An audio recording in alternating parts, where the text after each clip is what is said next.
Alright, let's go.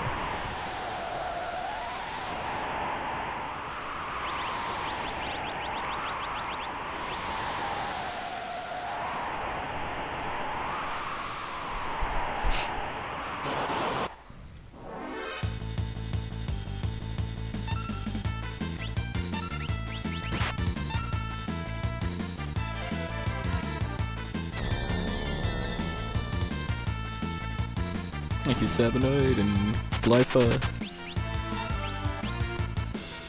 Hey, Nitrodon, thank you, sir.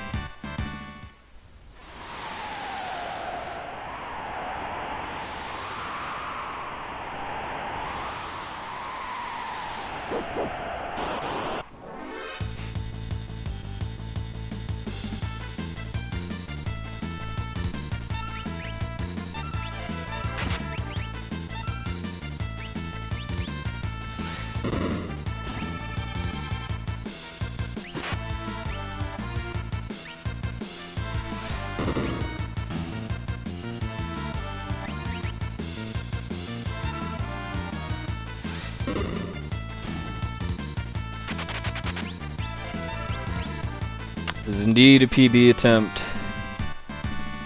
Oh, nice! That makes me very happy to hear, Orin Belmont.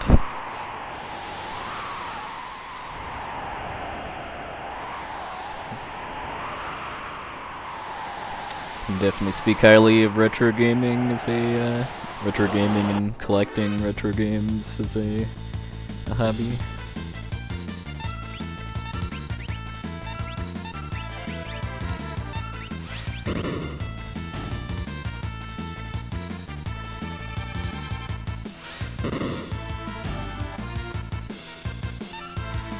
Hey, Joe Fro.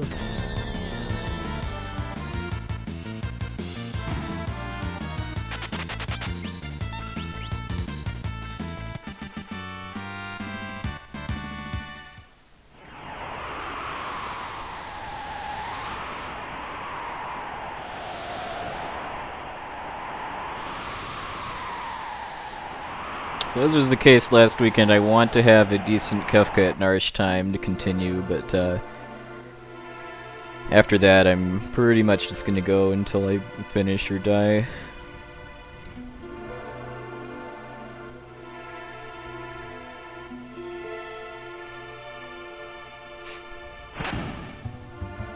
Hey Del, evening sir. How's the ease treating you these days?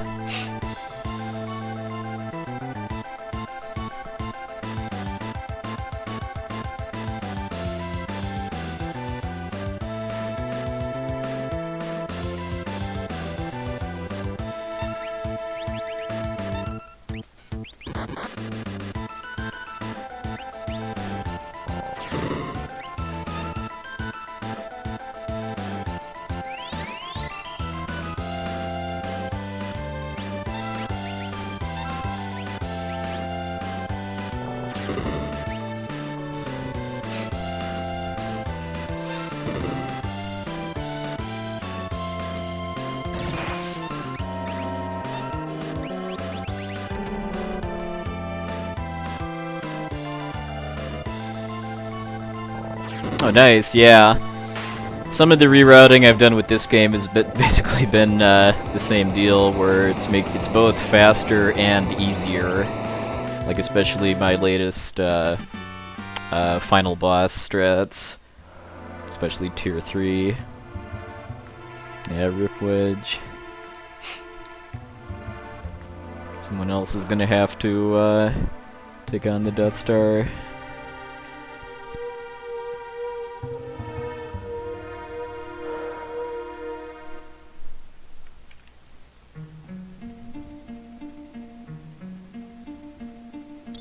Thanks for the hosts, Sai, Deln, and Ryu Bastion.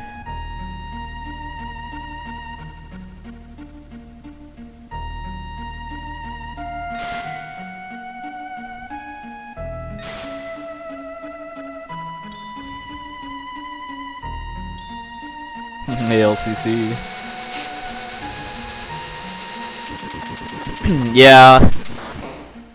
quite a few strats that I've looked into for different various categories of this game.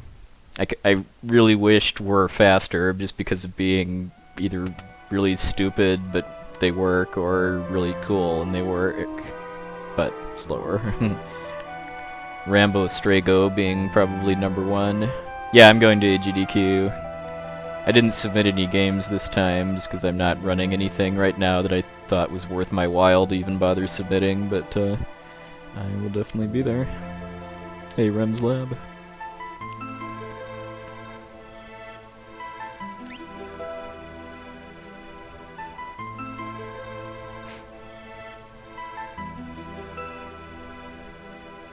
Like, the latest stupid thing that I tried to test was skipping the unequipped guy in the airship, but and just taking off stuff that I need in a different menu, but that ended up being slower.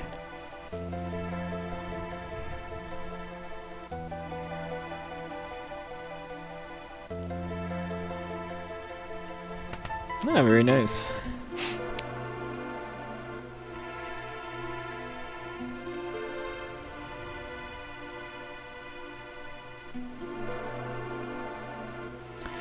We'll announce dates and everything for Limit Break 2017 once we have a hotel contract. That's something we're currently working on. I'm very hopeful that it will be by the end of the year. Well, and hopefully, like,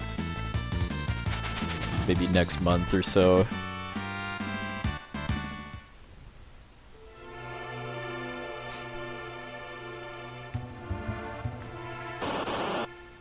Ah, that's too bad. Being a former FF9 speedrunner, I can definitely understand the pain of losing a run to RNG in the card tournament, well, in the PlayStation version about 6 hours in.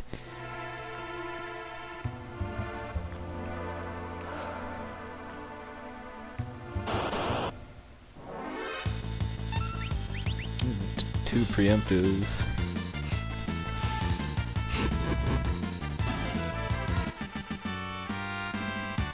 Oh, that's weird, Butterface. And my stream setup's been in a perpetual state of flux for audio settings the past few weeks when I keep trying to switch over to a better headset that I got, and then going back to this one because I have issues. I have a new kind of some like echoing or balance issue with the new one, but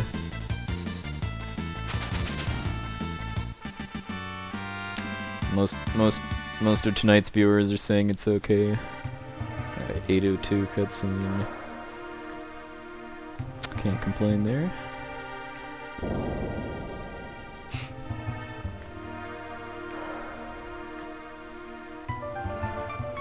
Yeah, I played the FF9 card game some amount, but I never got as into it as I got into FF8's card game.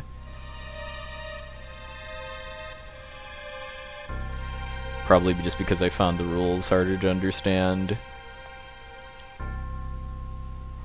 I mean, they're not that much more complicated, I just don't think I really cared enough to get good at it, basically. Hey, Florida, Hitman Lee.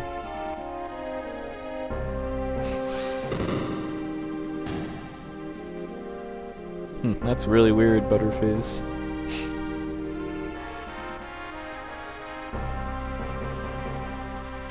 I think a big part of it too is the fact that the FF9 card game doesn't really affect the rest of the game in any meaningful way outside the card tournament.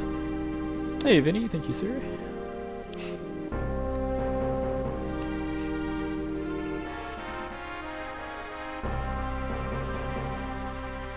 Oh, happy birthday, good sir, too. That's the word on the street.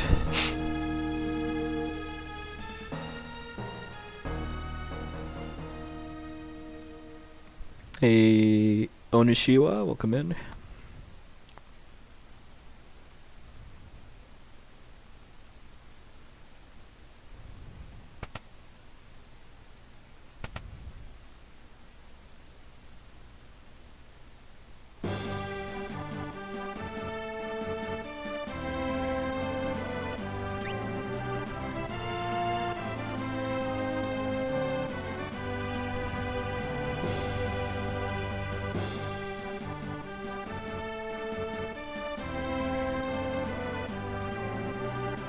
Oh, nice. Congrats on becoming a better, congrats on improving your WPM.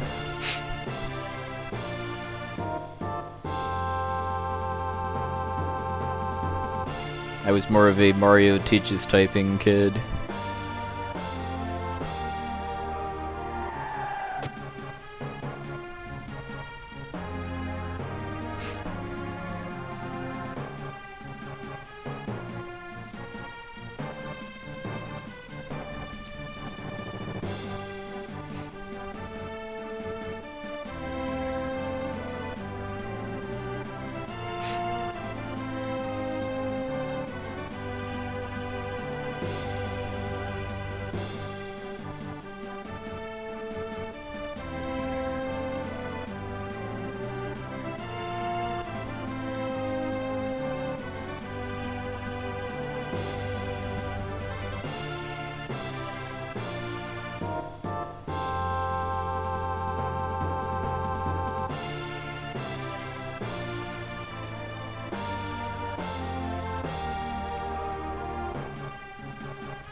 Well, these Moogles are domesticated enough to use, like, swords and boomerangs and stuff.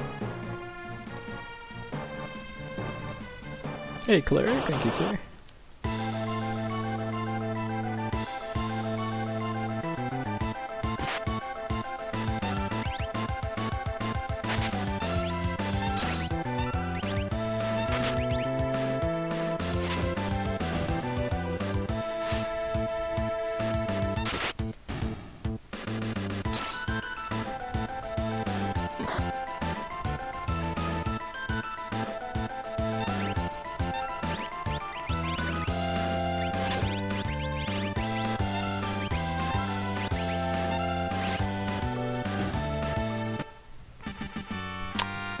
Pretty conservative there after what happened last run. Wanted to make sure I was already in the menu when the Moogle started attacking in case it crit again. I'd have at least a shot at getting the pike off. Because that would be less of a downer than...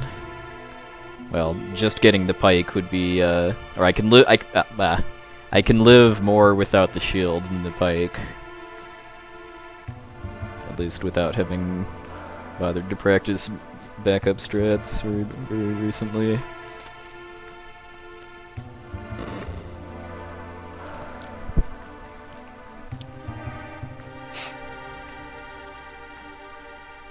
Oh, I'm sorry to hear that, Skyland Games.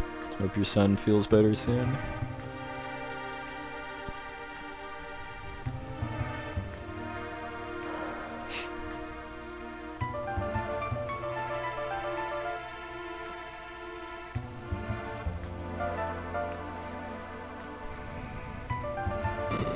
Hey, FF Master.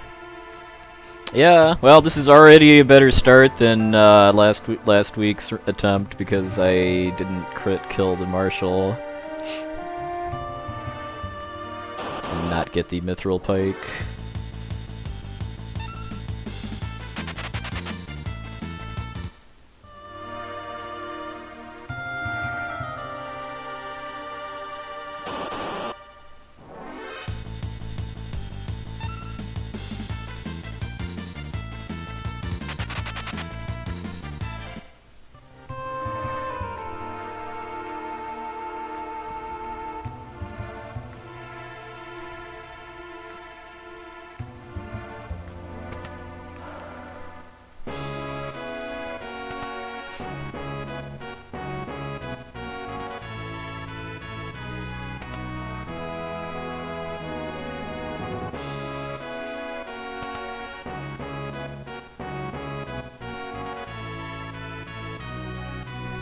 Oh yeah.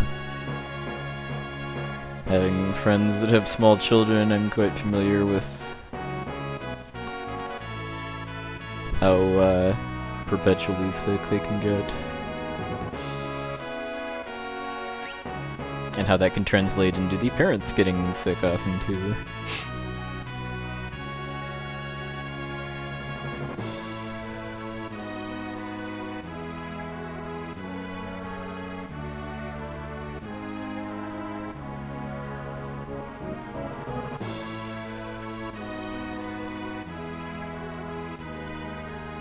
part of my excuse for the late-ish start tonight is being at a family get-together. One of my cousins was there with her 4 small kids, but they all appeared to be relatively healthy.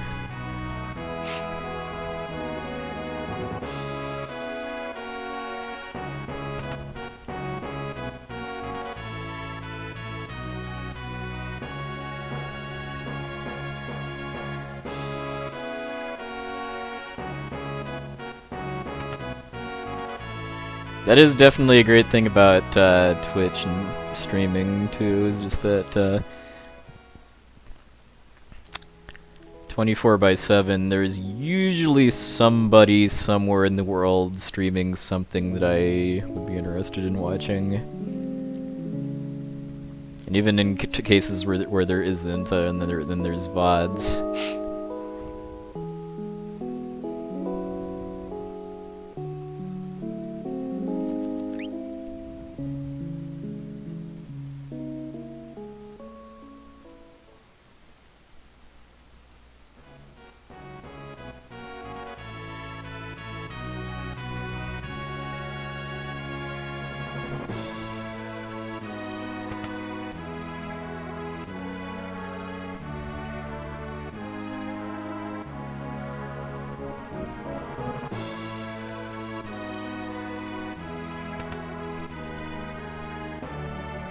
Chancellor.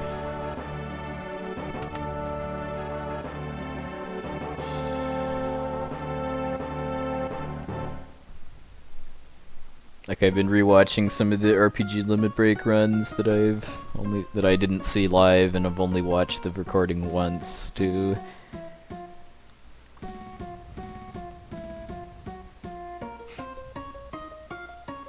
I also actually rewatched my PB at this run last Friday, I think, too, just because it's coming up on 3 months since I got my 516.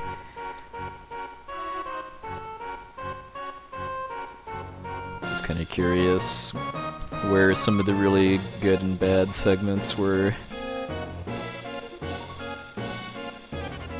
Nah, I didn't get the steering contest.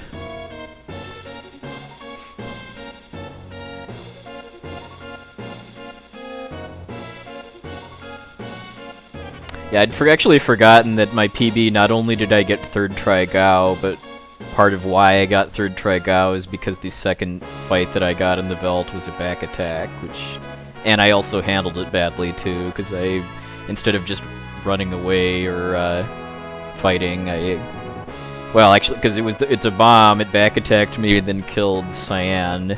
And instead of just either fighting or running, which is what I should have done because Gao can't appear off back attacks, I revived Cyan and then killed it.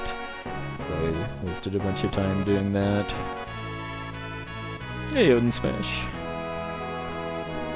Got an okay Narsh escape. Nothing terribly spectacular, but I did indeed get the Mithril Pike and Shield this time. So it's already better than last week's run. Hey, Southern Pretzel. It's unfortunate. I mean, I basically put most of the people that are in my follow list into my auto host list.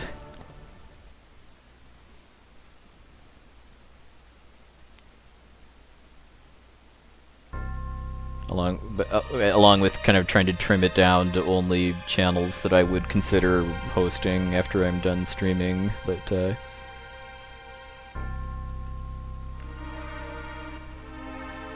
I'm sure there's going to be occasional streams that I probably wouldn't host normally get auto-hosted. Probably less about the person whose channel it is, more so much as just what the game that they're streaming not being something that I care about.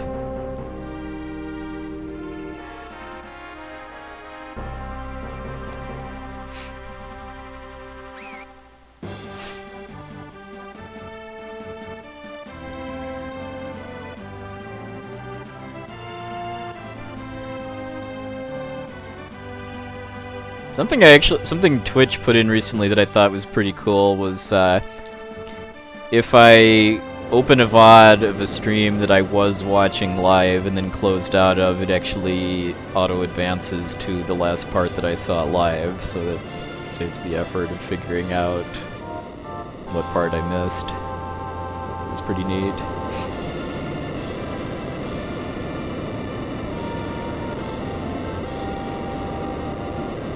Oh, that's cool.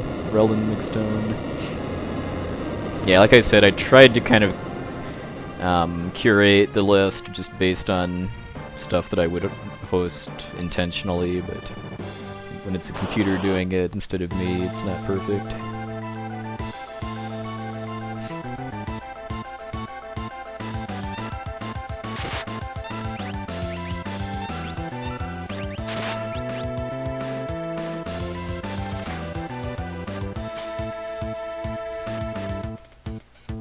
Oh, that was a lucky guess then. I'm sure whether to go with Relin or Roland. So yeah, the first hour of my PB was pretty darn good. I mean, a 59-11 Phantom Train is pretty good. I mean, 58s are very much possible, and I think I got a 58 like once or twice during the Kefka at Narish tournament, although it's pretty rare for me to get them in full game attempts. So yeah, most of my run attempts are going to be behind at Phantom Train, but then I usually should get ahead after the Sabin scenario end split, just because of how bad that segment was.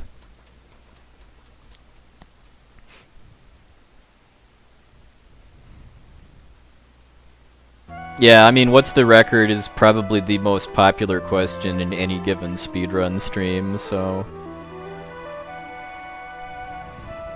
I can definitely understand how some people kind of tire of the question. Thank you, Jolly Rancher. Hey, OTG Gush. Doing pretty good.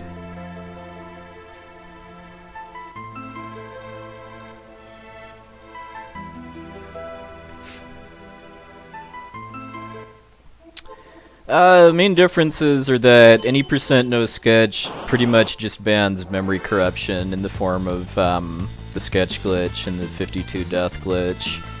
This run bans basically anything that's like a sequence break or a skip, basically, but by exploiting programming bugs. I've got a full list of what isn't allowed in my rules for glitchless in my Twitch bio, but yeah, that's basically just the short version is that either sequence breaking the game or skipping boss fights by exploiting the ability to remove death immunity with the vanish status, or manipulating Joker Doom if sets or slots aren't allowed.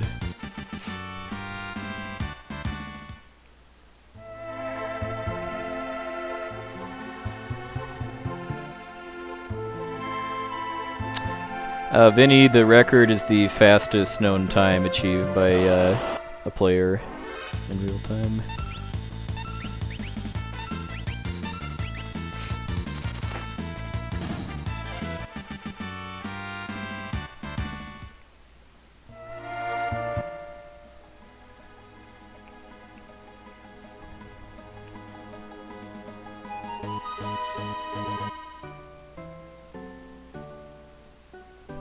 Yeah. Yeah, the glorious website, speedrun.com. I'm kind of sad that Magus actually put my current PB at this up there. I was more a fan of the old setup where the leaderboard for glitchless had a broken link to an outdated run of mine.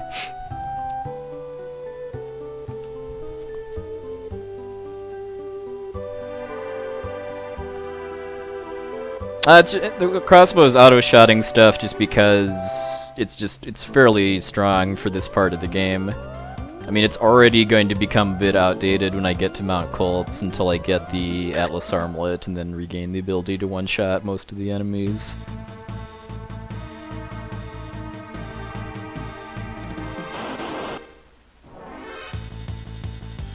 That's not a good start.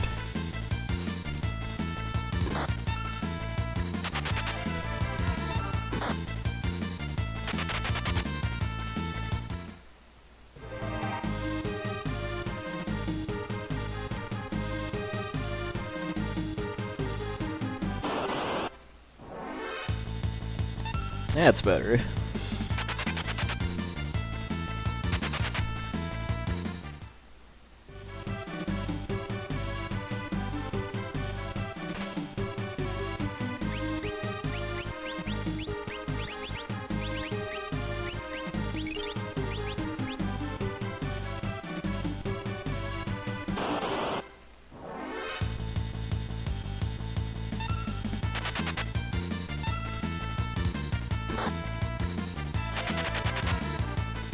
If you mean the manipulation for the encounters that I set up before starting this, that's mostly just the setup I did before starting the run, and then my movement needing to be pretty consistent from run to run.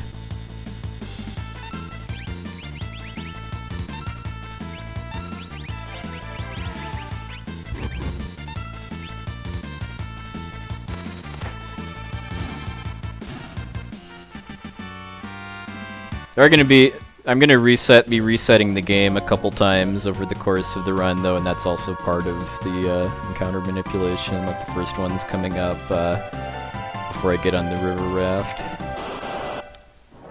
Hey, Dorgan Shadowshade, going alright?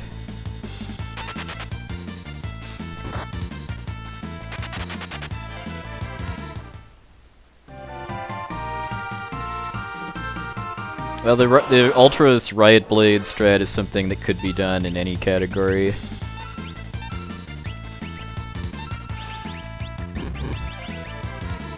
Oops.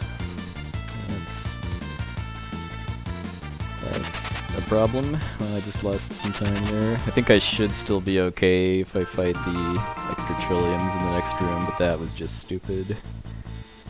Just wasn't thinking straight there.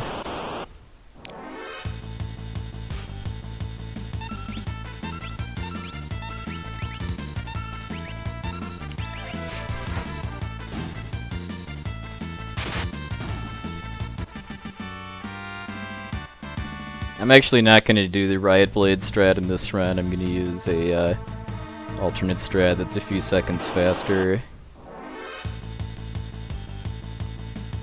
It's a variation on what I already do in the Japanese version, but LCC found a setup for English too.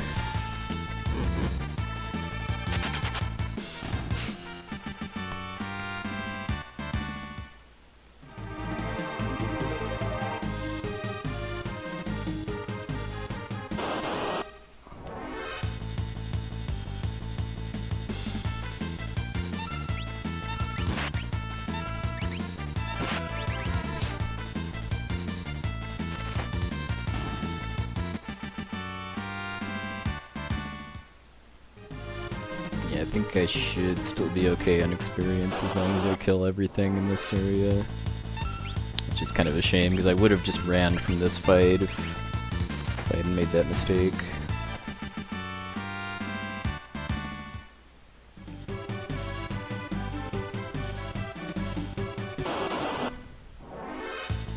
And this one.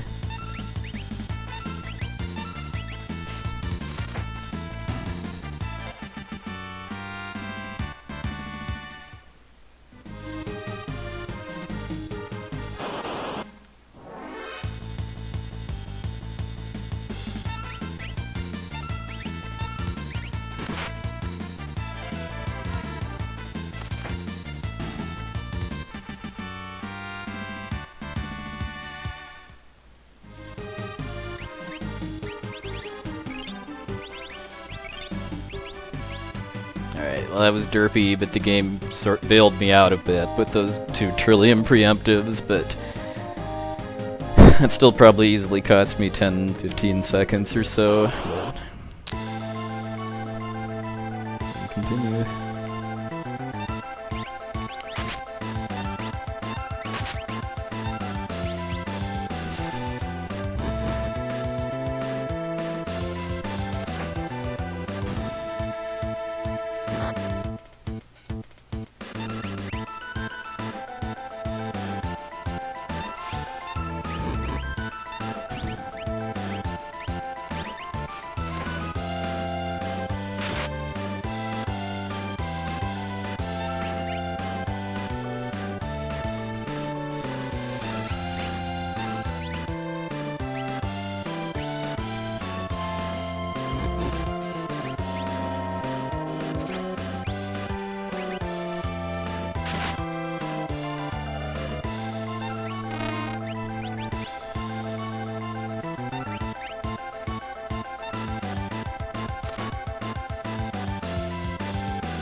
be barely a 31.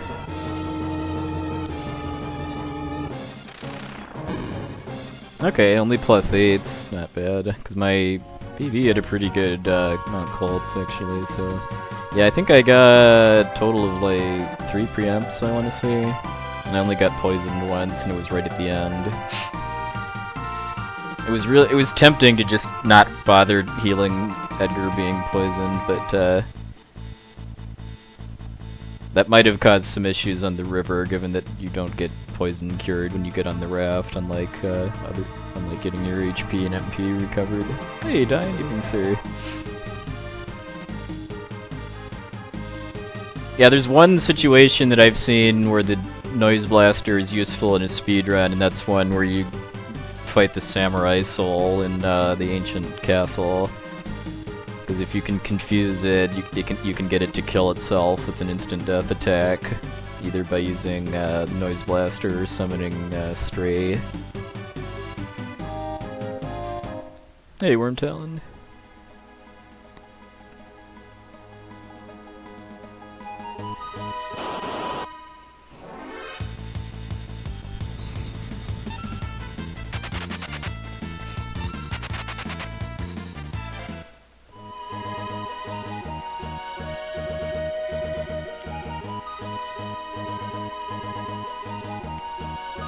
I used to actually get the fake mustache in my route before I started doing seed manipulation as a strat for dealing with the Great Behemoth in Kefka's Tower. It was really fun too, because I would I would give Gogo the control ability and then use it on the Great Malboro that's in the same enemy formation. Because the Behemoth is immune to basically any kind of status condition that's useful except sleep. But the sneeze attack just removes something from a battle without caring if they have death immunity or anything similar. So yeah, controlling the Malboro and then getting it to sneeze the Behemoth out of the fight then lets me run away.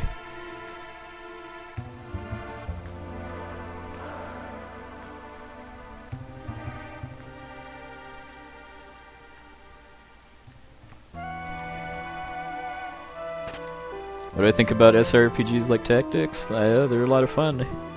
It's been a while since I've actually played one. Like, I played Final Fantasy Tactics several times when it was newer.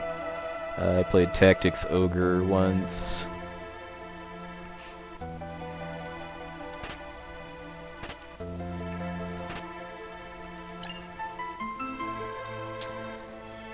I played Ogre Battle for Super Nintendo long ago. Nice. It's been a while since that guy has cooperated and not gotten in my way, either for getting the treasure or getting out.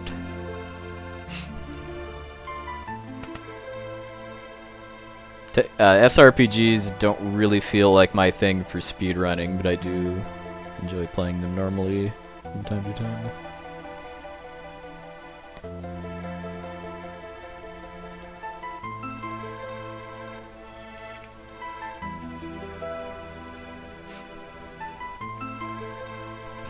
Yeah, I caught a bit of one of Elmagus's FFT randomizer streams lately, and literally the instant I opened his stream, I heard him say, "Poaxel, quit being so slow," and then realized that his characters were all named after people's Twitch names. Thanks for the host, Rudix, Cards of the Heart, Rivers McCon. Ah, thank you, Rivers. Thanks for the host. I will give it a shot.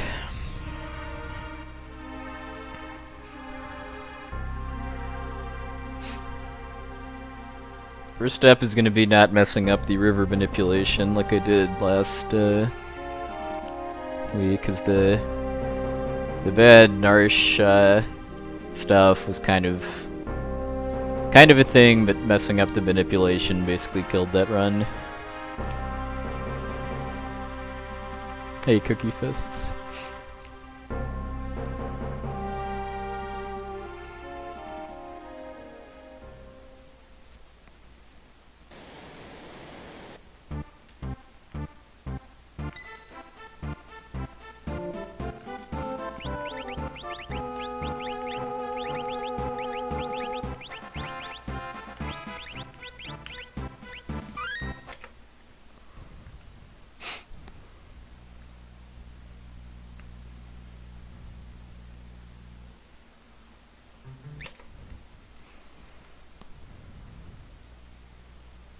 This is Elmagus that we were talking about.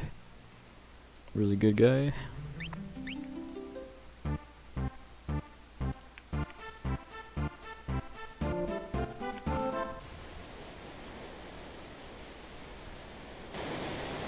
Yeah, I think Brosencha was able to get Wolf Quest into Awful GDQ this year. That's a pretty special run. I'll leave it at that for people that aren't familiar with it, which is probably most of you. Ooh, nice.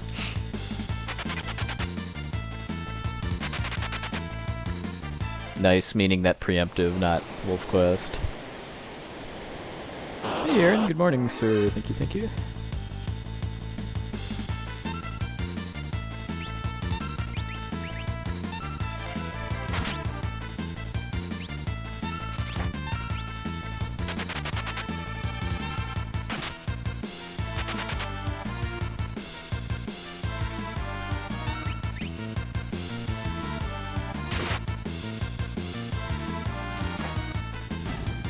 Much as I hate to, I'd probably better heal Bannon at this save point, just because if Ultros crits him in the first turn, that'll probably do enough to kill him in the front row. Hey, Solomon.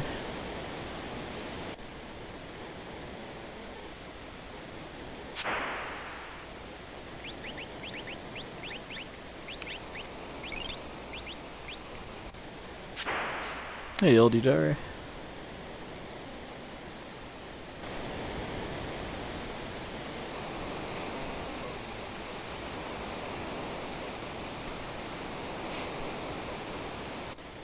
Alright, so I'm going to be doing a slightly different strat for Ultros 1, just as far as my turn order. It's a few seconds faster than what I was doing before at the expense of not getting a chance to use Riot Blade. A chance meaning 1 out of 16.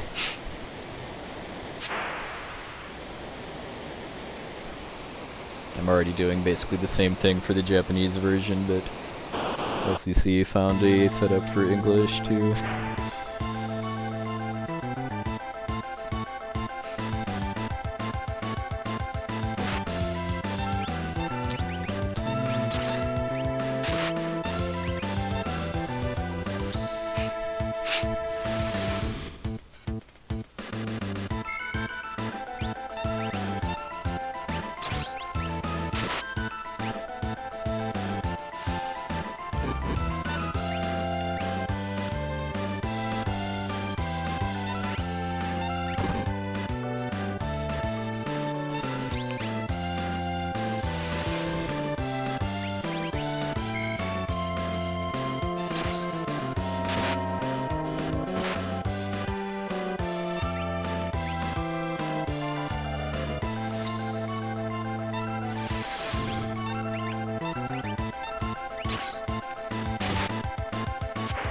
There we go.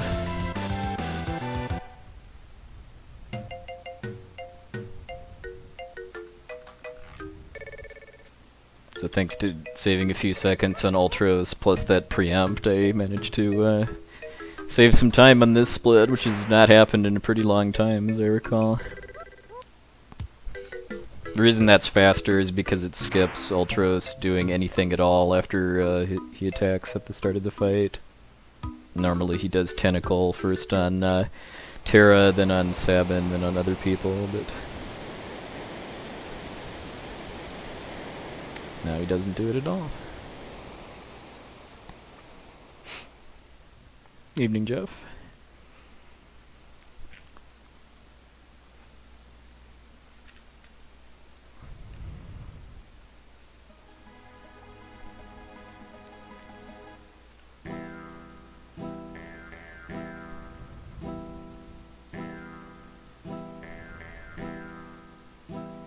Hopefully this is it.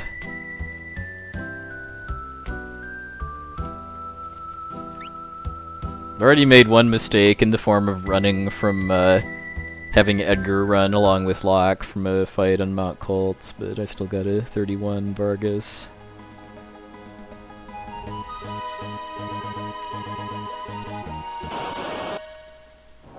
Yeah, I'm definitely starting to get interested in just wrapping this up so that I can move on to the J version, among other things.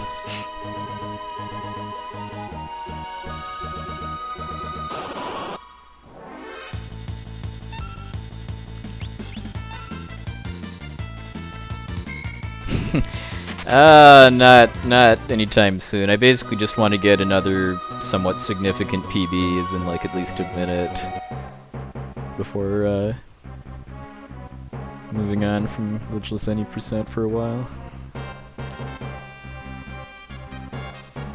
Ideally a 514, but like a sub 515.30 will probably be good enough. Well, that's a tough one, Expensive Foreigner, just because, I mean, this whole run is just filled with RNG. I mean, it's not the kind that makes or breaks the run for the most part, but pretty much everything can either go fast or not so fast, depending on luck, and it's usually not even that big, like less than 30 seconds in a lot of cases, but I mean, I guess in theory, like a perfect run with my route would be like a sub 510, I would guess. If just everything went right from start to finish, but that's never gonna happen realistically.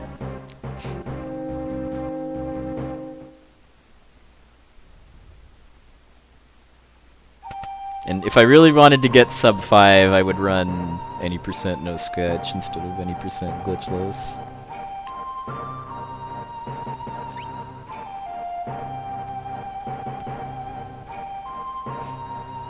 But more importantly than sub 5 is sub 501.22, which is the Dream Bomb.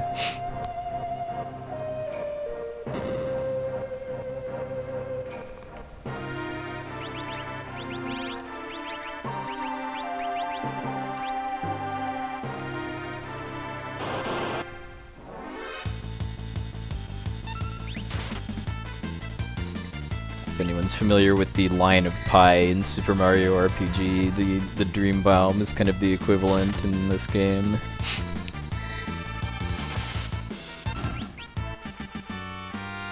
Phoenix down, alright.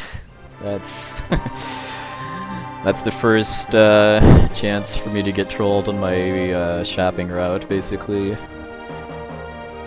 It's not really. I mean, I'm going to have less money for smoke bombs, but I'm going to make it up later by buying some more smoke bombs in the airship.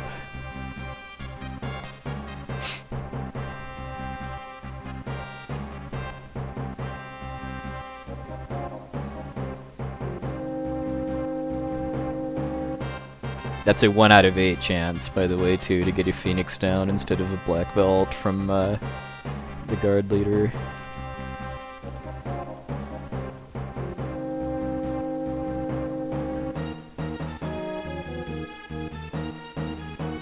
yeah, that is very much like Lord of the Rings, I would agree. I mean, although if you actually look at what the soldiers do if you just sit there for a while before you start a fight or something, like, I think at least 2 of them are just walking into the wall of the castle without really doing anything to it. So they're clearly not the cream of the crop.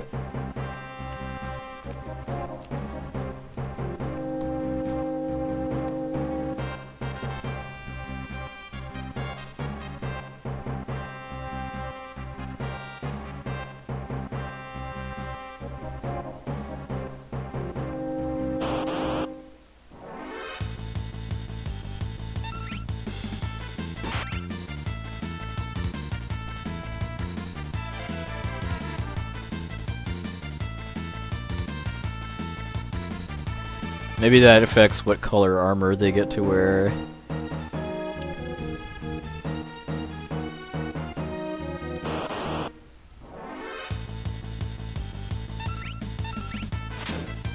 Ow, quit it.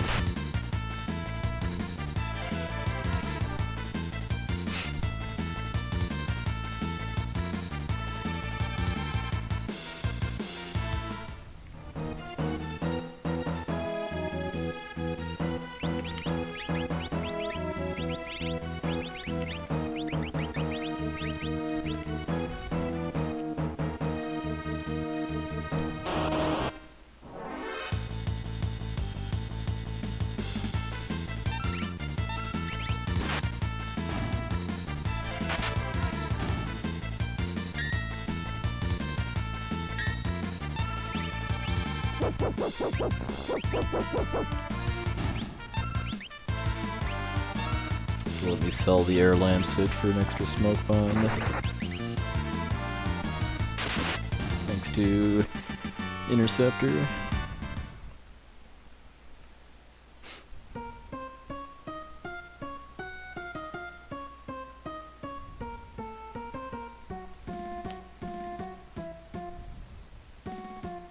Yeah, nothing could possibly go wrong with giving the guy that dresses like a clown highly experimental magic powers.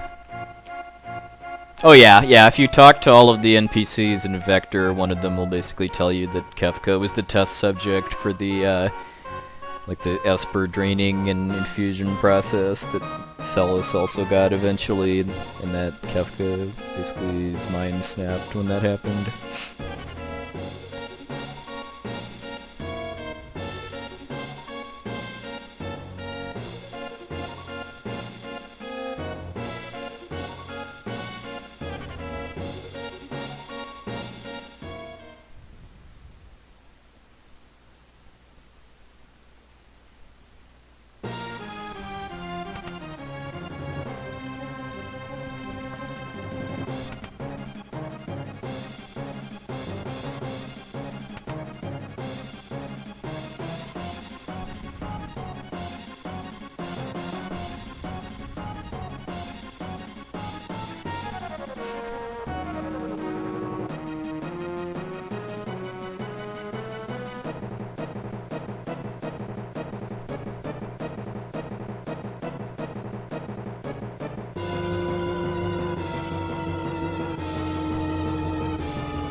What kind of poison? He used poison-flavored Kool-Aid in large quantities.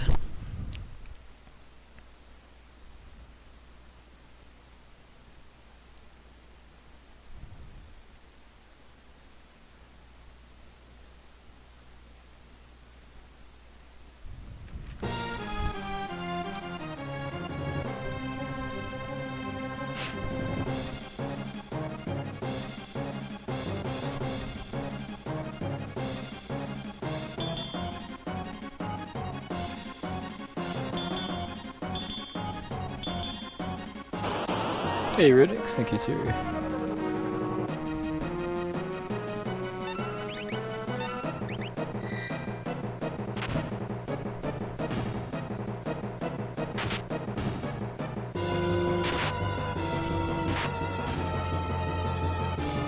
Okay, counter. Thank you. Cyan has I think a 25% counter rate, I want to say, during these fights, and if he counters, then that means he doesn't have a chance to do dispatch instead if it's a foreground fight, which that first one always will be in this round.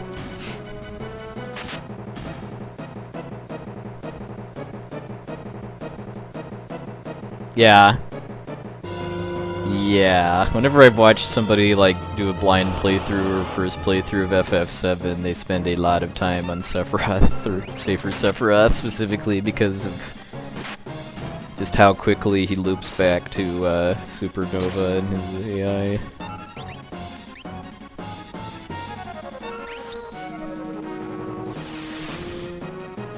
Alright, really good cadet fight.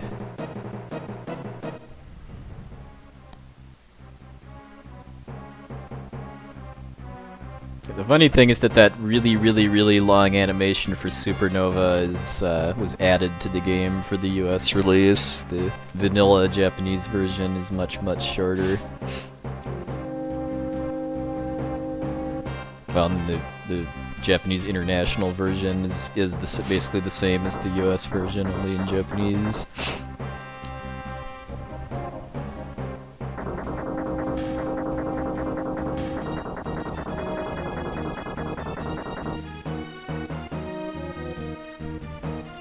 Yeah, that is true.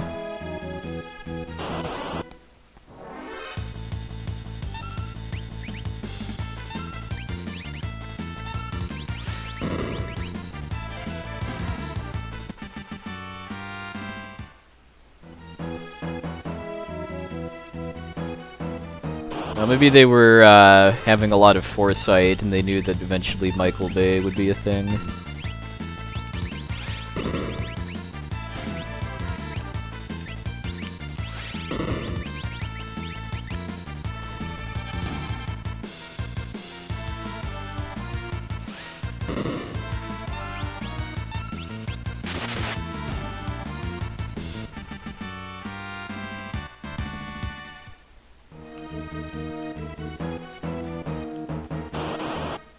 No, I'm not gonna save Shadow.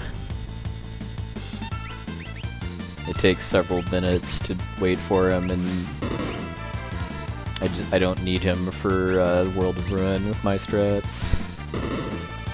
I do run another category called 100%, which does require saving Shadow, because 100% is all characters and espers.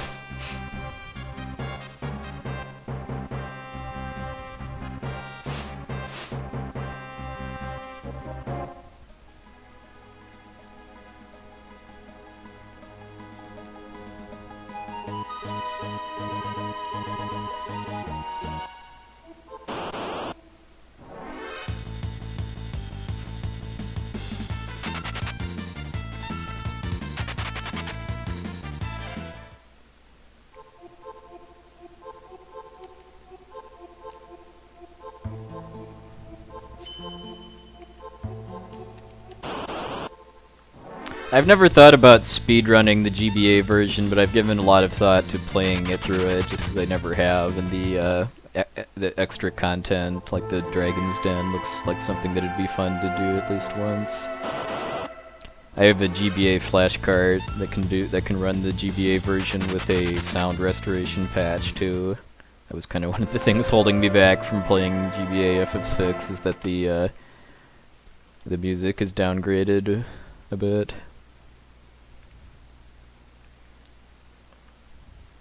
My 100% PB, 100% glitchless is 652. I did one attempt at improving that to back in July or so, and if I hadn't died to Kefka, I would have had a 628 or 29 or something. So yeah, there's a lot of time that can come off of that with my new route for that, but it's actually doing that is kind of on hold now just because of wanting to focus on this.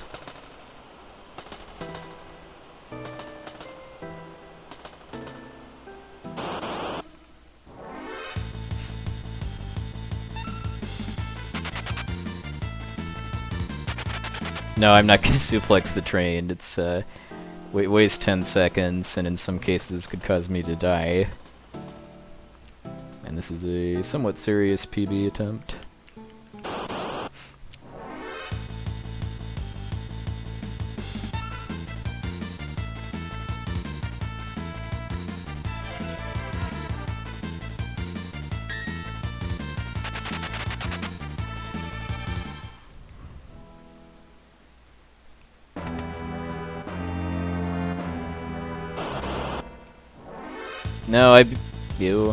No, I beat up Kefka with Ice 3 and Bum Rush and a few other things.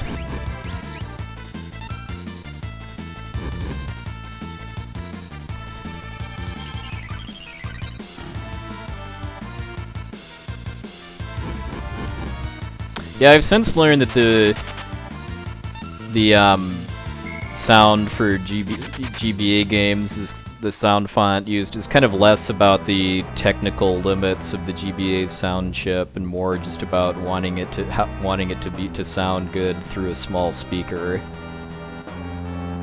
which I guess the original soundtrack for this game wouldn't sound as good through. Yeah, smoke bombs work in pincer attacks.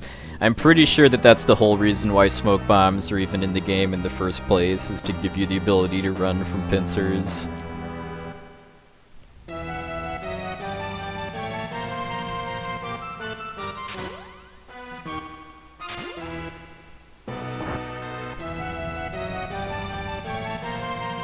Like in FF7, the exit materia lets you do basically the same thing.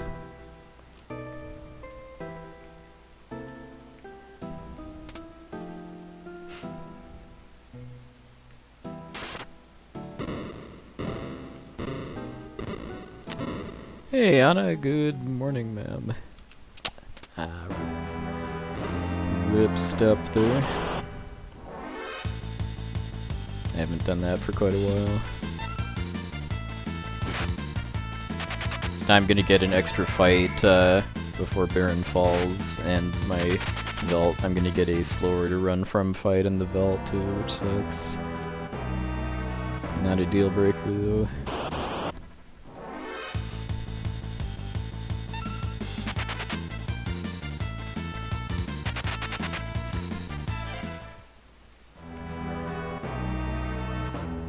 Dang it. Movement, please.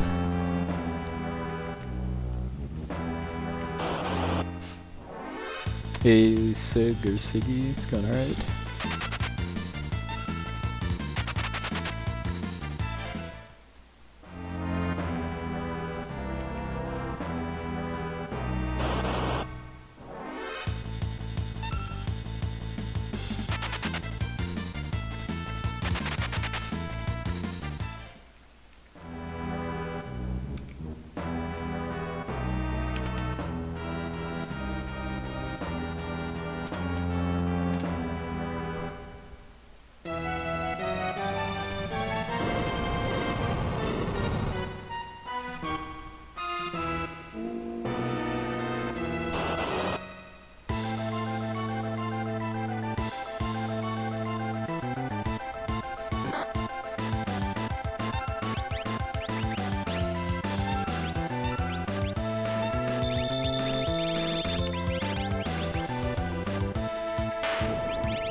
Hey, Omni, thank you, sir.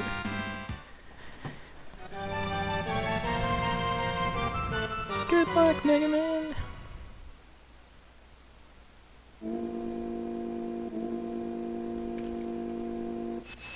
Alright, so this next split is one of the worst in my PB.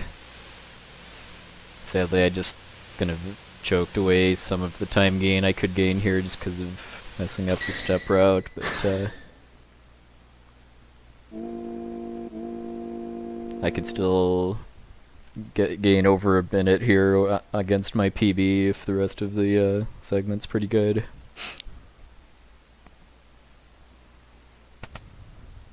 Hey, Stooge.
So this encounter here is my punishment for messing up the step route.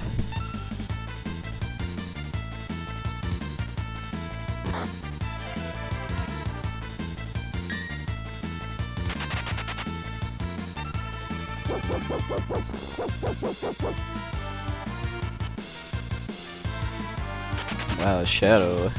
That was really, really bad luck. Shadow's normally good at running away.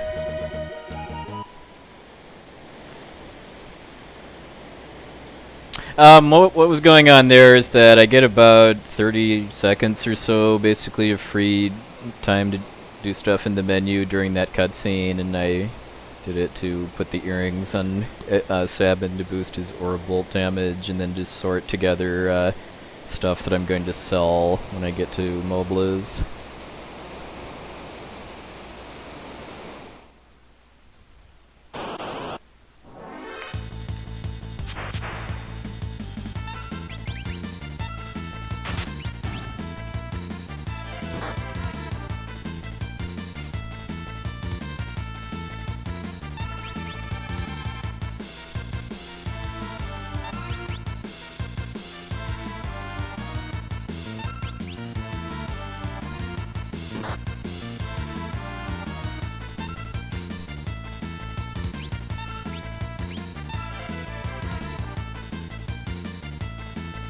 That's something you're gonna see a lot of all throughout this run too, is just me sorting stuff in the inventory when I can do it for free. In most cases that's during fights.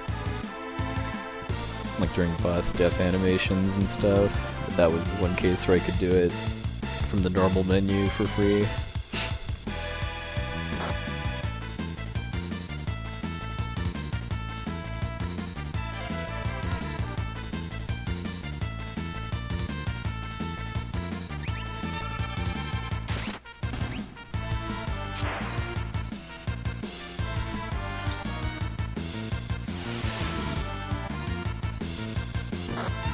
I also want stuff that I need fast access to be near the top of the inventory. Like in this case, it's stuff like potions and Phoenix Downs, and then later on it's going to be rods.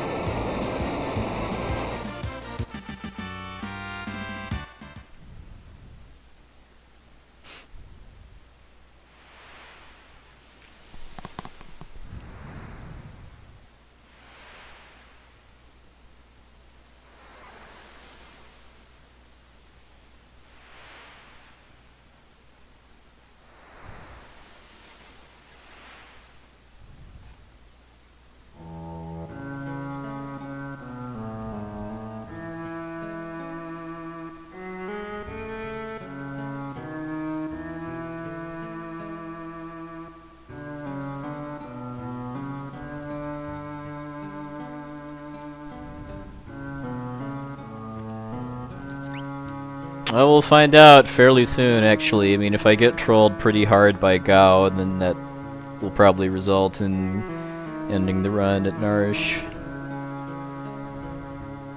I very much would like at least a sub 132.30 at Kefka at Nourish. Hey, the Spooky Dokie.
That pincer is actually scripted.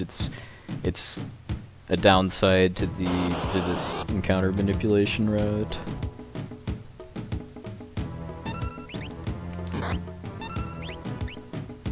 So the fact that there's 3 enemies here instead of 1 is another punishment for getting off the step route on the Phantom Train.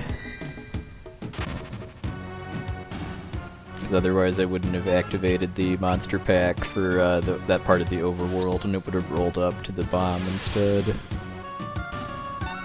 Alright.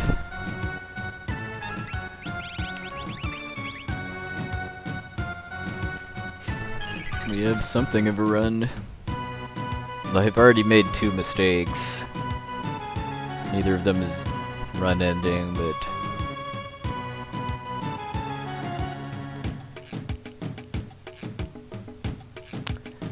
they can add up over time.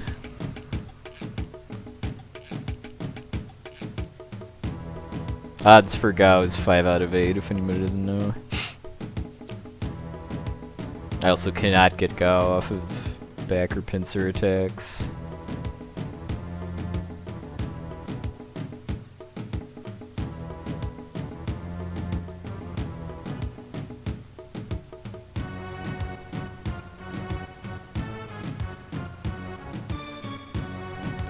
Hey, Gagalogis.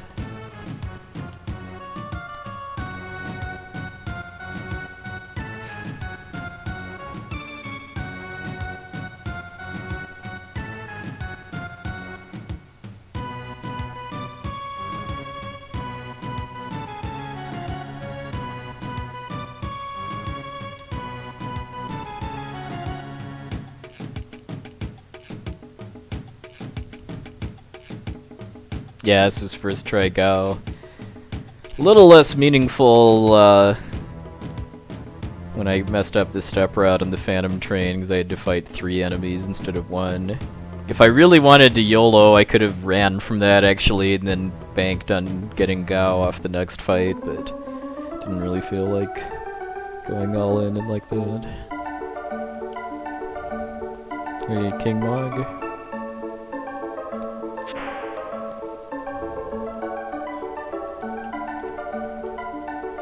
So I can still, because I got first try Gao, I can still gain a fair amount of time on this split, but it's going to depend on how good the Serpent Trench is.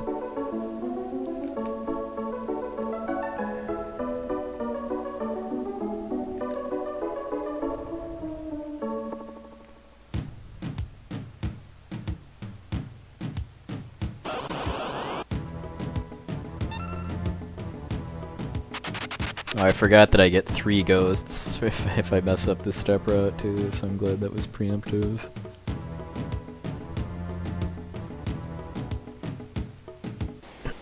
Hey, Lauren.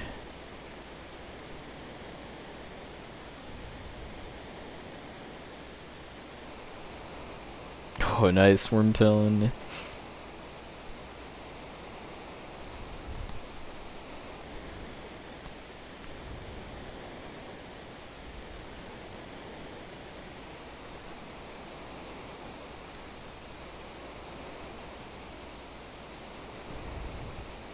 Yeah, I got first try Gao. It's still, I mean, it's slower than it should be because messing up the step route on the Phantom Train means I get larger enemy formations on the Veldt, but I got him first try, and then the second fight was preemptive, so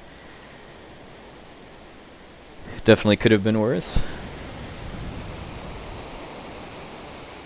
Now let's see some trench preemptives, especially on the Angloform battles.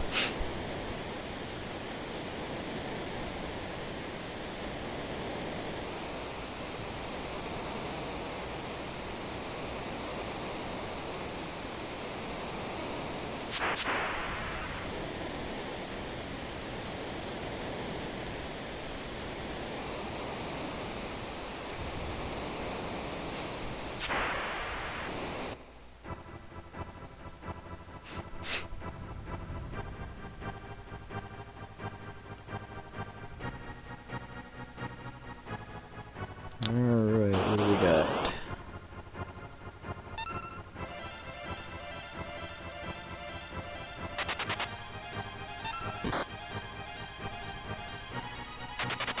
Decided, just because I'm kind of running behind a bit, decided to be riskier and basically gamble on the Angloform not doing Aqua Rake, which it has a 1 out of 3 chance to do on its first turn. And it worked out.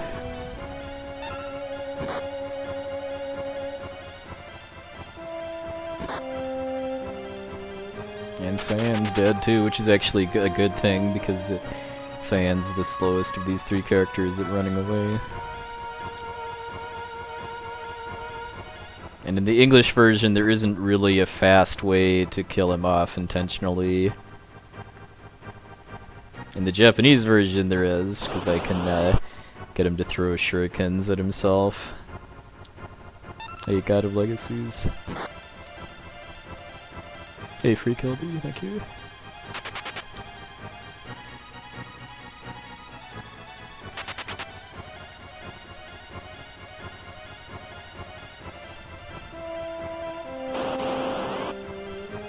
Nice. There's a preempt. Preempts are a little nicer against angle forms, just because those are naturally hard to run from enemies, but I'll take whatever I can get. Alright, so that was not like a really good trench, but definitely on the good end of average.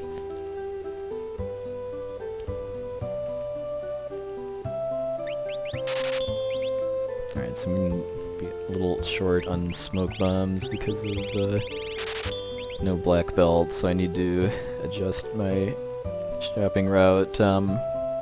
NPCs are on fire tonight. When I get to the airship. Alright, then because Cyan's dead, I need to make sure to take Edgar's sprint shoes off at the end of Terra's scenario.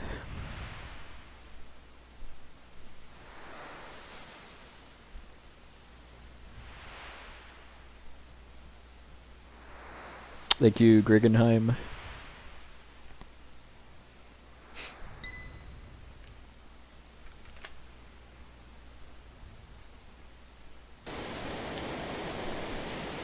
Alright, got another bit of RNG here as far as how many fights I get on this river.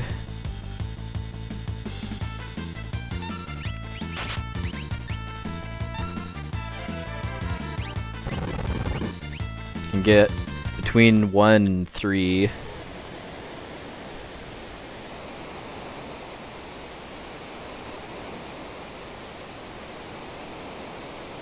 And I got 1, nice.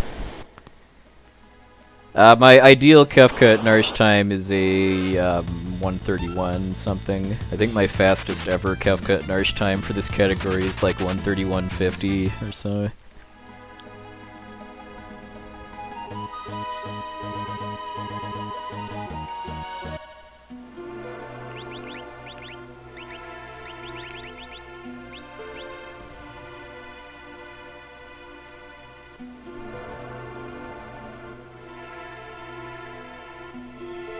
So, between that end of 7 scenario and then getting only 1 river battle here, this is definitely on pace for a sub 132.30. My lock scenario RNG was pretty bad in my PB too.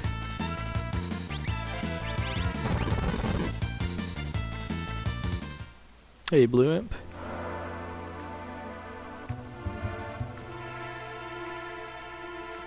Yeah, I really need to improve that just because I'm getting kind of tired of having a PB at DKC2 that has a death. Oh, you got a 46 too? Congrats.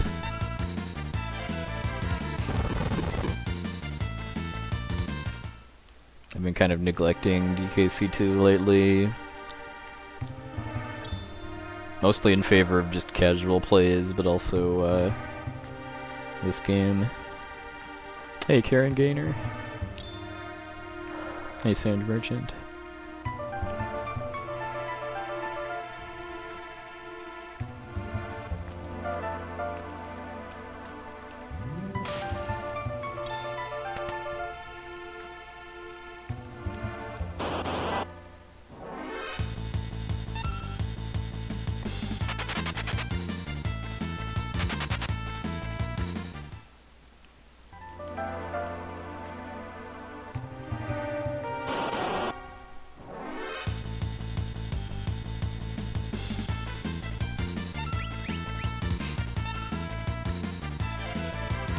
Yeah, something tells me the Ferengi rules of acquisition probably are not very charitable.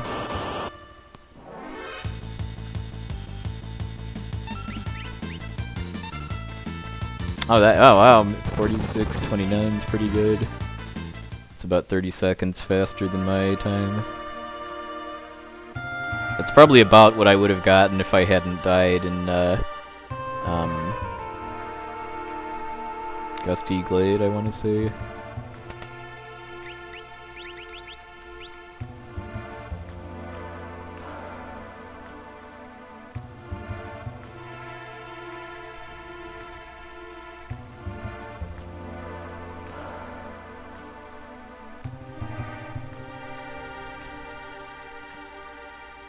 Oh yeah, Brambler is just not fun, just because it's hard and it saves way too much time for its own good.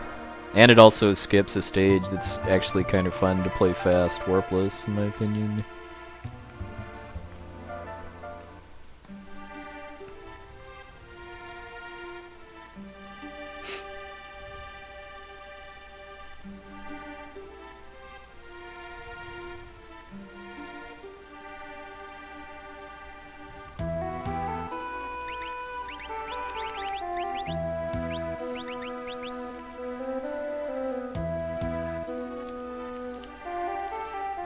So this fight here was really bad in my PB, which I just rewatched a few days ago.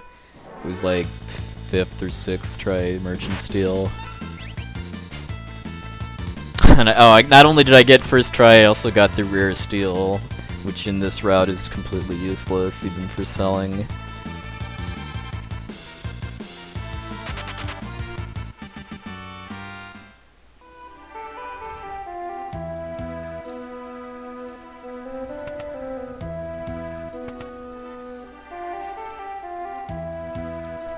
Well, I really hate calling this record attempts, just given that this is not a very competitive category for FF6, and record attempts has kind of implied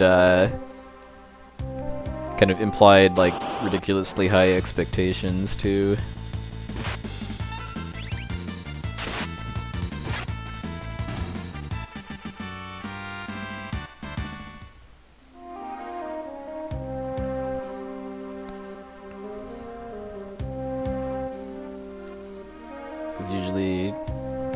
Usually record attempts means record attempts at, like, something that has a ton of competition, like, Mega Man X or Super Metroid.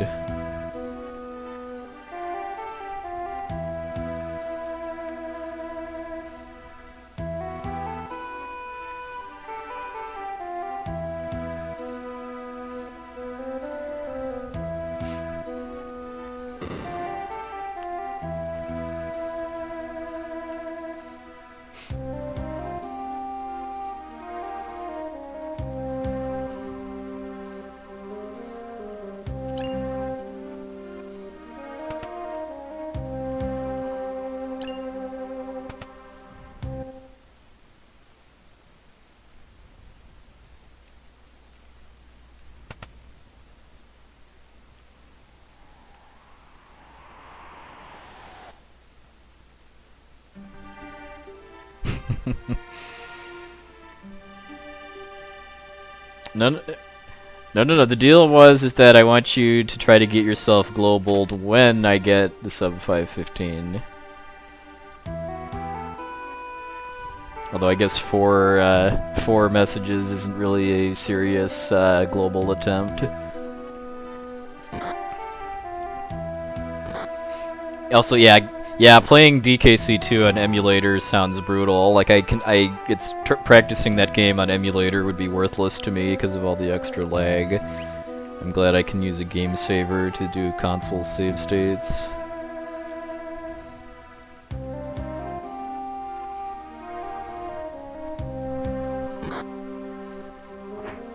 Alright, better hurry.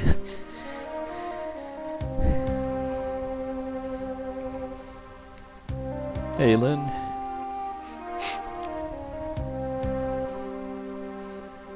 Don't worry, you're safe from the vicious Australian wildlife here.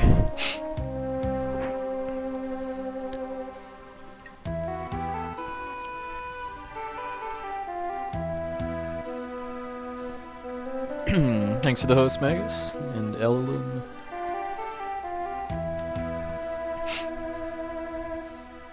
Yeah, because Lin 1 is basically the red shirt of the Outback game in the Roth's channel.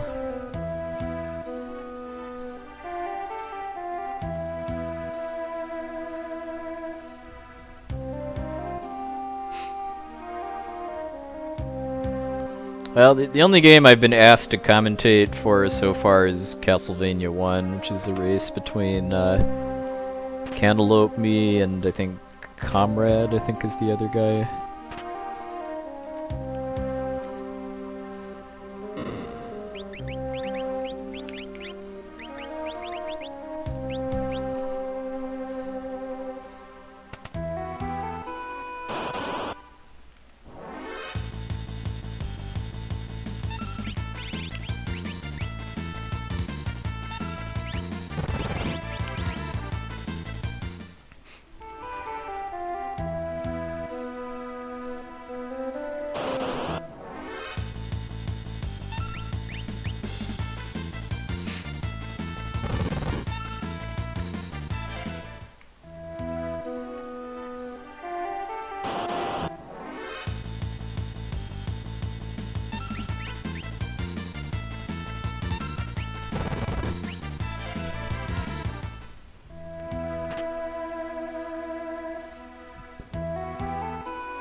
Well, I mean, if you're not planning to switch to console anytime soon, I guess that's good.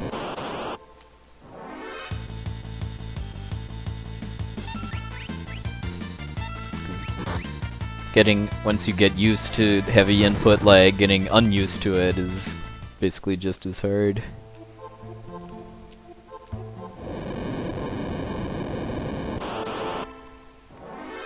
I think even like VC has less lag than emulator. Although I imagine that's probably somewhat dependent on your PC monitor.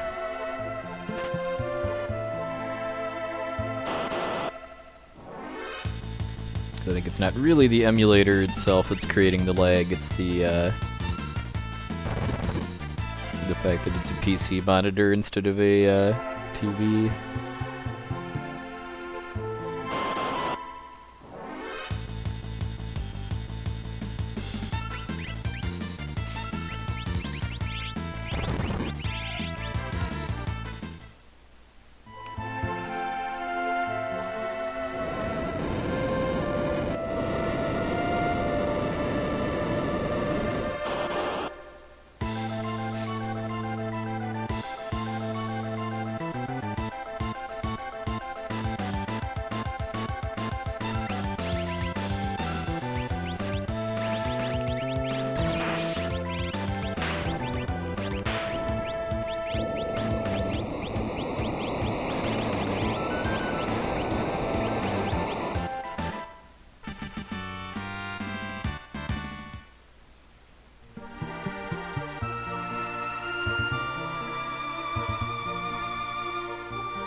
Hey, Nacho, thank you, sir. I've had a couple derps already, but still on pace for a pretty respectable K at N time. I don't think this is really on pace to be a sub 132, but should be probably a mid to low 132.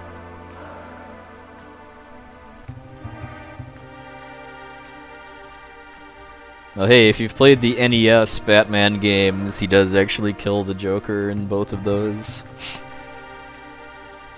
Pretty violently in the first NES Batman game too, namely throwing him off a roof of a cathedral.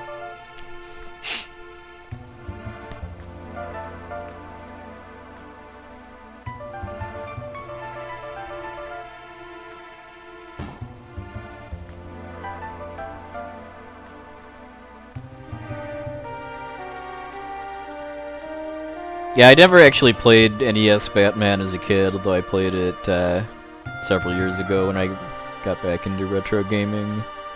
It's pretty hard. Especially the final bosses. Or the final stage period. Like the climb up the clock tower and then the final bosses.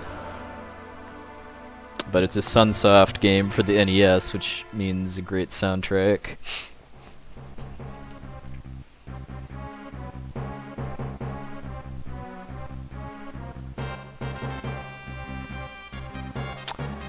I think the NES Mini is coming out like for Christmas this year. I mean, I'm sure what the intended market for it is like a gift for people that had an NES growing up and have nostalgia for the games but don't have any means to play them. Barman. Almost Bartman.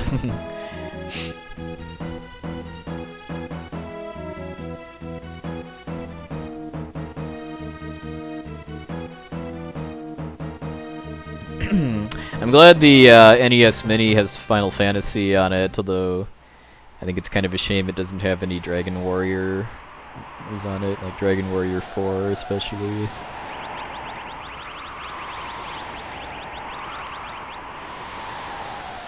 No. I think, isn't that a mobile phone game, Final Fantasy Dimensions?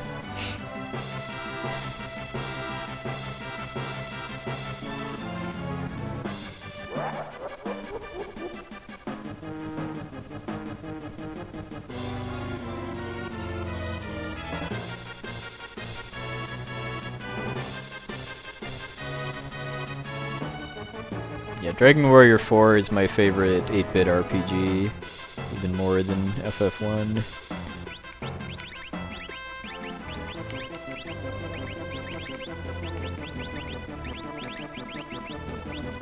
I don't really ever see myself speedrunning it though, just because it's of how it's just got so much RNG for the length too.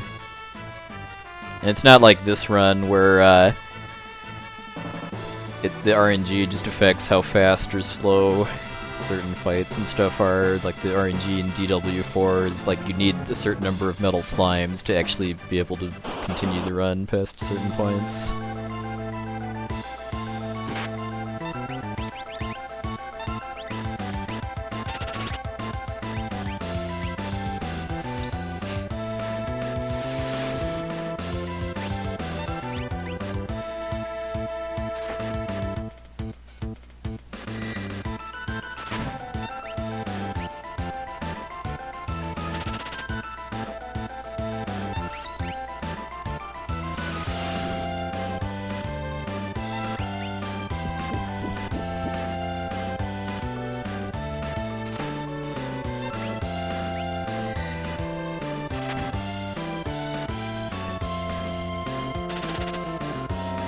Yeah, this should be a really low 132, which is definitely below my par time.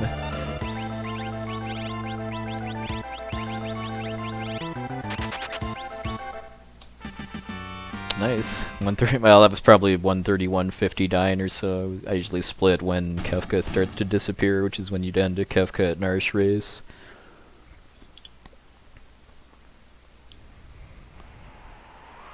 I mean, in most other categories, you would do fight here. Here I do crossbow because I took the Genji glove off of Edgar and gave it to Locke because of fighting the merchant in South Figaro. Well, as of now, actually, nobody has it because after I rescued Celis, I took the Genji off of Locke and replaced it with running shoes so that I can get smoke bombs off faster in the rest of the scenario. But yeah, and I think every other category besides glitchless, Edgar would still have the Genji glove there, and then you would use fight instead of crossbow. It's pretty irrelevant. I don't think the extra damage from the Genji glove really changes the number of attacks you need to beat him. Yeah, crossbow is based on Edgar's strength stat. That's why the Atlas armlet affects it. Oh, thank you, the stupidest. Yeah, in English it's called Vigor.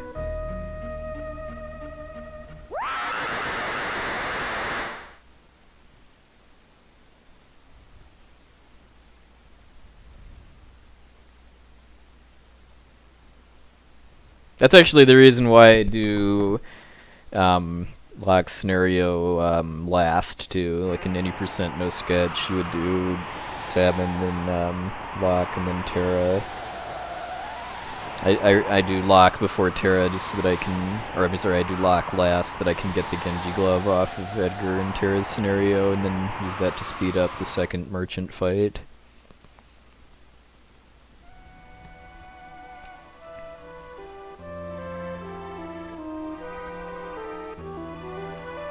Yeah.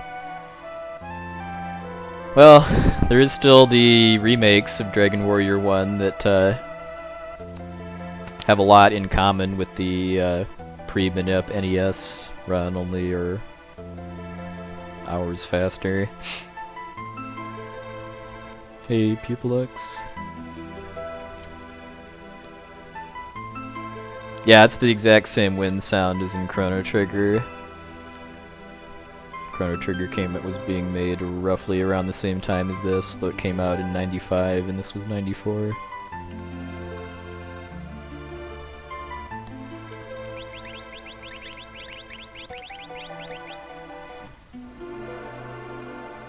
High Spirits runs Dragon Quest VII.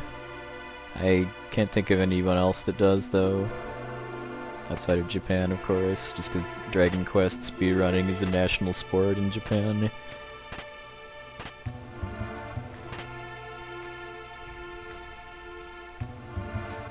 Someday I would like to give Dragon Quest III a shot, just because it looks like a really cool speedrun, even though Dragon Quest IV is my favorite of the series. 3 looks just like a better speed game.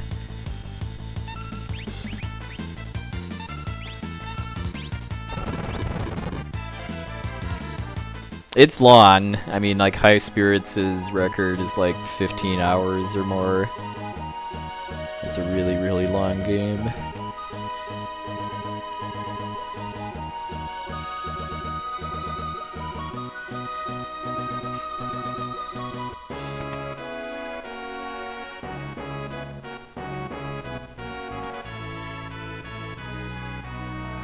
I know he's routing the 3DS remake that came out recently. I have no idea if that's going to be faster or slower. My hunch would be faster just because of loading time differences. I mean, that's probably the biggest reason why the Dragon Quest VII PlayStation run is so long, is just because it's a disc-based game, so it has non-trivial loading times.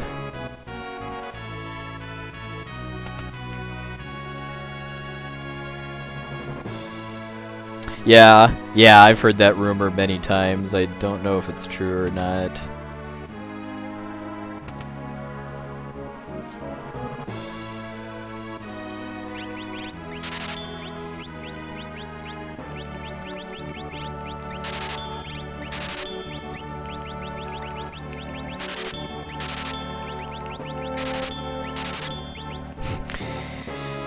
I wasn't pressing up hard enough to do 15 instead of 14.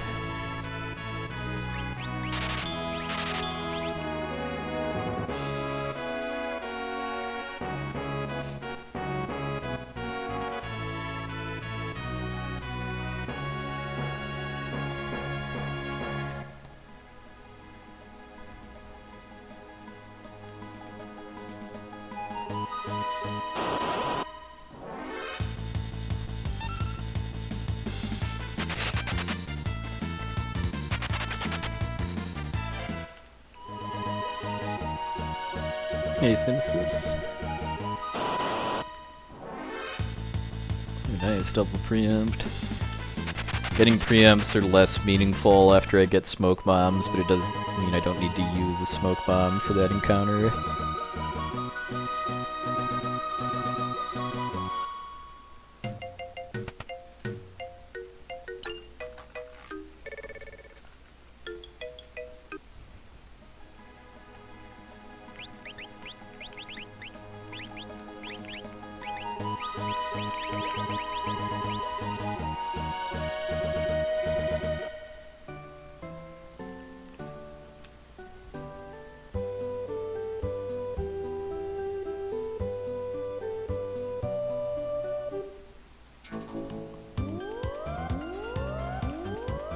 Man, oh man.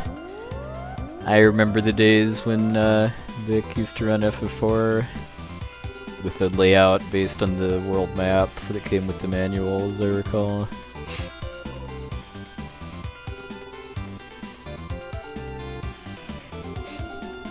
Yep. I mean, there's different categories. Shadow has varying degrees of use or uselessness in different routes and categories, but I'd be pretty hard pressed to think of a situation where getting him here would actually be viable at all for a speedrun. Just because it's a detour, and I don't think there's pretty much nothing that you have access to throw with him at this point that would actually do more damage than other stuff you can do. For Zozo, at least.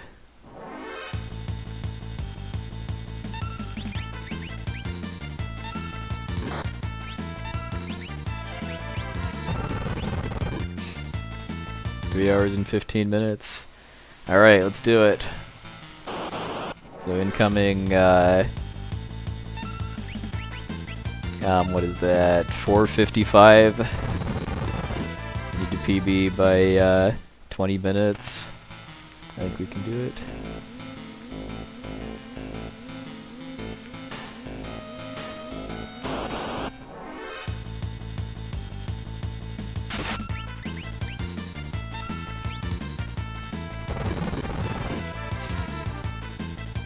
I honestly can't remember if you can buy skins yet or not.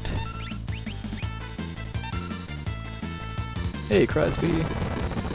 Doing pretty good. Hope you're doing well too.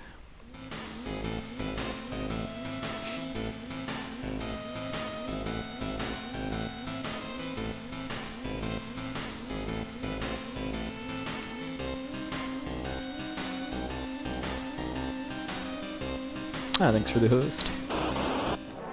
Ew. Hope you feel better soon. I don't know if I've ever knowingly had a sinus infection, but they definitely do not sound cool in the slightest.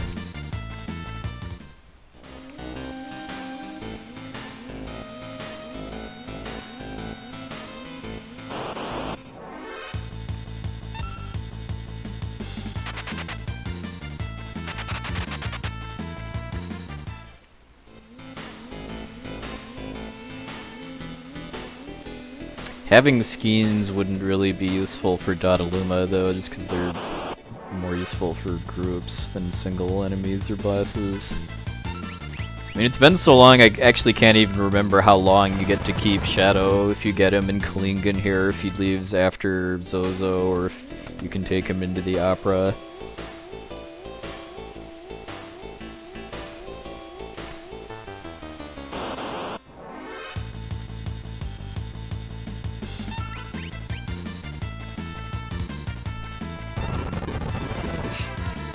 It's after. Okay, so yeah, that would definitely not be worth the detour just for one boss fight.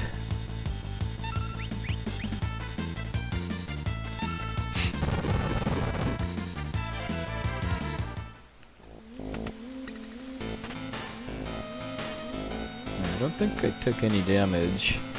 It's not enough to be concerned about for Donnarumma.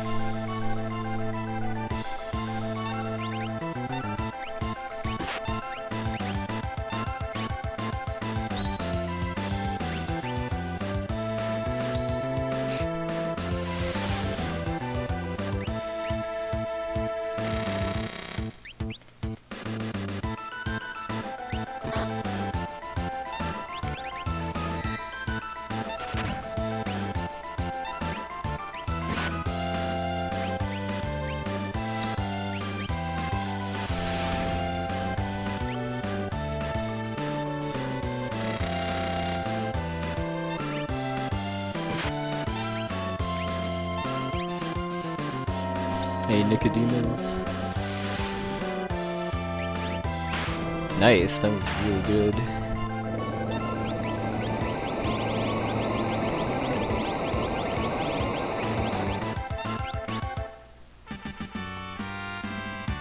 Got the quick kill and didn't really get a lot of preempts in Zozo, but no back attacks at least.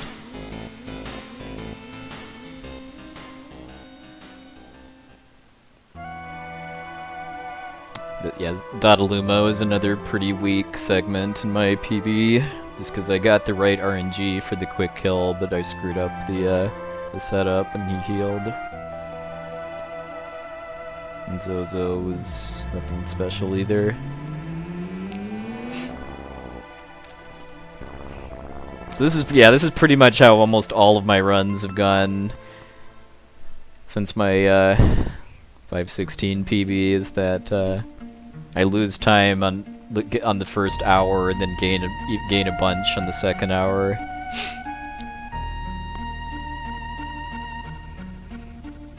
But as always, I want to have a pretty nice lead built up when I get to the floating continent, just because the Air Force and the floating continent were both pretty close to gold in my PB. Just because of RNG stuff like ninjas, which I got 0 in my PB. And the Air Force battles were all good too. I got a lot of 2 enemy fights instead of 3.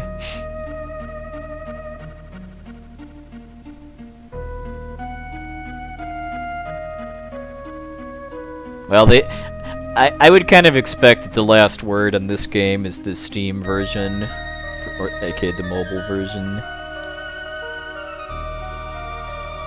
I mean, I think it's okay for what it is, but they could have definitely done better.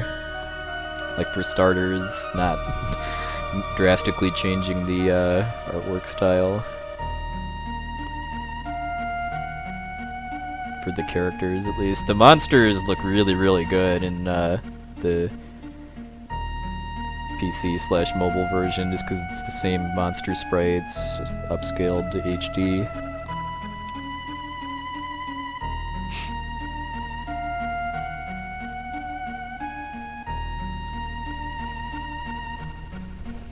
The run.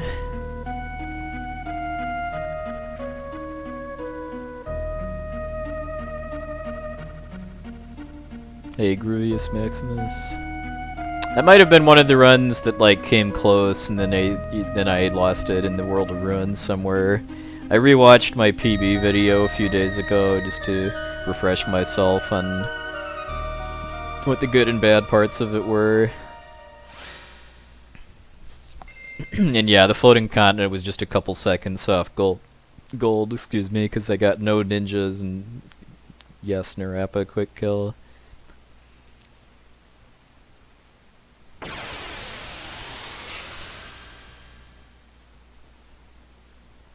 Oh, me! I mean, fortunately I'd already played the PlayStation version of Final Fantasy VII before hearing the PC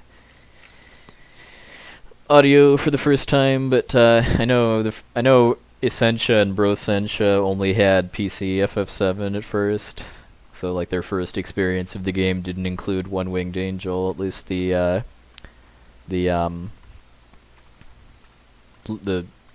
vocals for it.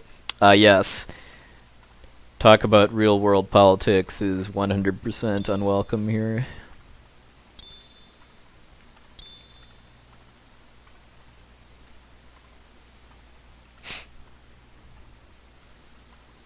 Hey, Zataxia.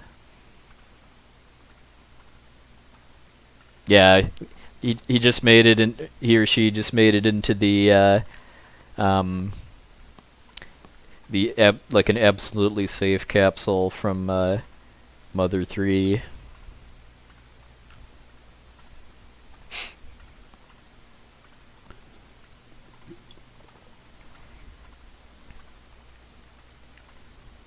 That is $3 for FF6, regardless of what version of the game it is a good deal. Even if it was a USB key that had a copy of the Steam version on it, that would still be like quite a bit less than retail cost.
Missed a no encounter tile or two there, but got most of them.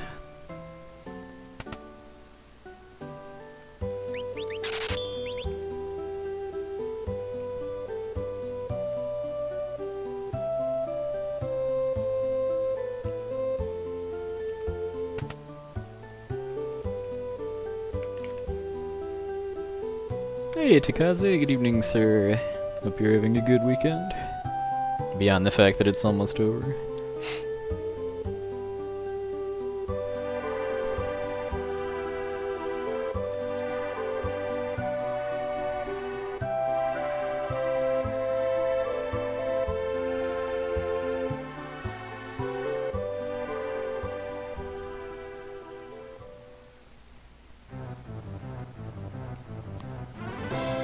Yeah, I think it's probably like one of those Emperor's New Clothes deals where anybody that questions too hard whether Gustall is a dog or a bunny rabbit meets an unfortunate demise.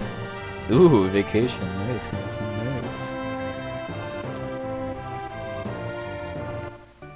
Hey, Titus.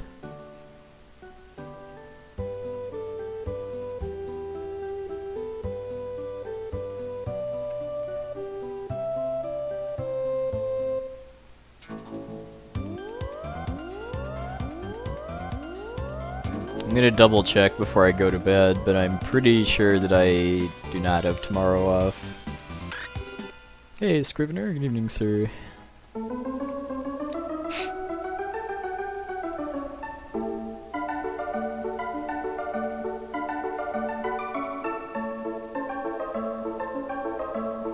Yeah, FF5 GBA audio is fine. I mean, I think Super Famicom is better, but GBA is fine too.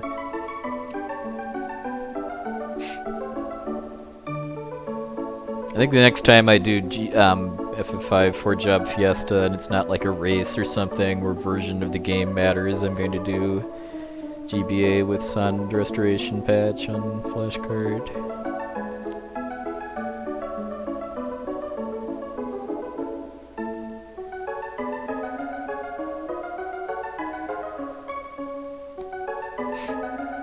Oh yeah, Canadian Thanksgiving is coming up soon too.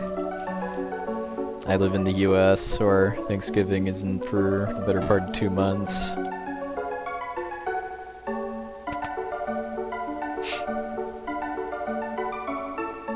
Thanks for the host, this Evan.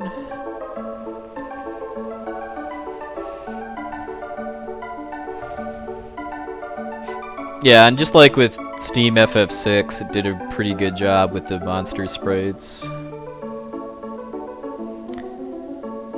No, that looks just like a picture of Gestall.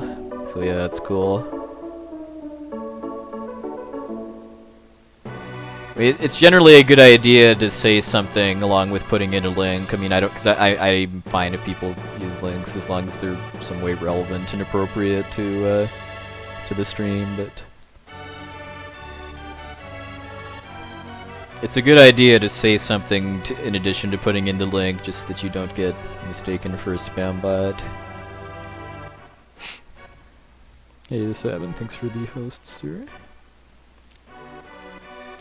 Yeah, I think Ultros' whole deal is just that there's no reason ever given for why he keeps attacking you.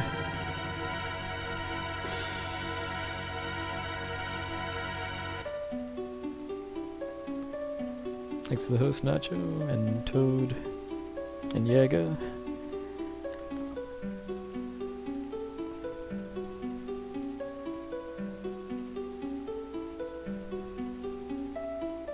Oh, 6:30, nice. So yeah, I guess that'll be way faster than. Well, that'll be faster than glitchless 100% even after I finish a run with my new route, but probably a bit behind 100% no sketch if that ever gets improved. How much time are you going to save on whatchamacallit, Ebbett's Rock by manipulating the coral and the teleports?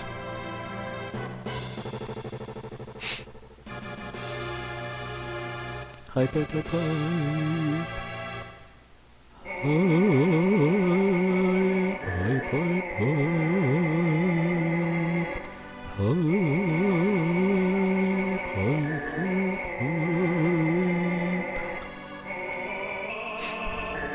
What is Opera Doc?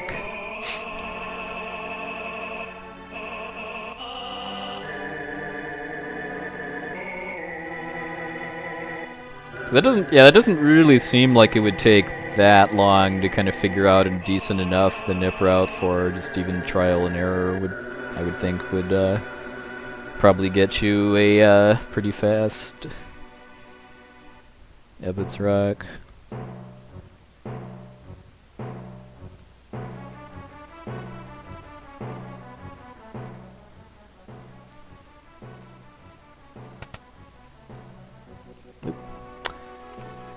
Press left too early.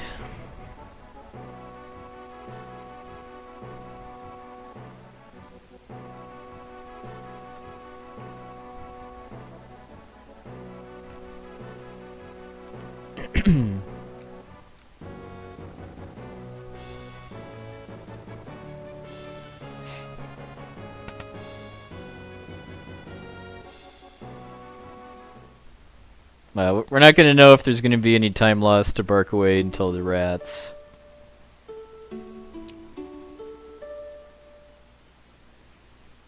That's the only meaningful RNG in this segment.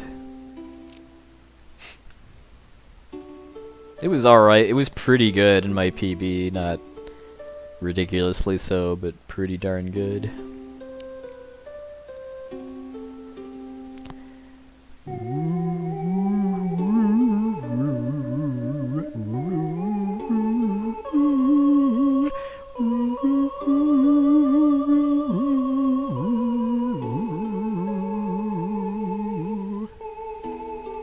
I think I'd better not do any more so that my voice can continue to function for another 3 hours.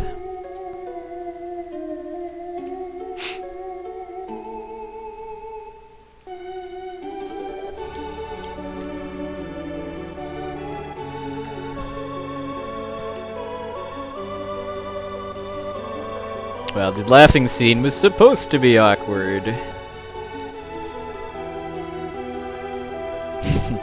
Proud Oyster PJ Salt, indeed.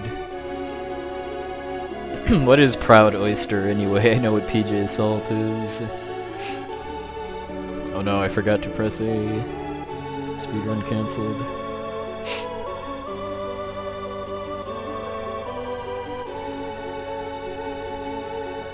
The laugh sounds just as goofy in the Japanese version, by the way, too. I think I've heard it pretty accurately compared to a crow. Freaking countdown. Yeah! Yeah! Yeah, and then Tonic and I were just laughing our heads off at that.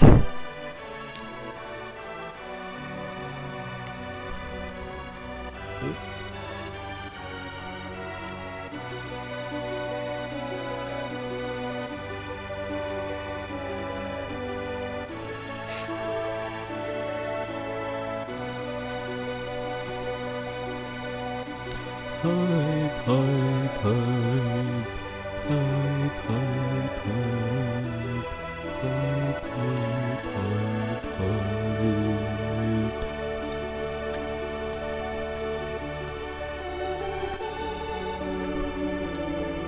Yeah, that was during Bix, any % sketch run at SGDQ. Countdown, one of our couch commentators didn't know that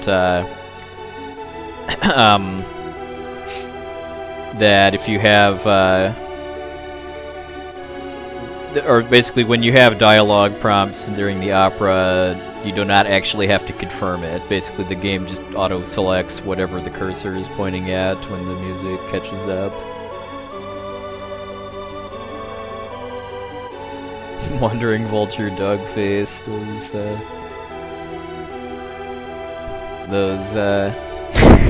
those clip names are pretty outstanding sometimes.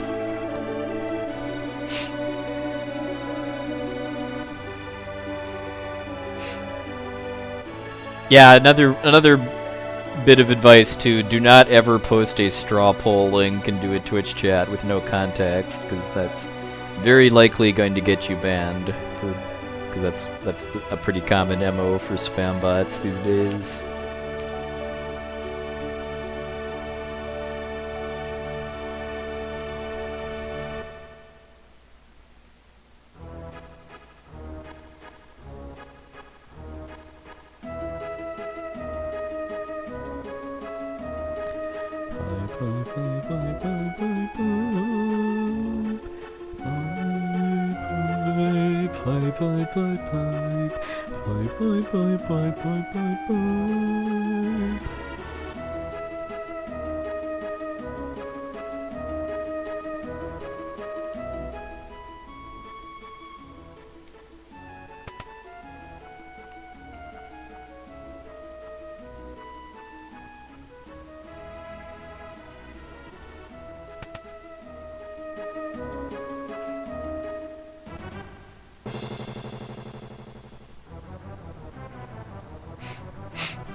Oh, I'm gonna leave the Ruru button to you, Anna.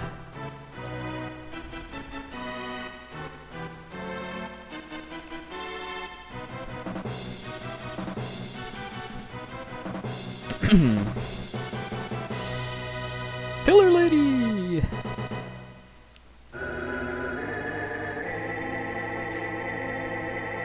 I don't even actually know if Pillar Lady is consistent too, given how little I tend to pay attention to what's on the TV right now.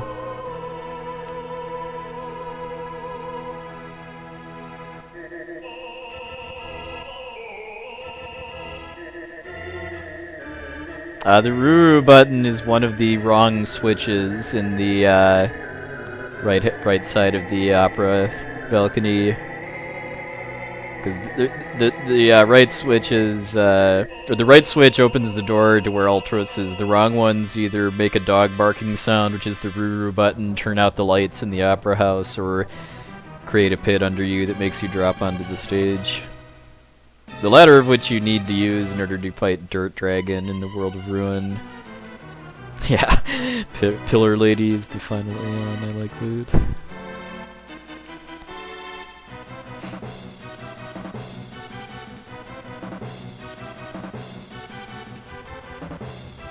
I think it's the leftmost switch is the dog button. Thank you, Delicious.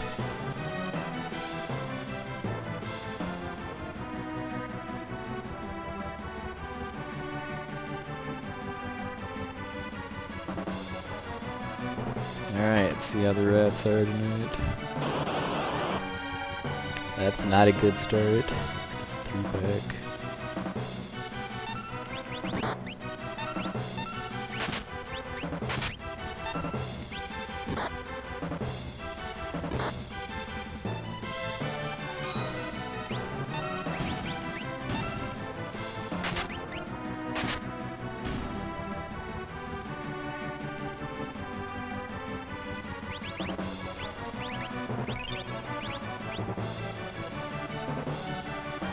Okay, that was not expected.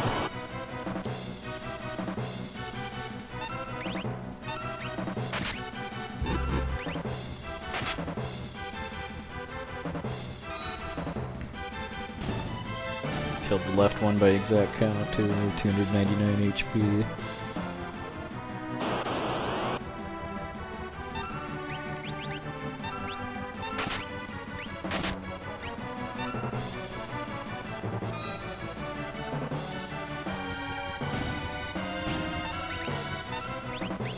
Okay, good, I got it before it got a turn.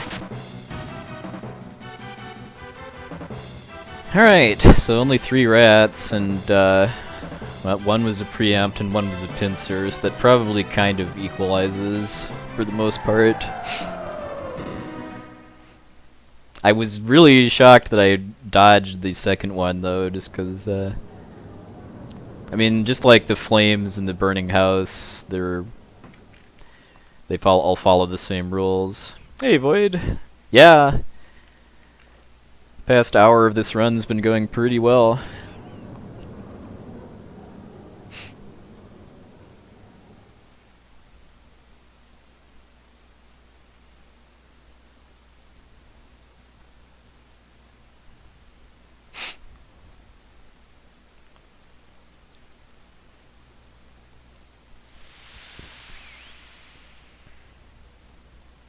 Probably gonna be mostly breaking even here, though. If I hadn't gotten pincered by that first set of rats, I'd probably gain time. Hey, Zos, evening, sir.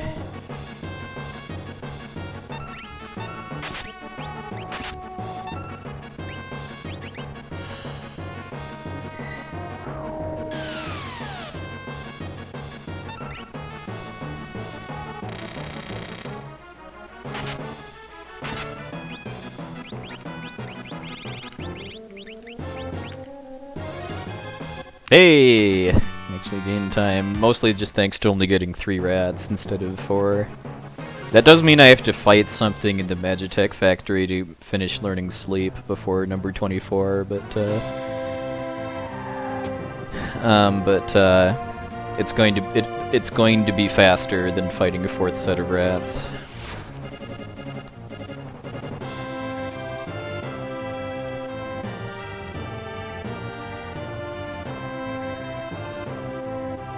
Thanks for the good luck. Yeah, the past hour of this run's been going very well. Yeah, hour 2 is one of the weaker parts of my PB. I think hour 3 was kind of average. Like, well, I think I'm trying to remember what, because there's 4 boss fights in this next segment, all of which have ways that they control me.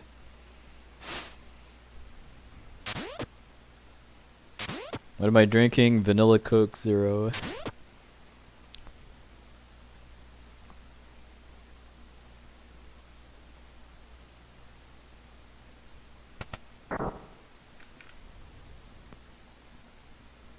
Oh, thanks for the host, Those. Just noticed the message. How have the Metroid attempts been going lately?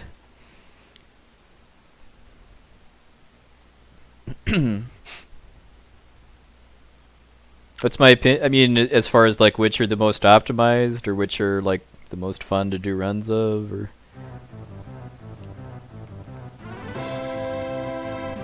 As far as which are more optimized, I would say any percent no sketch is probably the most optimized, and then followed by any percent sketch, and then any percent glitchless.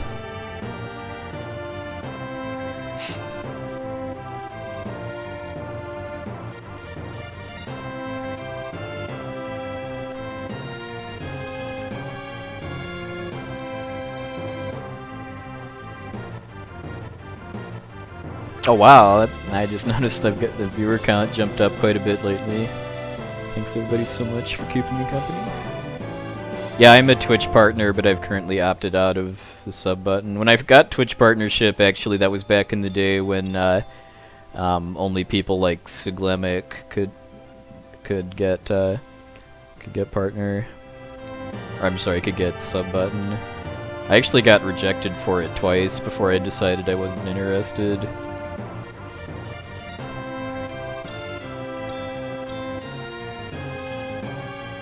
I guess the other thing too is that if you're interested in picking up the game, both any % sketch and any % no sketch have much better tutorial resources available.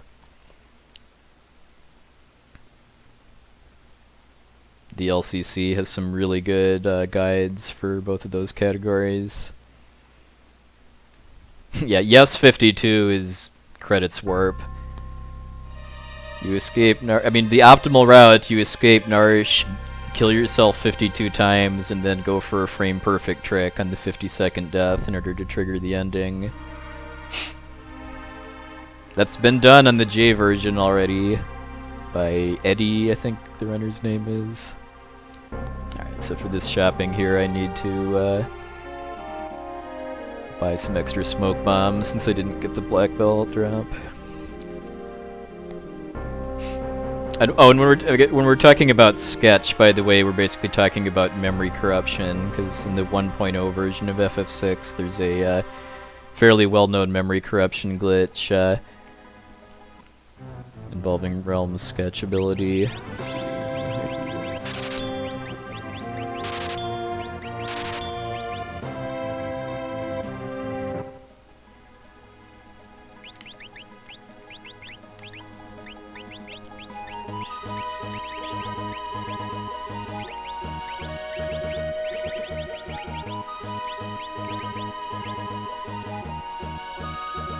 Alright, I didn't forget to put the sneak ring on like I did last time.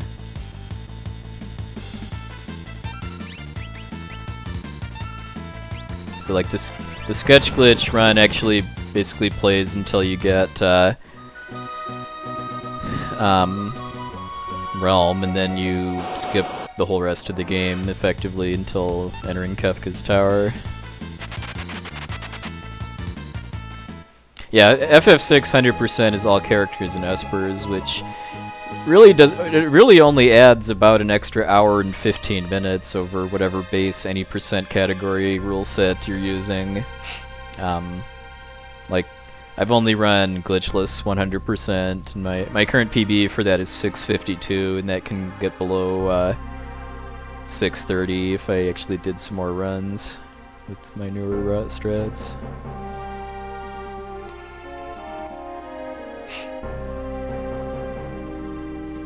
Well, I used to think that Joker Doom and Vanish Doom were boring, but I've warmed up to it just because when you really look at the route that uses them, it's not really that much of the game that you have access to death glitches. Because like in the any % no sketch route, you use Joker Doom to kill the Cranes, which is the final boss of Vector, and then you lose Setzer for quite a while after that. So I need to fight something in the factory to finish learning sleep. And fight a pincer attack is not something to fight.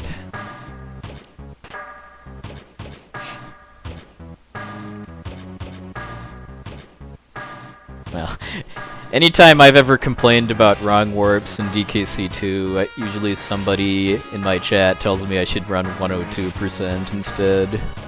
Because you don't wrong warp in that category because you don't get any percentage credit if you wrong warp.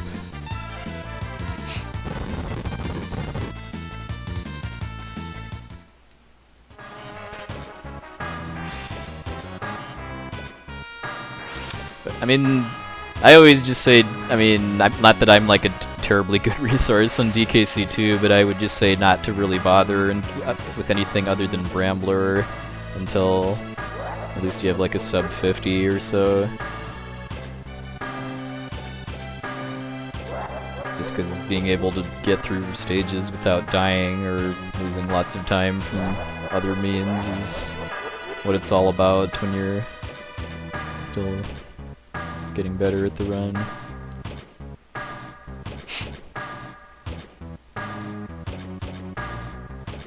Still haven't gotten a good fight, because those 4 enemy fights are one of the slower ones, just because it takes 3 attacks to win, and there's There's others that are a lot faster.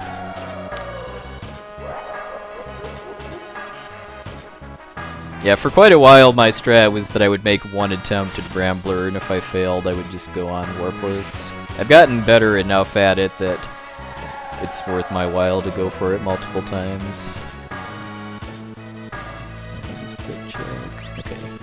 I didn't think I took any damage, but since I got pincered I wanted to make sure.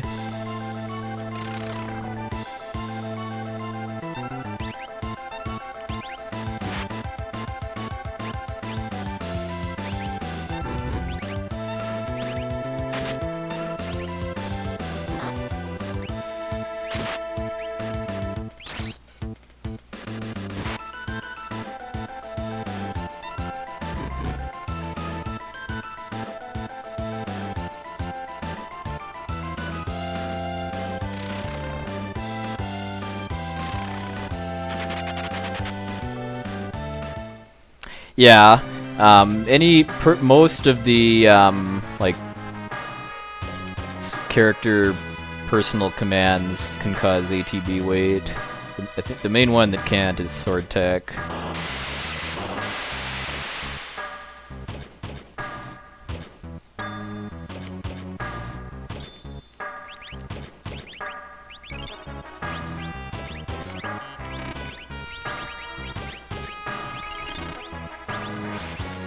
Yeah, I'm really hoping that I can at least get a 45 before the DKC2 tournament starts.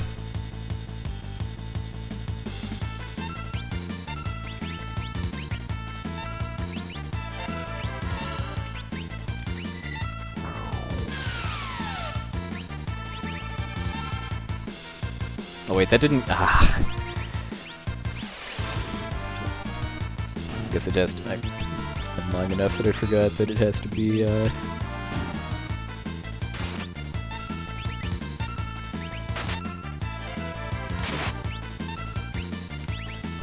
wasting tons of time on this fight because I didn't use Flash, but I used Ramuh instead of Flash.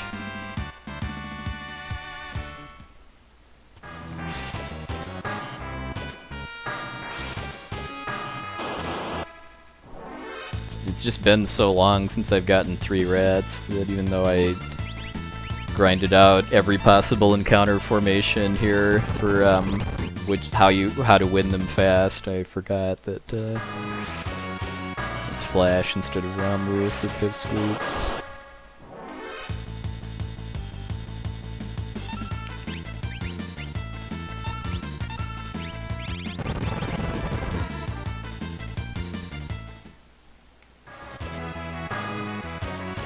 Thank you, Daniel.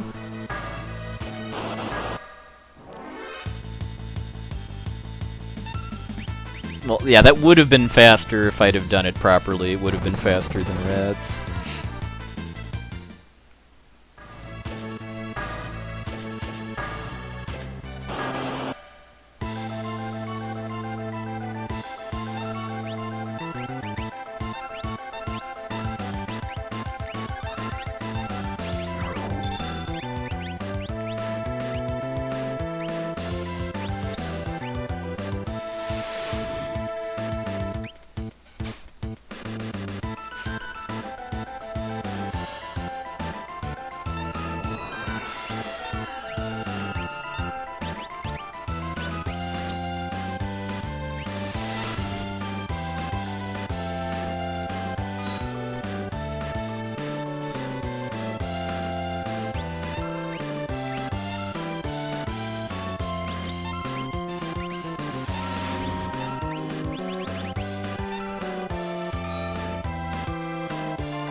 Alright, good fight.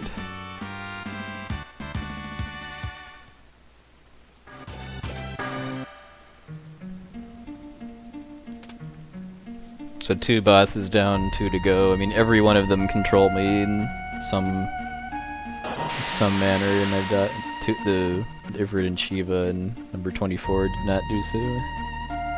Number 24 is definitely the safest one, though, because all that can really go wrong there is if it confuses somebody before I can put it to sleep. I could also not get the Rune Edge steal, but that's not really going to affect my Crane split. It's just going to mean I'm short money later.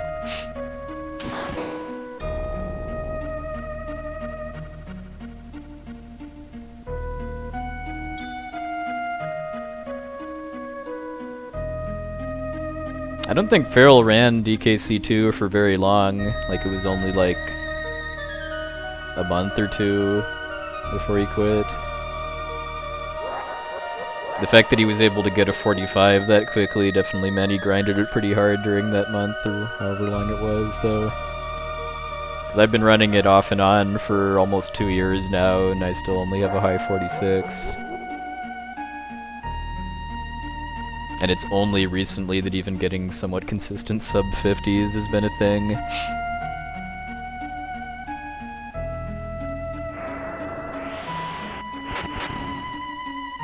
Yeah, I'm still on the fence if I ever want to try running 102. If I ever did, I would probably just try to cut the 2 hours and then call it a day there, just because of just how hard getting everything in a run that long is with that many tricks. I mean, it does look fun for a change of pace, though, and it doesn't have wrong warps. I do want to try some other platformers, too, none of which I've really decided for sure on. Like, both of the ones that I had in my poll for the 12-hour challenge are I'm definitely still interested, namely ActRaiser Professional Mode and Super Castlevania 4.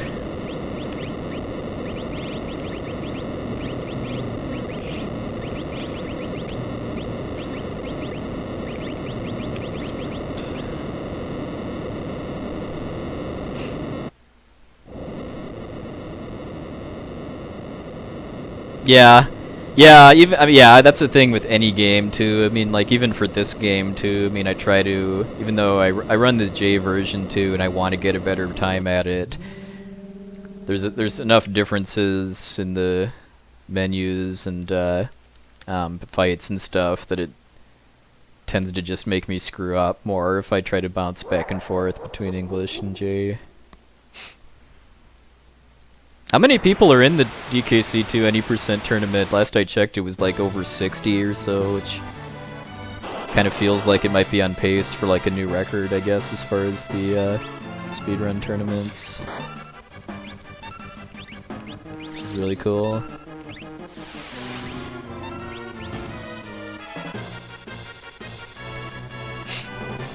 Yeah.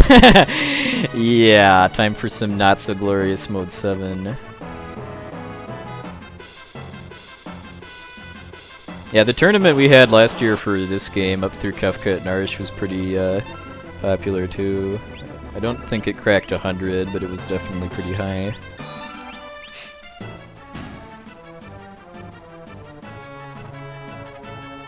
I'm expecting to get crushed, but I would definitely like to at least have the tournament motivate me to get a better PB.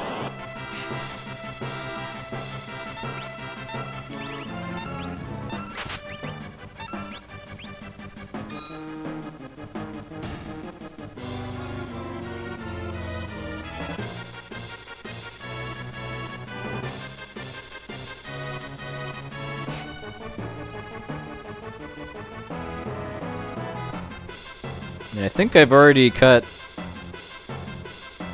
2 minutes, I think, off my PB since I signed up for the tournament, so it's definitely something. Also, Edgar is getting trash ATB luck on these fights. He's still outspeeding the enemies, at least.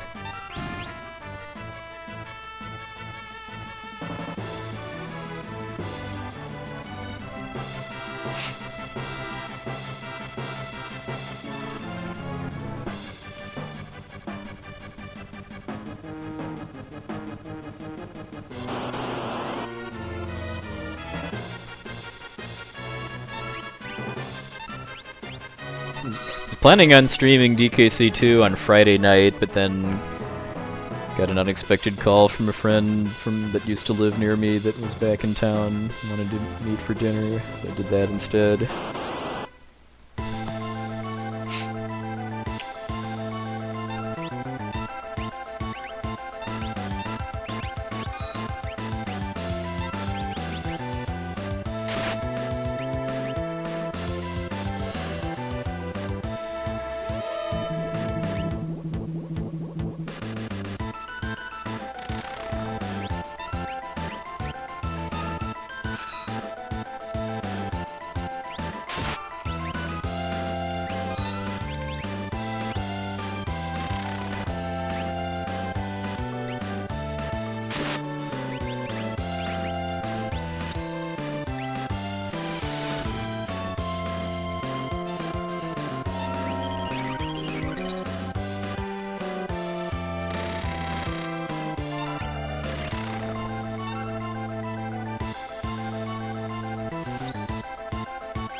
Alright, that could have been bad actually if either the aura bolt had hit the left arm or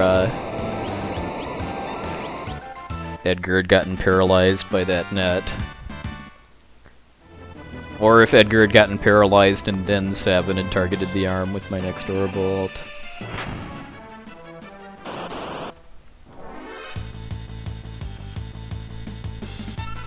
I've been having kind of enough close calls with that fight lately that it's probably time to grind it a bit more.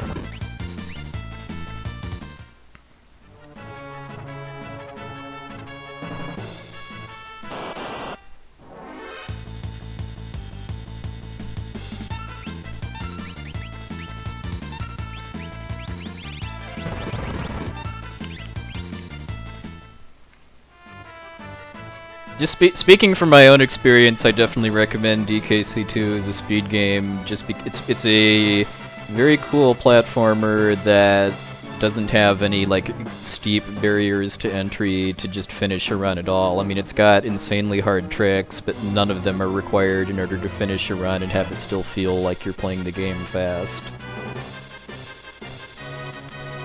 Because I mean, getting like a sub 50 without doing any wrong warps or other hard tricks is definitely possible if you just get good at the platforming. Hey, Megashin. That's one thing that's kind of kept me running it, even though I only originally picked it up as part of a game exchange challenge, is just the fact that even playing it at a scrub level, it's still getting a better time still feels satisfying, and I can work in harder tricks when I feel ready.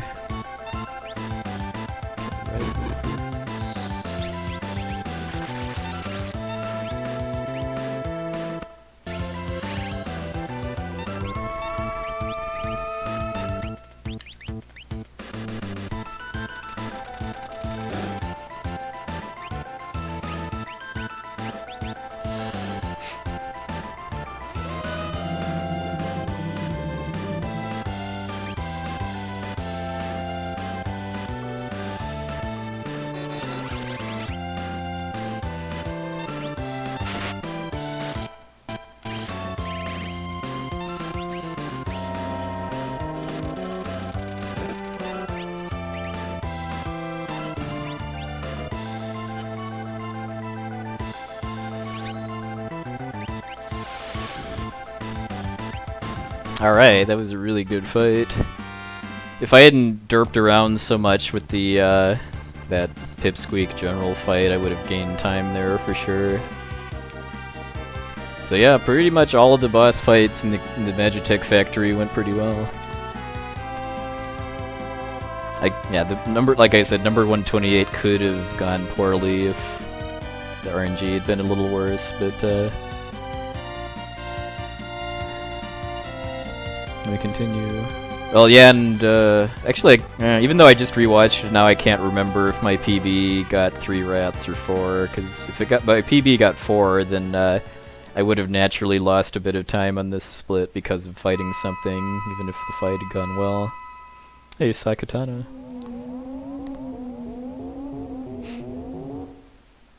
DKC2 in Japanese is pretty much the same as in English for speedrun purposes. The main thing that matters is whether it's 1.0 or 1.1 as far as the ROM version.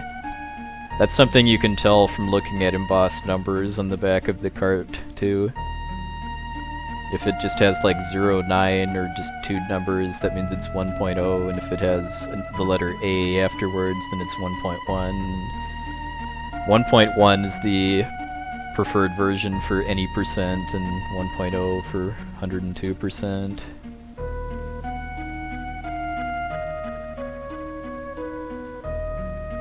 Mainly just because wrong warps are only possible in 1.1. It's kind of funny why, too, just because the glitch that makes wrong warps possible exists in all versions of the game, but instead of actually fixing the glitch for the 1.1 version, they just made it so that if you trigger it, it just sends you out of the stage with it marked complete instead of soft locking the game. Yeah, there's some kind of scrolling speed difference that matters, I guess, for some of like the bonus barrel entries, I think that's why 1.0 is preferred for 102.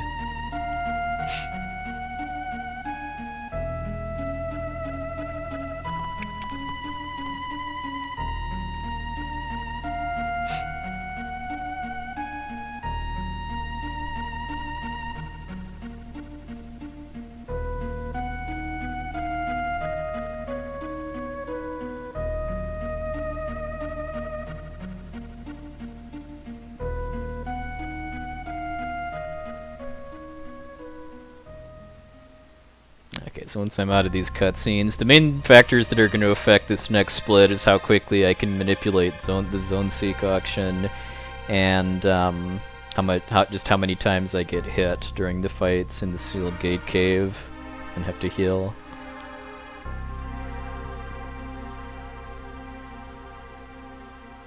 Well, look at my possible future speed games list and then behold the shock and terror. I do eventually want to learn the route for Mystic Quest for no other reason than just to amuse myself and my stream viewers for 2 hours. I have zero intention of ever taking it seriously.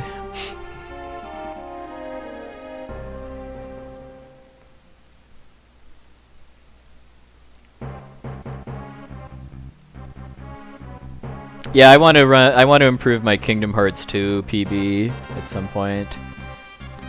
I've been saying that for a very long time, but eventually I'll mean it.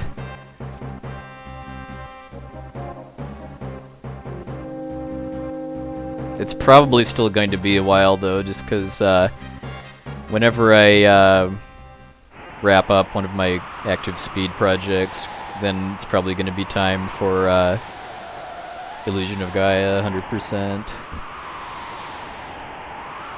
Because I was working on that a few months ago, but then I just put it on hold basically because doing more runs is not really going to be worth my while until I grind ILs, which I'm not really going to have time to do until either I'm done with this or with DKC2, which at the soonest would be after the tournament. So I do want to get at least a 45 before moving on to, if not a sub-twig. Although I did actually watch part of Twig's PB and found that his rolled 4 split, I think, is only 10 seconds slower than mine, so that definitely tells me that it can happen if I get better at Worlds 5 and 6.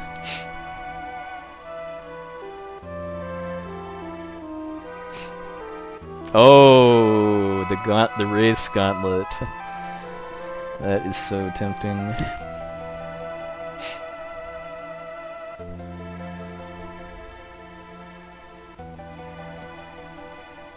Mystic Quest used to be the hottest RPG racing game, bar none. I imagine just because doing a race relieves you of any responsibility for resetting over bad starts.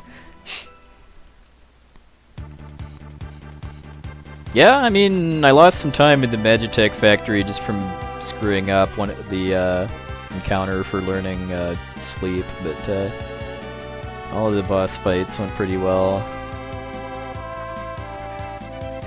And apparently holding right there made me select no instead of yes, so I just lost a few seconds there. Ugh. I'm not happy with the number of mistakes I've been making in this run, even if they're all really minor ones.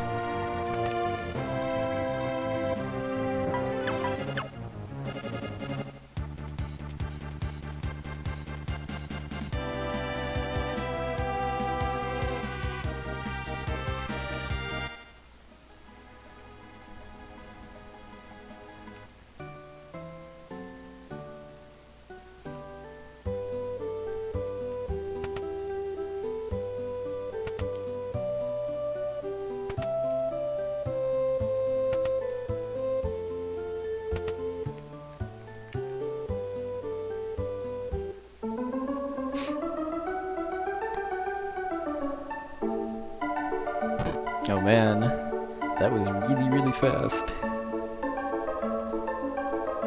If anyone hasn't seen this run before, I was watching the movement pattern of the NPC out in front of the auction house as a visual cue for when Zone Seek would be up for auction.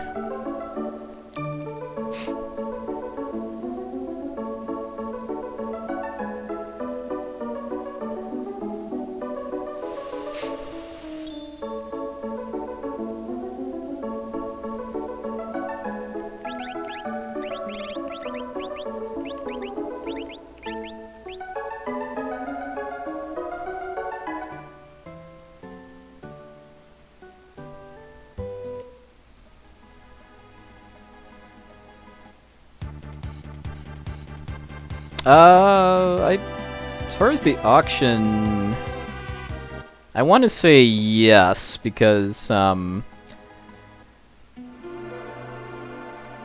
done runs of just the World of Ruin for 100%, which includes manipulating Golem. So I know I've at least done Golem manipulation with SD2 SNES. Hey, Hoishin, thank you. Much appreciated.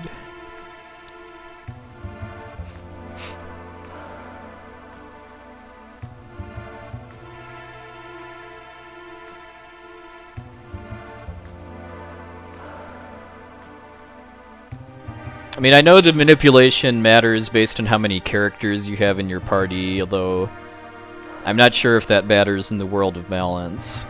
I know Nitrodon has a full spreadsheet for auction manip posted in the SDA forums, in the FF6 thread. And I want to say that for World of Ruin, at least, the number of characters you have affects manipulation.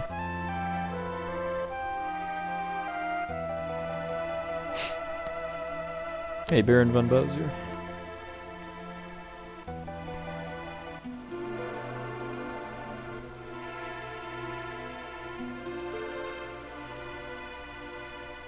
So the amount of time that it takes to set up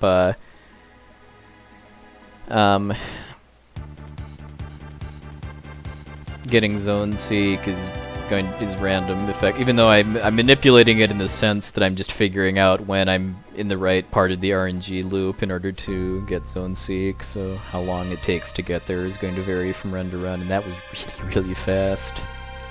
If I have a good sealed gate cave, this might be a gold split, even with even with that text derp in the airship.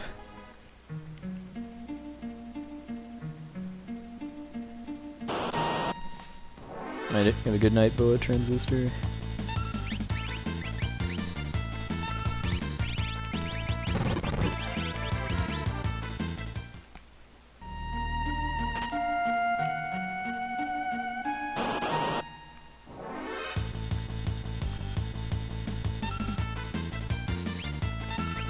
Oh, I didn't equip sprint shoes on Terra. I don't know why she was so slow. It was something I was supposed to do in that menu before.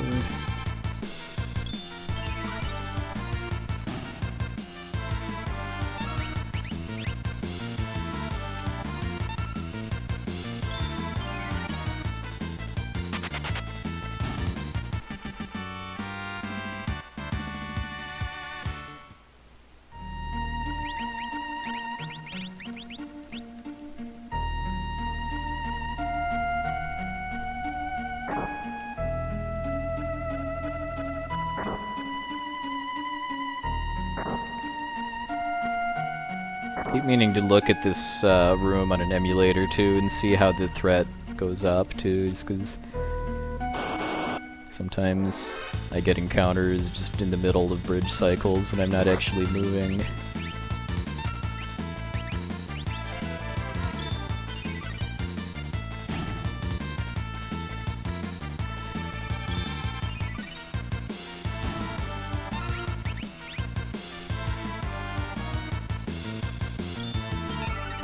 For this game, it kind of depends on what part of the run it is, how much margin for error there is with movement. Like, this part I'm actually not actively manipulating the encounters, just because, I mean, I'm getting the same number of encounters from run to run. What the monster formations are is going to vary a bit, just because I can't control the, I can't control finding Gao or the Opera Rats, and both of those matter as far as how the encounter string goes. I mean, it's not all that relevant, just because once I get smoke bombs, it's much less of a thing as far as how many, like, what monster formations I fight. It is going to matter quite a bit in the World of Ruin, but I'm going to be back on manipulation then.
So yeah, my advice would be to dig up Nitrogen's auction house spreadsheet just to make sure that you're doing the manipulation correctly.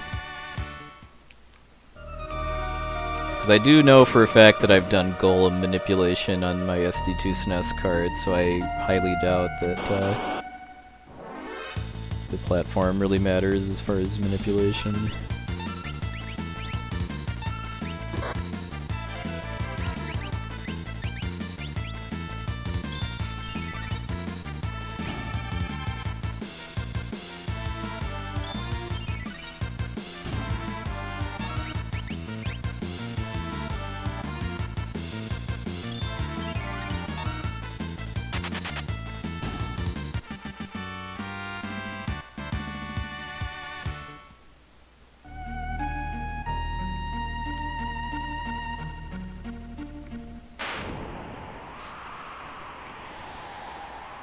Alright, I don't think this is going to be gold, but probably going to gain some time off my PB, both because of the really fast zone seek and then a few seconds worth of route improvements I've made.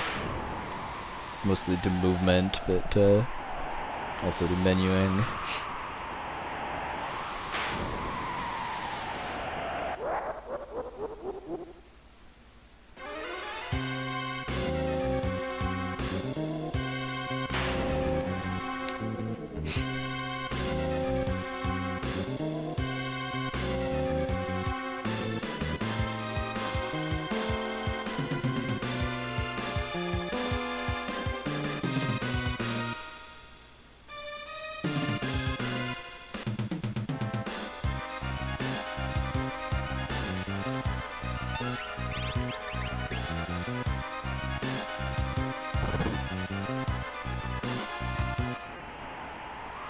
I'm almost afraid to ask what Sonic.exe is. I've heard of Rockman.exe.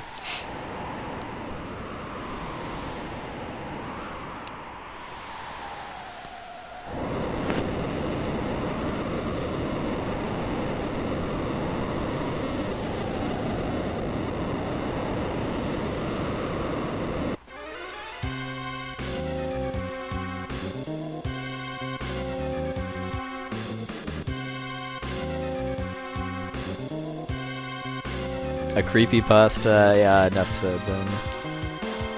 The correct creepypasta, though, is Son of a Gun from Chrono Cross.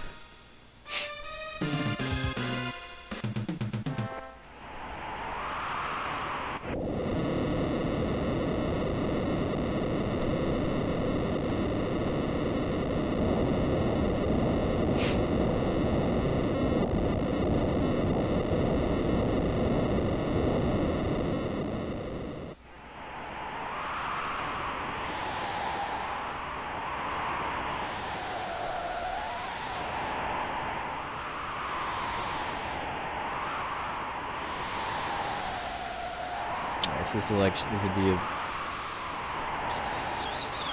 like 15 seconds or so.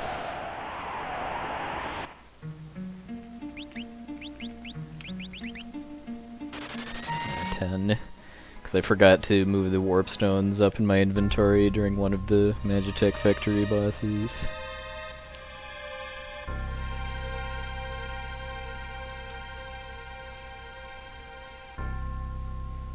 Yes, that would have been a lot better without the tutorial derp on the airship, but what can you do?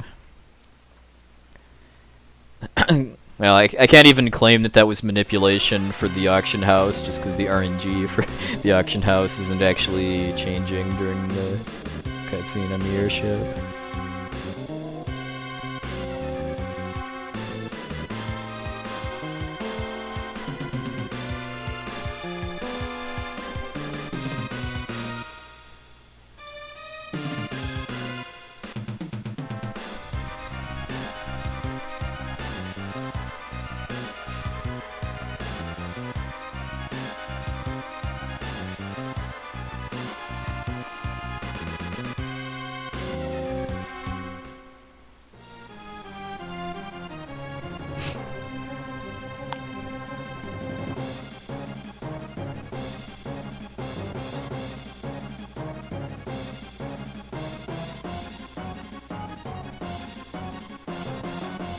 So I was reminded when I watched my PB video that I made a pretty stupid mistake right after the airship crash as far as leaving without actually having enough money to afford the chocobo, so I had to go back and sell stuff, so I can definitely improve that.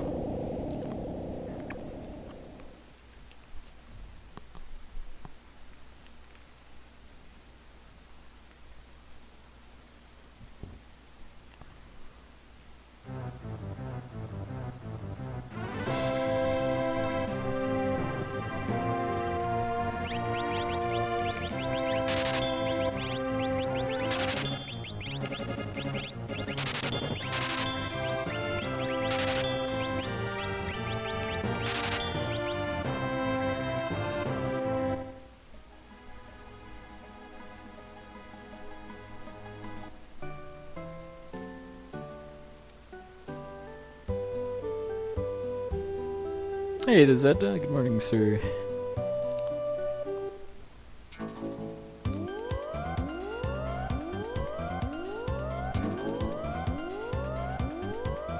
Guessing you're just getting ready for work.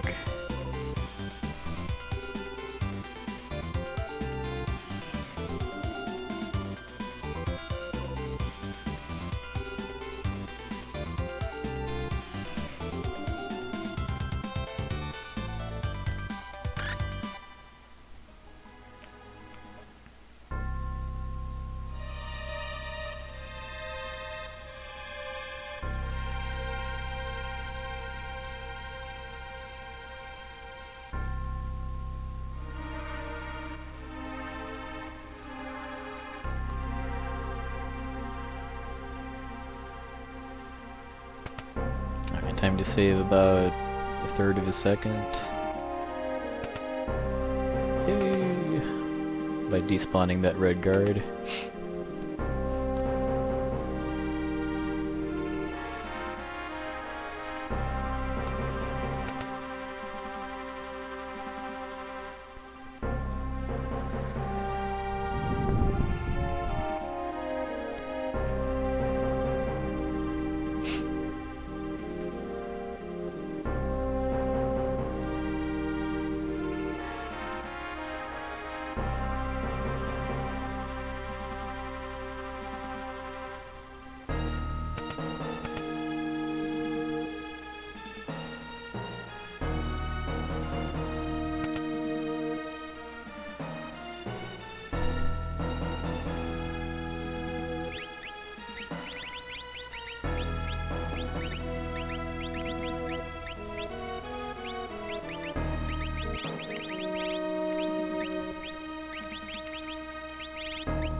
Oh nice, you finished your first FF10 run, congrats. For a long run like that, just finishing it all, regardless of what the time is definitely something to be proud of.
Yeah, Karakarn literally took a shower during the Suteki Dane cutscene once.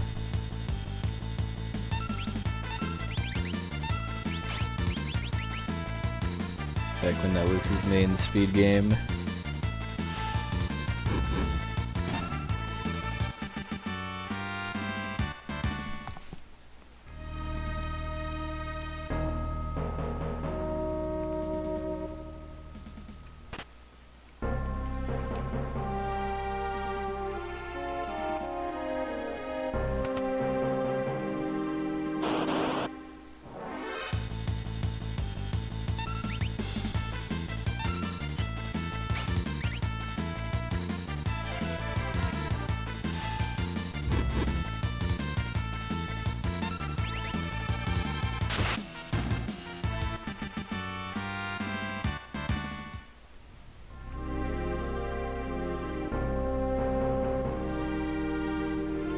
NPC mosh pit complete.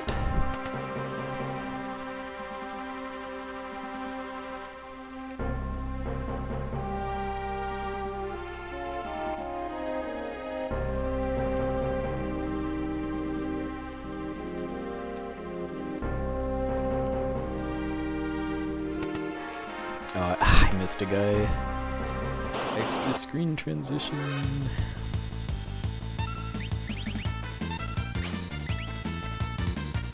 Still not used to this new route, even though it's not exactly new. I just never adequately researched what the optimal route through the castle was.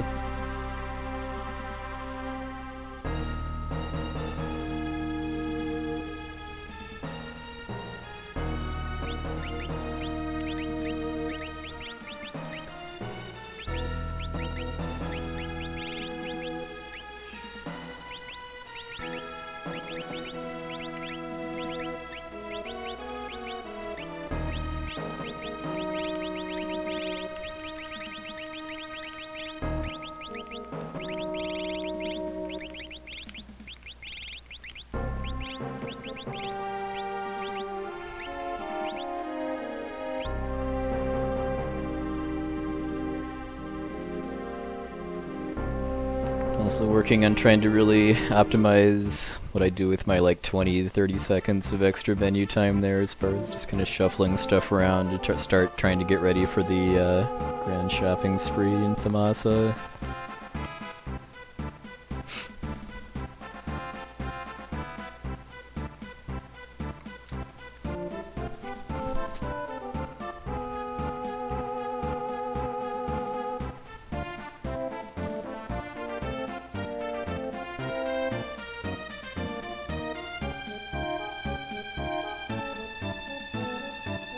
Hey, Jintatsu.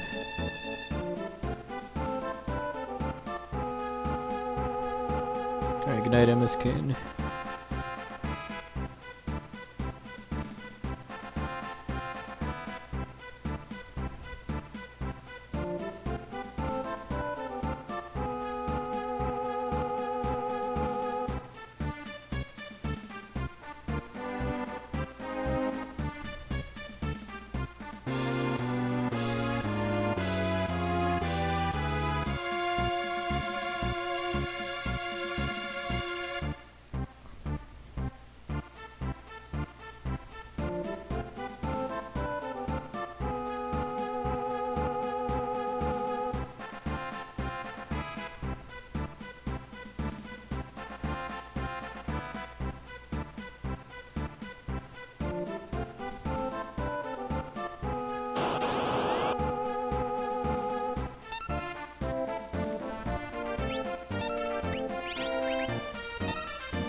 Yeah, Maduin definitely lifts. Alright, have a good night, O2G Gush.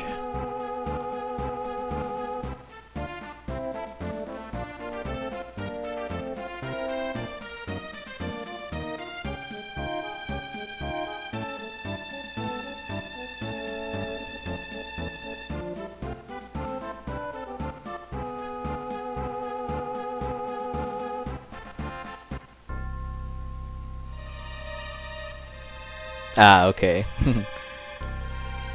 Never mind.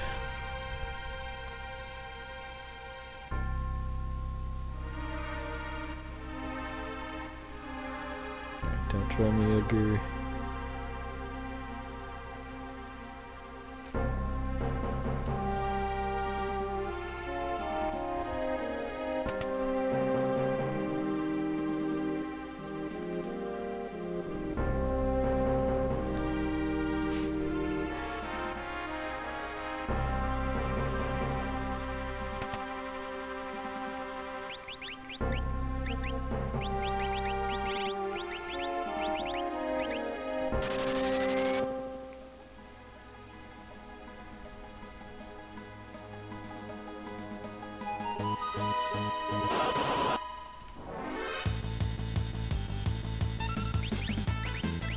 Hey, RMZ.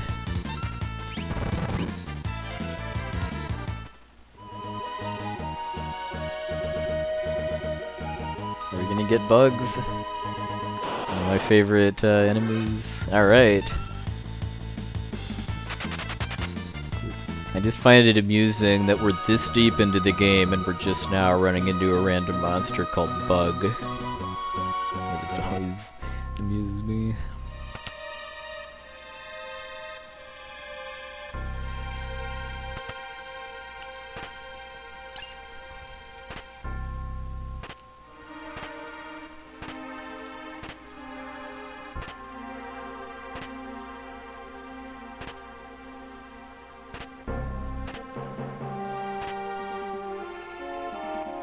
And it wasn't just a bug, it was a preemptive bug.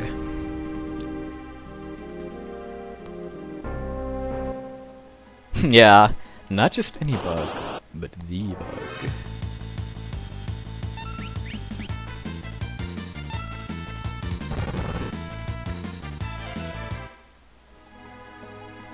Makes me miss the bug family of robots in Chrono Trigger, where you have bugs, debugs, debuggers, and debuggists. I think there's 4 of them.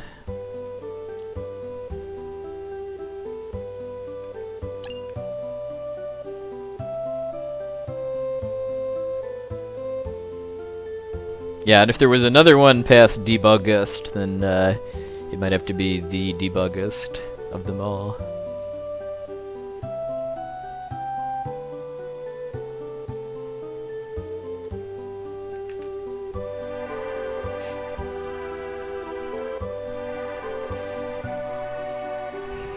Thanks for the host, Zephyr Blaze.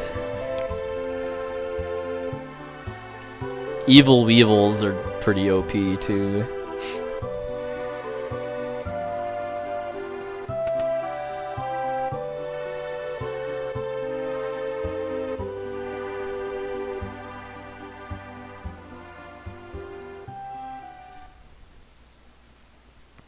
Yeah, they took even more creative liberties with the monster names in Chrono Trigger than in this game, actually. Because, like, there's a lot of changes, but there's a decent number of monsters in this game that are the same in English and Japanese, but in Chrono Trigger it's almost all different in English. Hey, Kophase.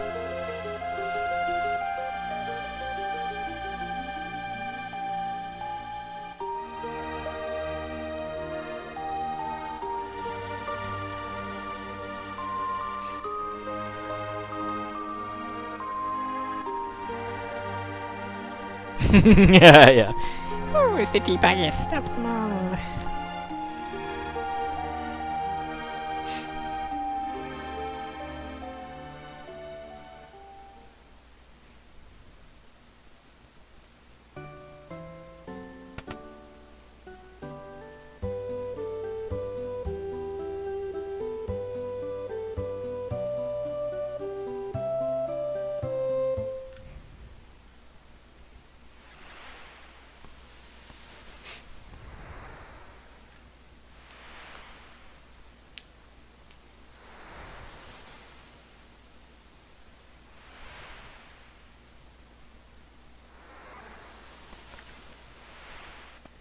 Yeah.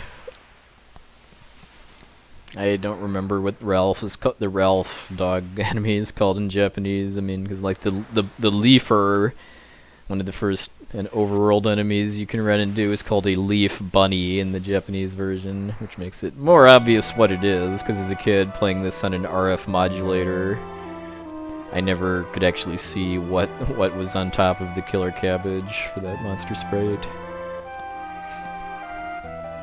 Hey, Ace Manor.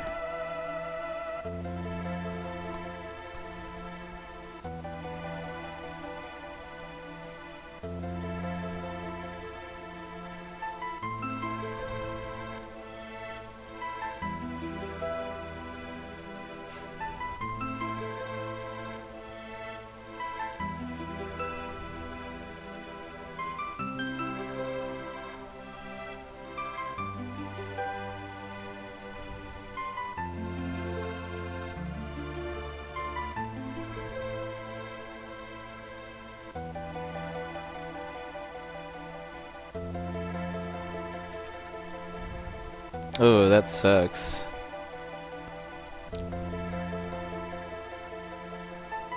Being without power and or internet is never cool.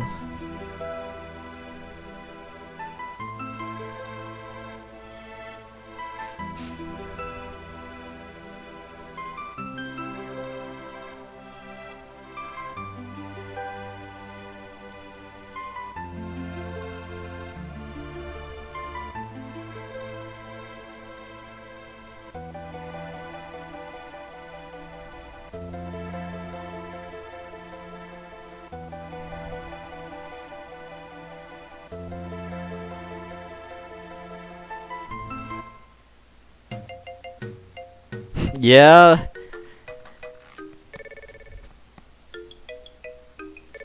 I mean, be careful, because their death awaits you with nasty, pointy teeth.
Shadow actually gets to see a fight this round.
Alright, I successfully did not sell the True Knight this time.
Thanks to the host, Test Runner.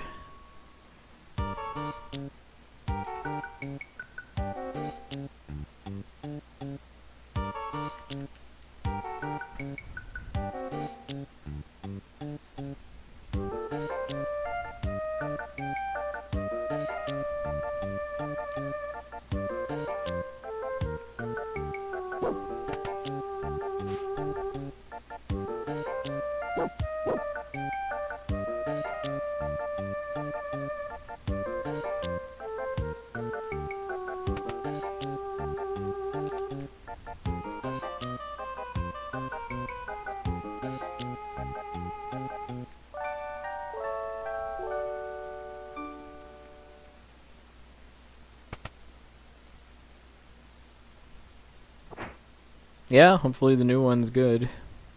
I haven't really been following the news about FF15 or FF7 Remake too closely, but I just hope they're good.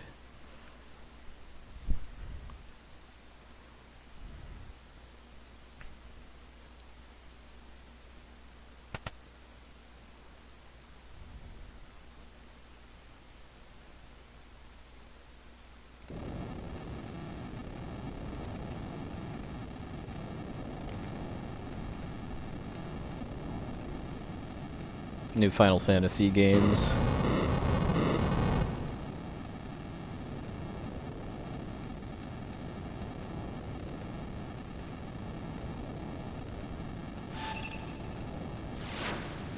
Yeah, and then there's FF12 International Zodiac is finally getting an English release too.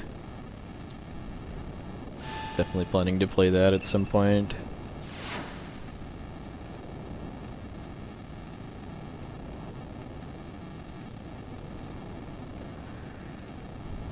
Oh, we've already got the makeover of this game in the form of the Steam version.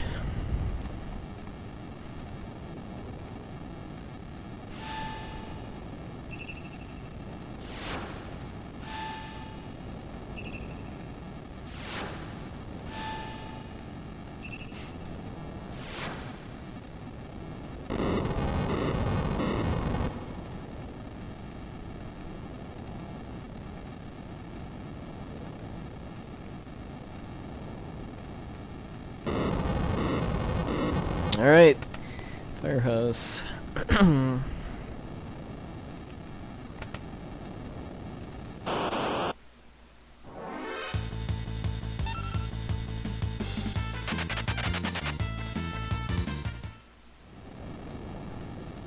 Dodged one in the first room, which is pretty much as good as it gets.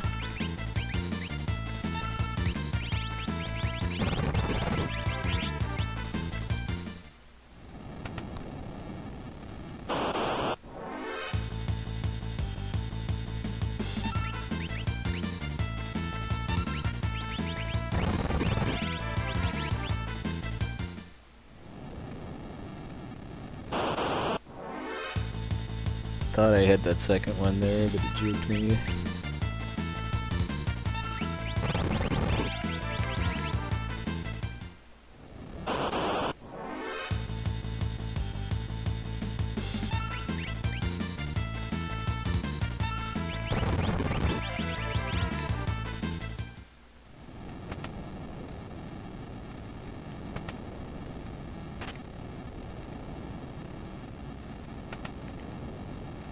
Hey Prodigy, it's going pretty good.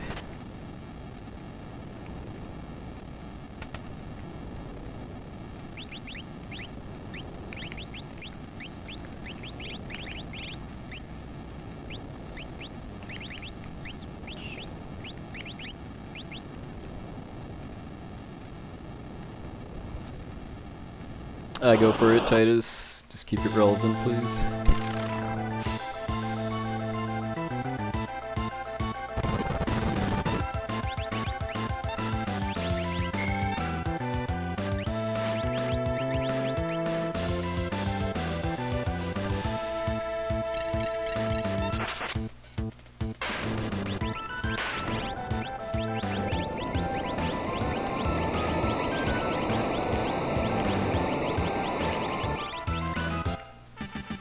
Hey, nice. I just noticed that was gold.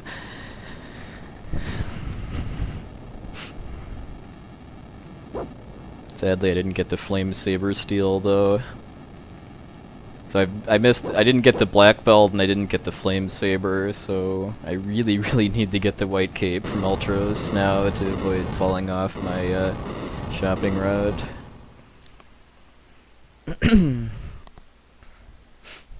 Yeah, I mean, it was good. Yeah, I mean, it was pretty good as far as dodging a couple encounters in the first two rooms, and then I got one preempt, I think. I also got to equip the Ice Rod during one of the smoke bombs too, which didn't really matter for the Flame Eater fight, but it reduced the impact of the turn order basically. Because if Strago doesn't already have the Ice Rod equipped for the Rambo Strago strat, I need to equip it during another animation.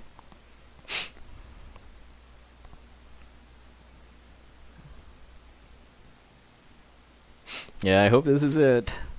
I mean, it's hard. I can't. I mean, this is a pretty nice looking run so far, but this not this next split, but the two after it are some of the best in my whole PB. So even just getting average Air Force and floating continent is generally still going to mean a time loss.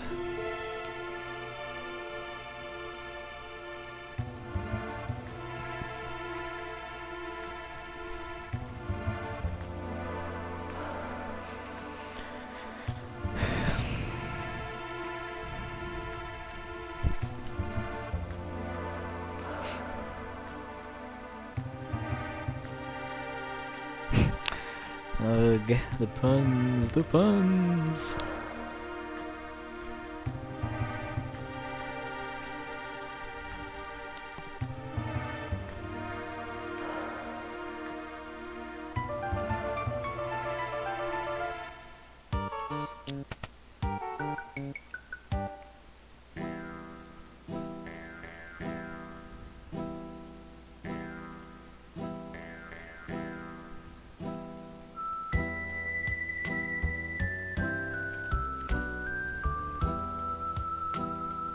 I do get 2 shots at stealing the Flame Saber, though. Or, I mean, the White Cape.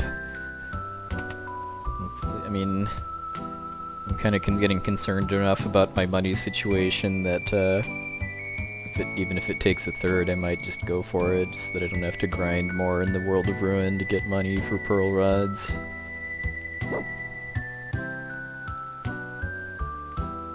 Hey, Nourish. Good evening, sir.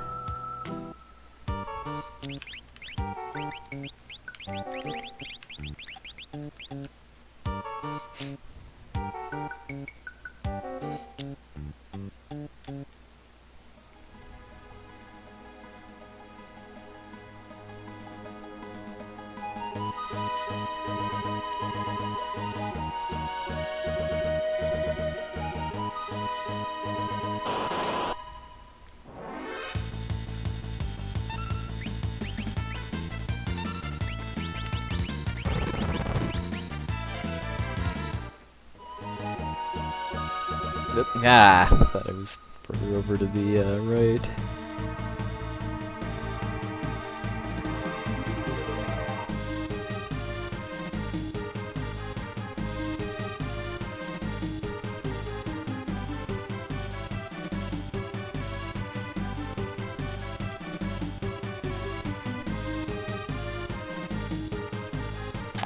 I actually have had Twitch partnership for almost 4 years now. I've just chosen not to get a sub button just because I work full time and don't feel like I need my stream viewers to pay me money to play video games currently. Yeah, and what Takaze said, if you are so inclined, the RPG Limit Break channel, which is a channel that hosts an annual charity event that I help organize along with fairly regular community marathons and stuff too, does have a sub button, and the sub revenue is used for the marathon expenses.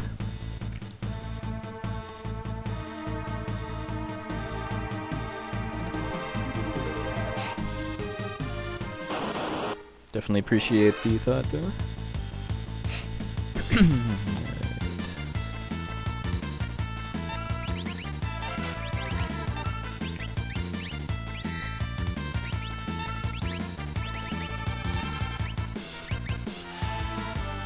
Alright, later Zedna. Don't work too hard.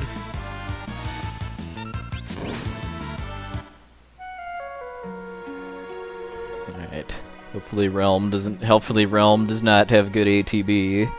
Because that, a couple runs ago, that messed me up on this fight when Realm's turn came, or Terra's turn came up before Realm's, when I wasn't expecting it.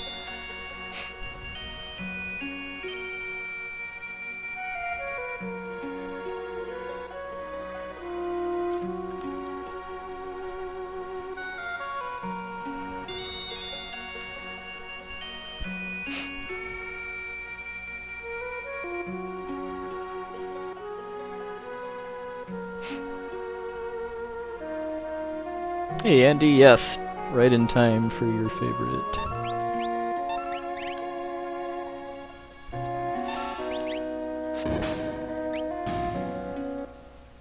Alright, I might have lost it like a half second or something because of having to pass turn to Terra, but at least I didn't defend with Terra like I did a couple runs ago, which then meant I had to use a 4th rod on Ultros.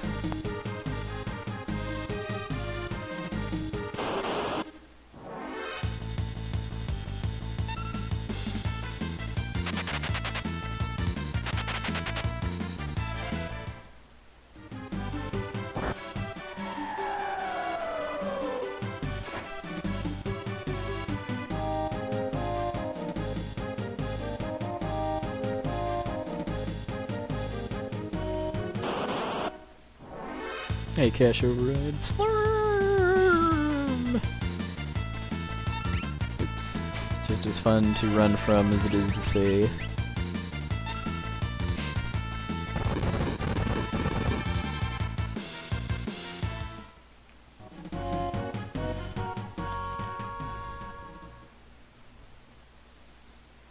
Probably would have tied if I hadn't if I had remembered that Locke hadn't changed back to Smoke Bomb yet.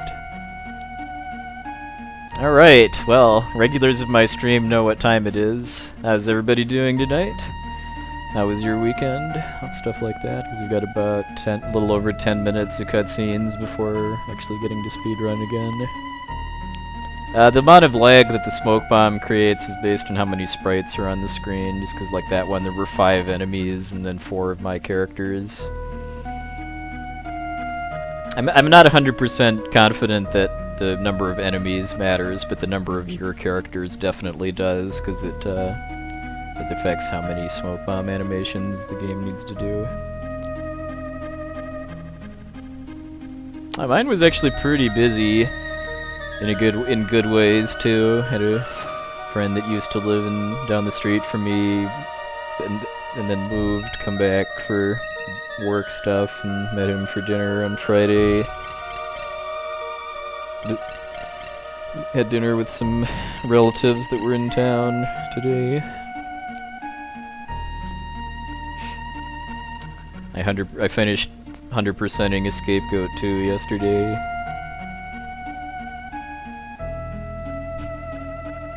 The classic Nacho. I believe that's called speedrunning ADD, also known as the Villagins. Alright, good night, Ritz Blues. Good luck with the homework.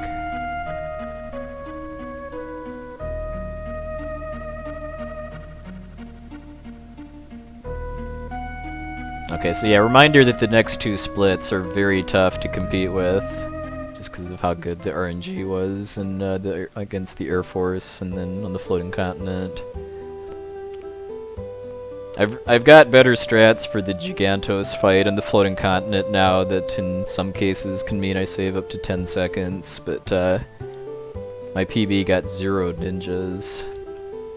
Ah, here we go. Here come the Thamasa hosts. Thank you, Anna. Thank you, Takazi.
How do you get Leo in the party glitching? There's a glitch called the airship glitch that's not in any way useful for speedrunning, but it's useful for breaking the game in hilarious ways. And the short version is that you can use it to get early access to the airship in the World of Balance. I mean, the reason it's not useful for speedrunning is because the setup for it is hours long, because you have to basically play up until you get to the floating continent and then game over after doing a specific setup, and then since when you game over in this game, the game will automatically send you back to where you last saved. Setting up the airship glitch means that you'll have access to the airship back where you last saved before you game over there.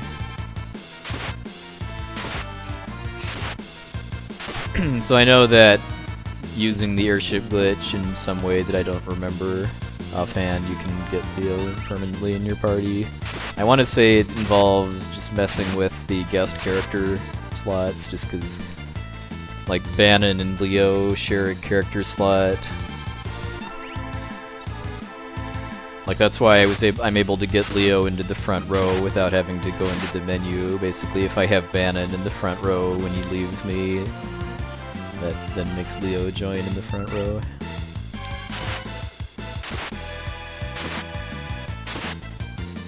Does the thing with kicking you back to your last save even work on the GBA version? Or is that Super Nintendo exclusive?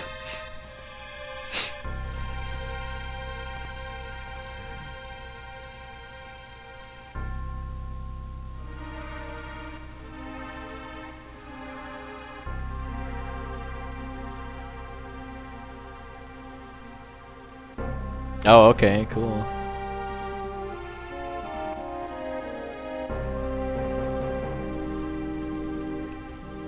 Is this game going to be played at AGDQ? No. The Final Fantasy game that got accepted into AGDQ was Final Fantasy 1 for NES, which I'm very much looking forward to seeing.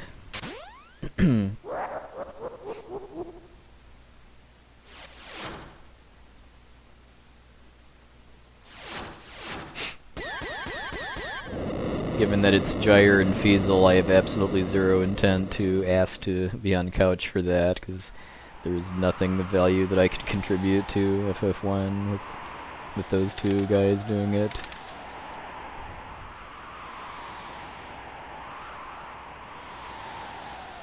I think the other RPGs that got in were Paper Mario, Thousand Year Door, one or more Dark Souls 3. I forget if like any other Western RPGs got in.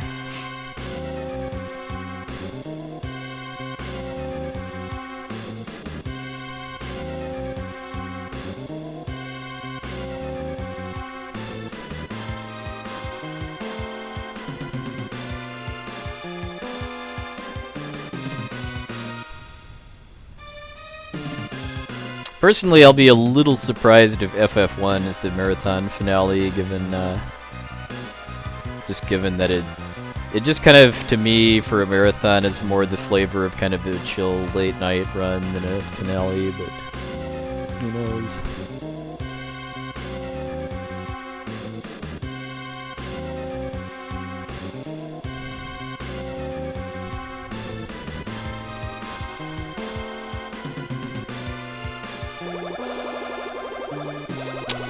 No, I think this shirt, I know I got it from the Yeti, but I don't think it was attached to a marathon. I think it was just for sale on the Yeti.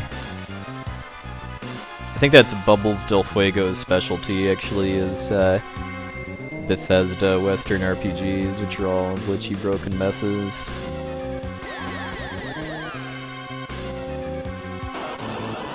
Medicite Mayhem!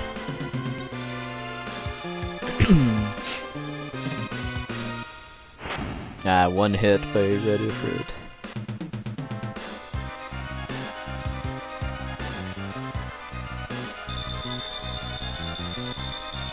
Yeah, I may or may not own a Demon Chocobo shirt as well.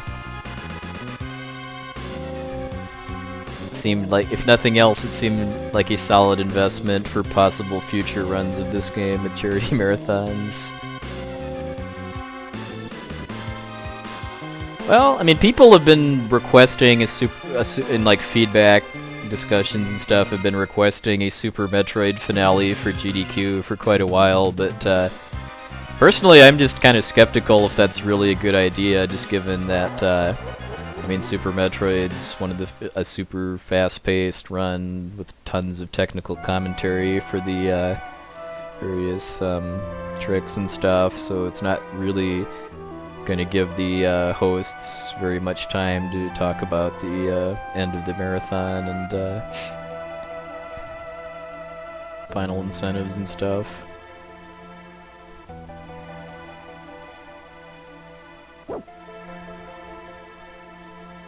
No, the AGDQ schedule isn't out yet. The games list got posted a few days ago. Imagine it's still at least another week or two for the schedule.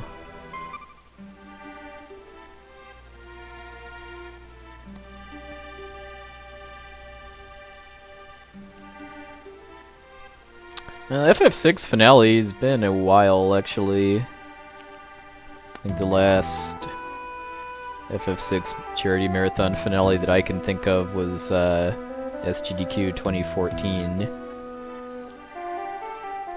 Because it wasn't the finale of this past SGDQ, it wasn't the finale of RPG Limit Break. I guess it was the finale of SNES Superstars, but that wasn't a charity marathon.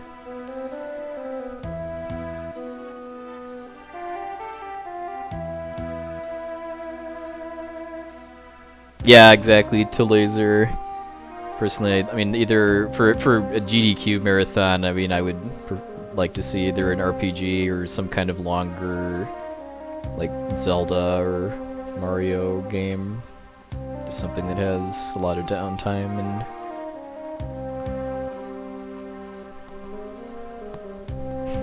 but it's still pretty well known. Hey, Wilkeny, yeah, this run's going places, but the next half hour of the run was really, really good in my PB, so it's gonna be pretty hard to compete. But see what happens.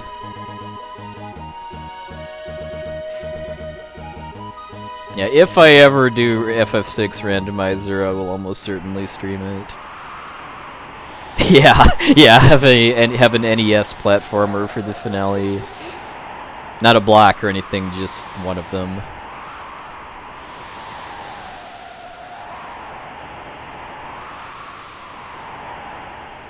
I mean, they tried something different this past SGDQ with having a encore game. I mean, it did make sense given what the schedule was, just because the finale was Mario RPG, which is a really cool game and speedrun, but doesn't really have a whole lot of donation incentives. So having the Mario 64 encore race as an incentive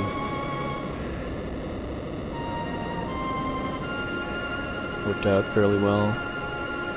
I know the response was somewhat mixed, depending on whether people like Mario RPG or Mario 64 better. But I'm glad it was tried, at least. Hey, Schism. Feeling pretty good. Or have Strider for finale, NES Strider, because everyone can Strider.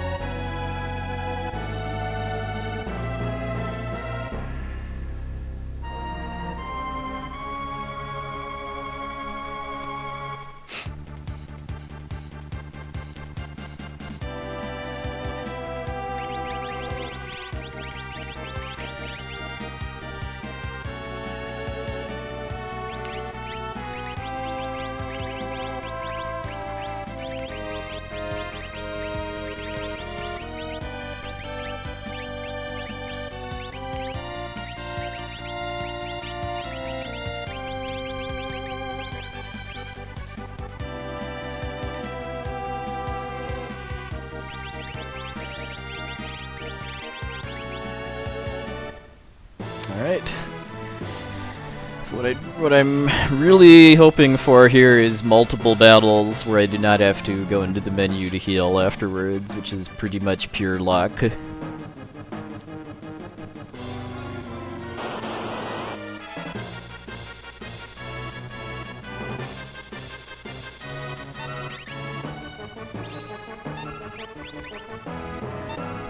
that's a good start.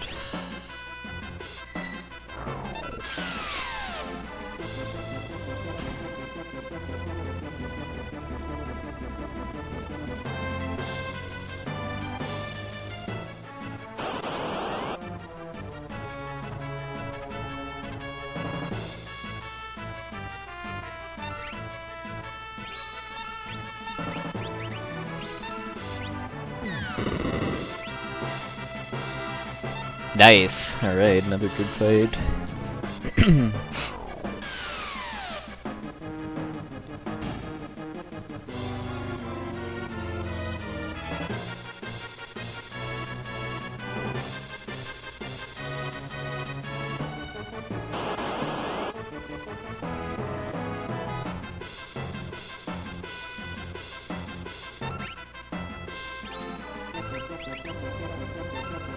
Oh man, this is kind of scary actually. Can't remember the last time I've had 3 perfect battles in a row in the IAF.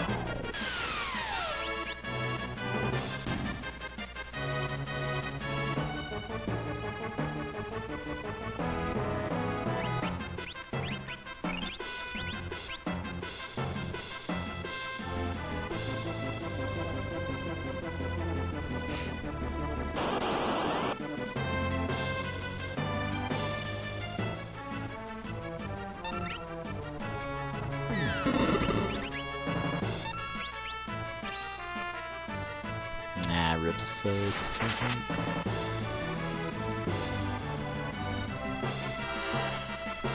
I can afford to have Celis die once before I start to have issues.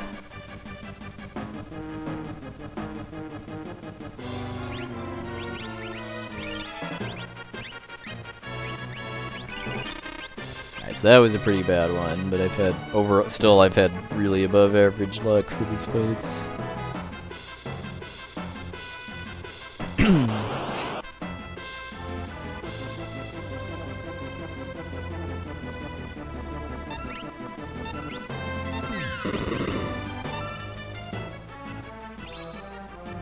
Alright, good. I was getting pretty scared when I saw Celis get hit by the tech laser again. Because an absolute zero, or maybe a propeller or two, would have killed her.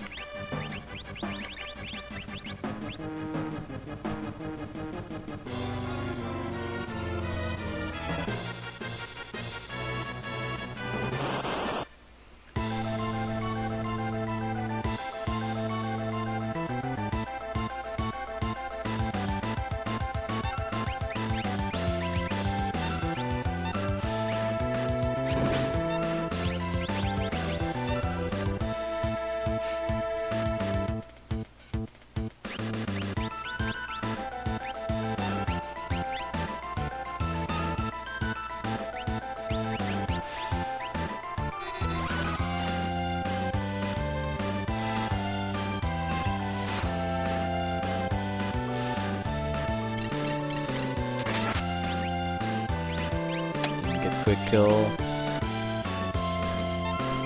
Dude, just didn't do enough damage with ice. It's not a terribly big loss though, but probably means no gold no matter what now.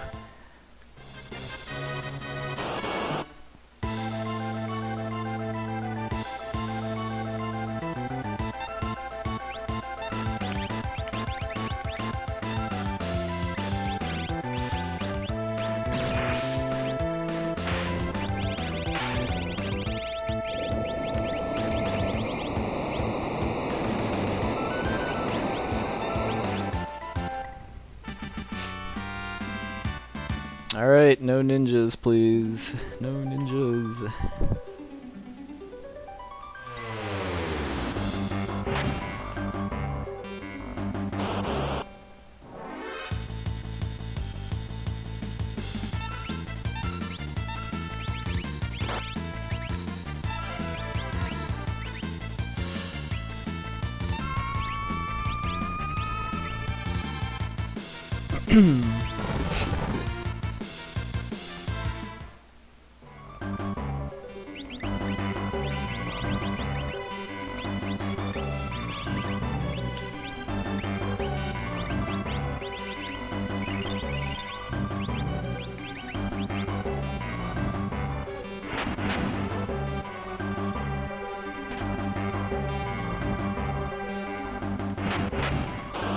No ninjas.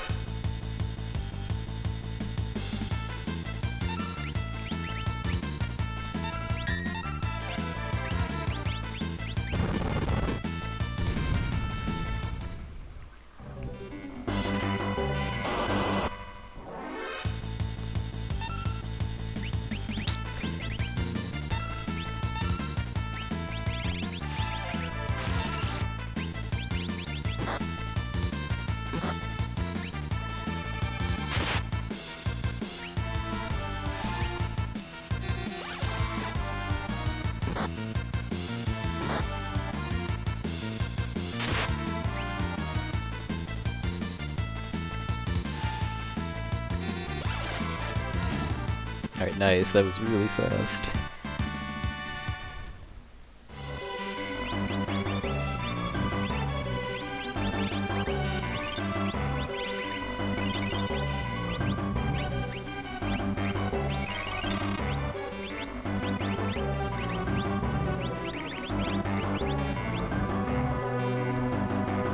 Ninjas are going to be less of an issue now. The worst, just the absolute worst thing is getting ninjas before Gigantos.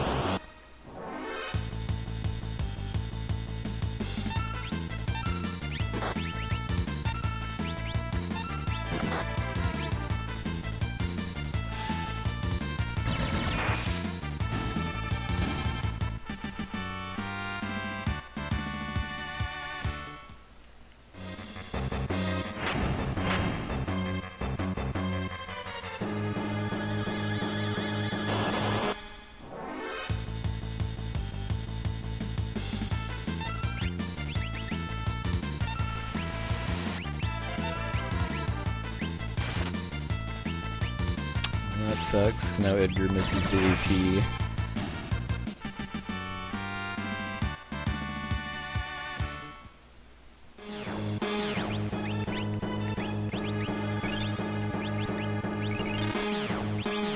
Cell still isn't level 19 yet, so I need to fight something else anyway. At least they didn't double Skeen though.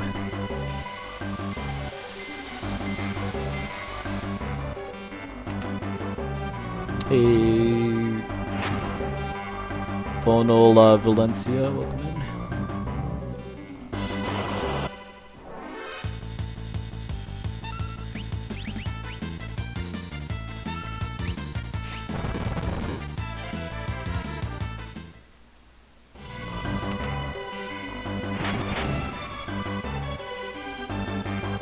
Edgar needs to learn Doom before I jump off.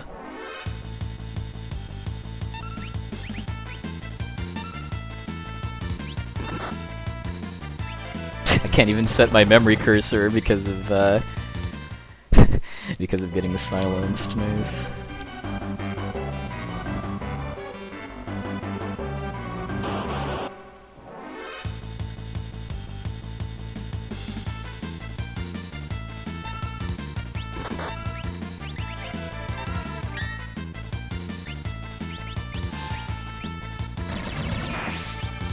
Hey Zaku, you're doing pretty alright.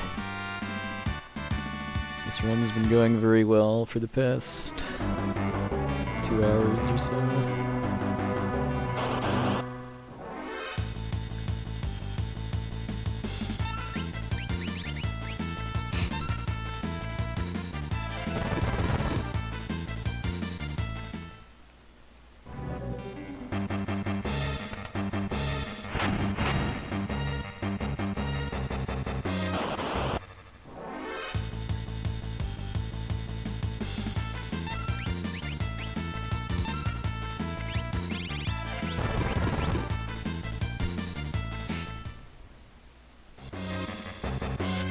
after getting burned badly my last really good run, I need to pay really good attention to if Edgar gets Doom or not, but it really shouldn't be an issue just because I didn't get trolled by ninjas in this run. Alright.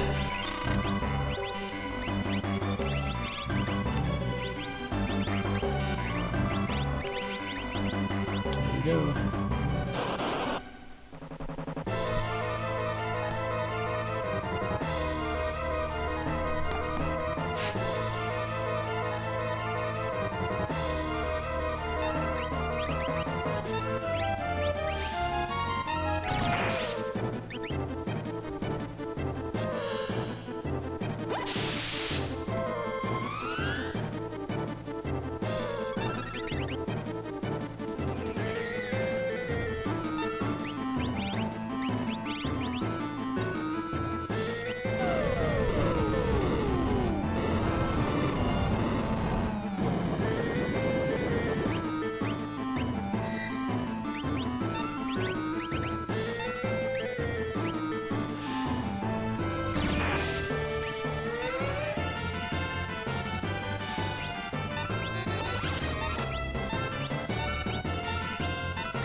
Double flares waste a little bit of time, but I don't think I'm gonna get death animation skip. No. All right, this is gonna be a pretty sick World of Balance time unless I get trolled pretty hard by the escape. I don't think I've ever had a 347 Atma kill before.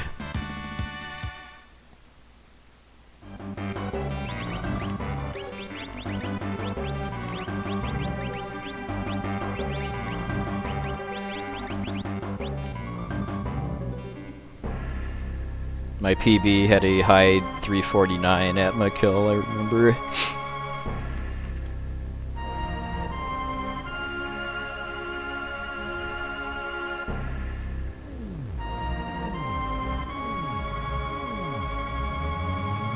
I mean, I wouldn't say this is gold floating continent pace, but this is good though. But still got to escape. Still got to quick kill Narapa.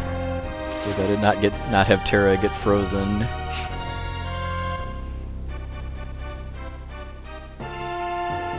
Thanks to the host, UA, F. Coughlin, DL Darklink.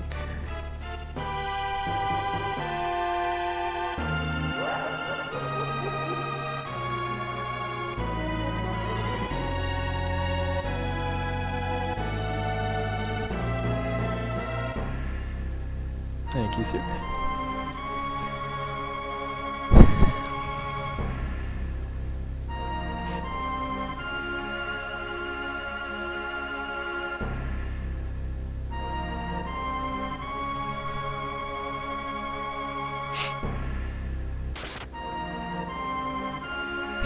Well, if you know what you're doing, there is never going to be a situation where killing Sid would be faster than saving him.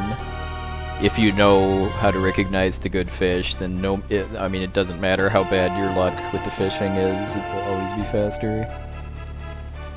Yeah, I'm still waiting on that too.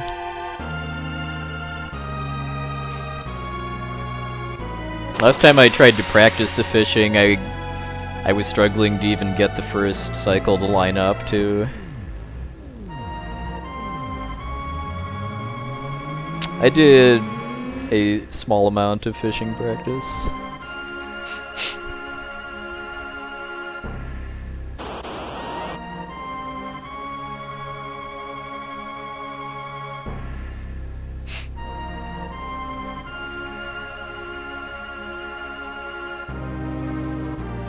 Yeah, the fast fish are always good, and then the medium speed fish can be either good, although not as good as fast fish, or bad. And it depends on which side of the beach they spawn on is the cue for which is which.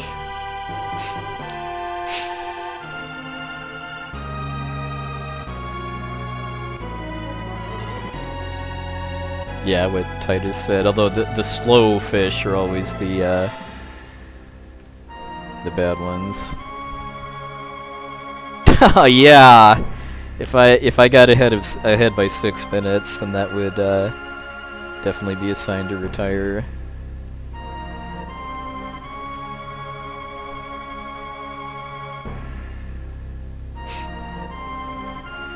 Alright, so I'm pretty confident that I'm going to get Doom in time, but I'm still going to pay attention to make sure after what happened last time. I mean, the main scenario that would lead to me not getting Doom would just be getting a lot of ninjas before Edgar equips Shote, or Edgar getting killed a lot. I don't know. I don't think it would ever be safe to call this category dead. Just because there's always new routing possibilities and there's always better RNG. Plus the RNG requirements aren't anywhere near as stupid as Sabinless for any percent no sketch.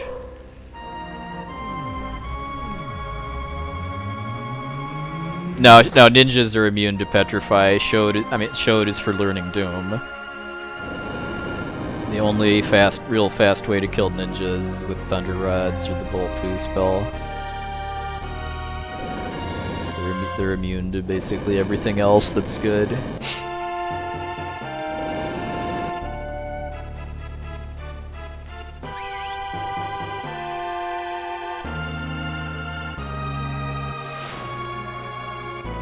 No, I mean Warpstone is like a smoke bomb, only with faster animation, so you can't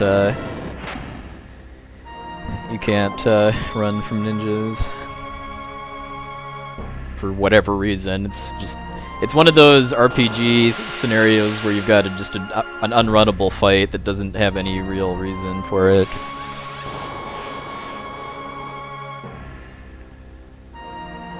Yeah, no calling anything until Kefka's dead, please. There's so much that can go wrong in the next hour 20.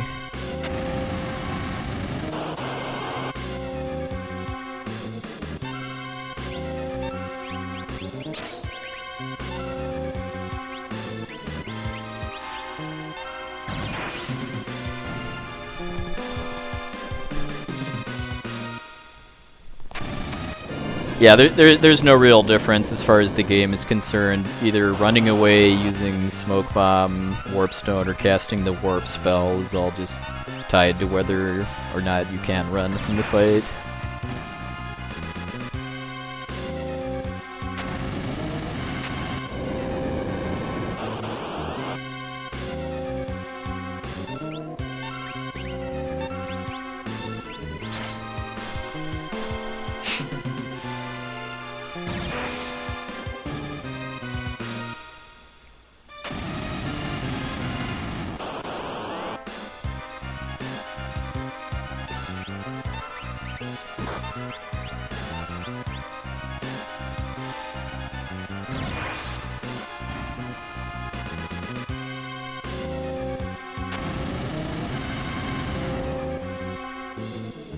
Alright. Dang it.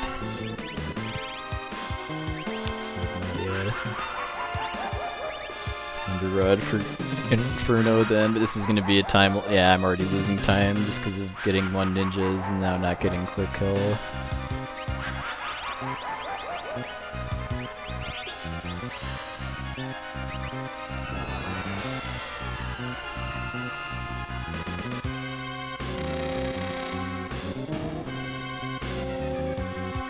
There's Doom, alright, we're good.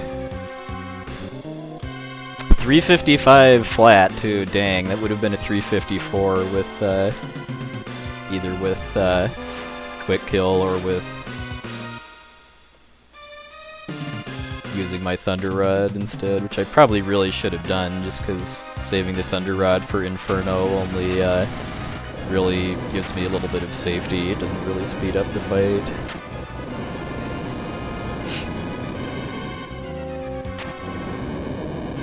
So over half of that time loss was because of Narapa, and then the rest was from the ninjas, I would say.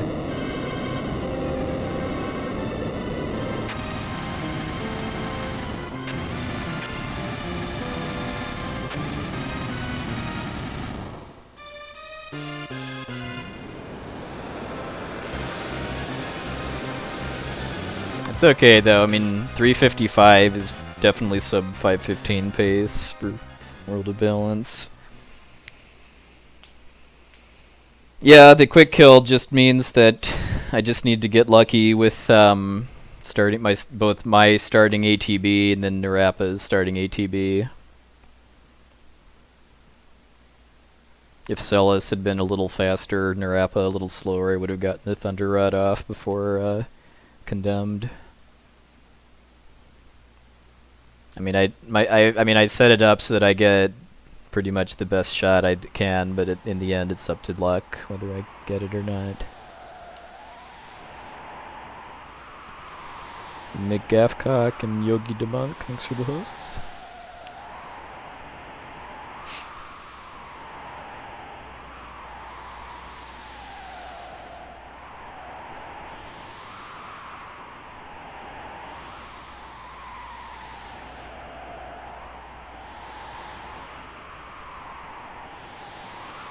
Yes, because I need to save Sid to get off the island, and the faster I save Sid, the faster I can get going.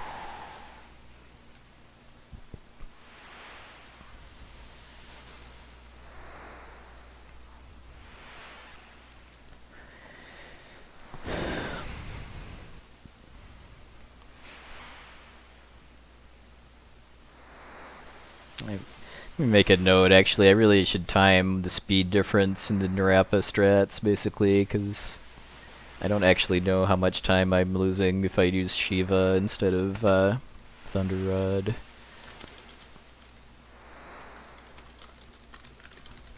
Shiva by Terra does have a chance to one-shot him, but it doesn't always happen, and what I should have done actually was queue up Celis to attack instead of Edgar, because Celis just attacking with her sword would have had a little faster animation.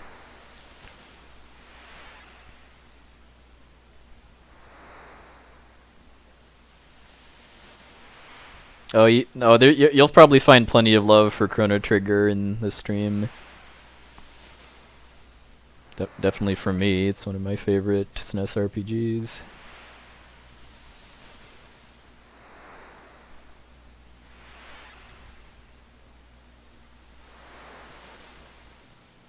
Yeah, if you just grab every fish you can, you're probably going to lose, just because of both getting bad fish and then also spending a bunch of time waiting on the slow ones, because Sid loses HP per second of the minigame.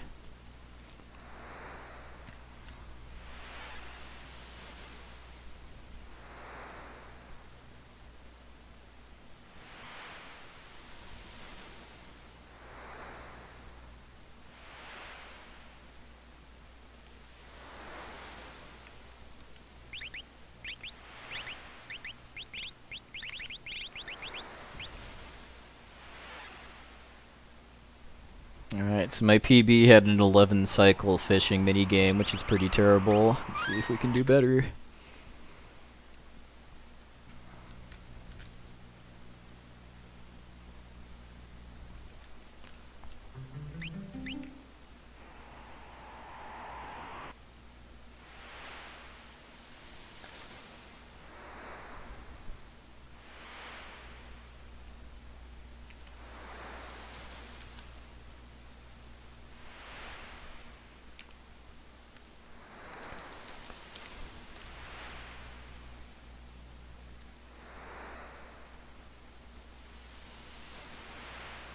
And I'm already off. I think I might have actually been too fast getting off the beach. 'Cause I find that to be the most finicky part of the entire manip is getting off the beach after the first cycle at just the right RNG value.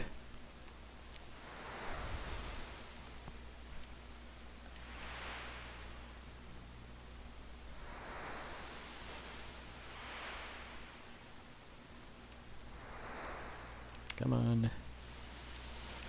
Don't do this to me.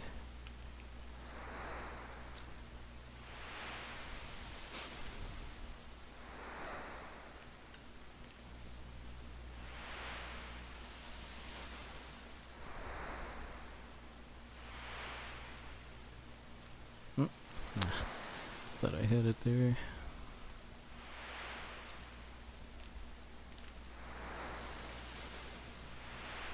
Okay, good cycle, and I have it.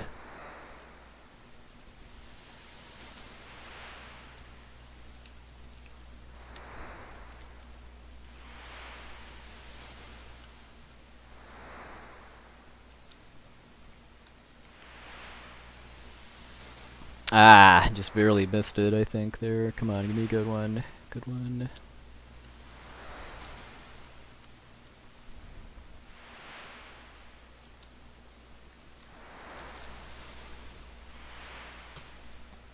Okay.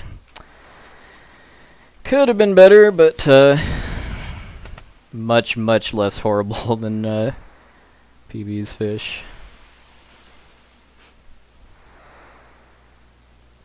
I definitely prescribe some Swedish fish if you have any within arm's reach of Coughlin. They're definitely confirmed to make you hack feel a bit better.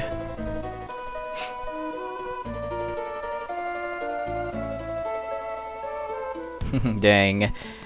Yeah, maybe someday sub 4 saving Sid, which would require both, well, like a 354 floating World of Balance time plus actually getting the fish minute up. Alright, well. I'm feeling a lot better now that I'm past the fish. There's still plenty that can go wrong, and I could die in Kefka's tower, but I'm definitely feeling a bit better. Hack. Hack Draken.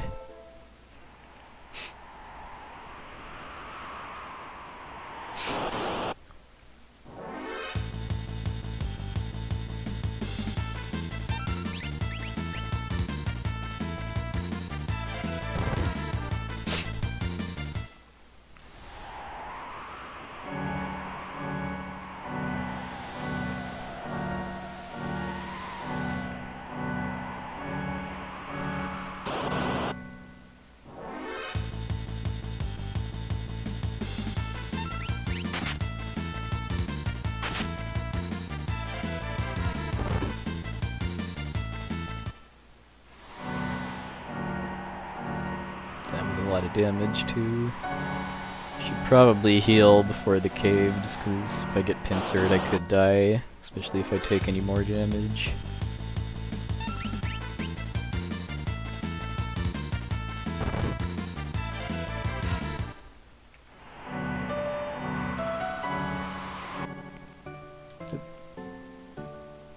Was thinking too far ahead, entering Nikia.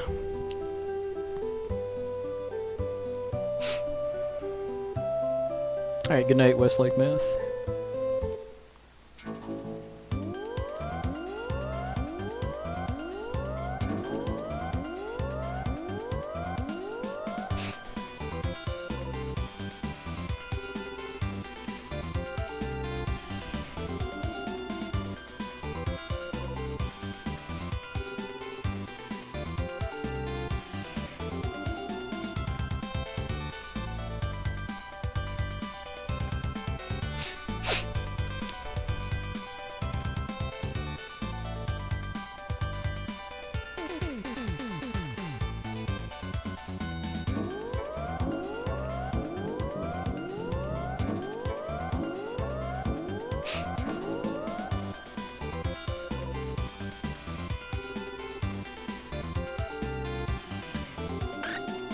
Now I go right.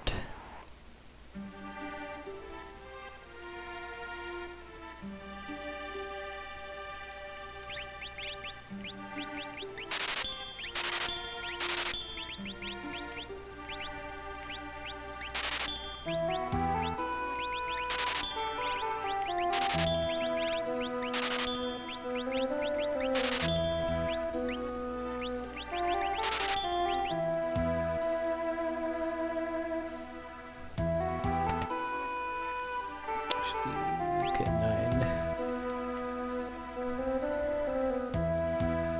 Just needed to make sure my GP 1's digit wasn't a 1.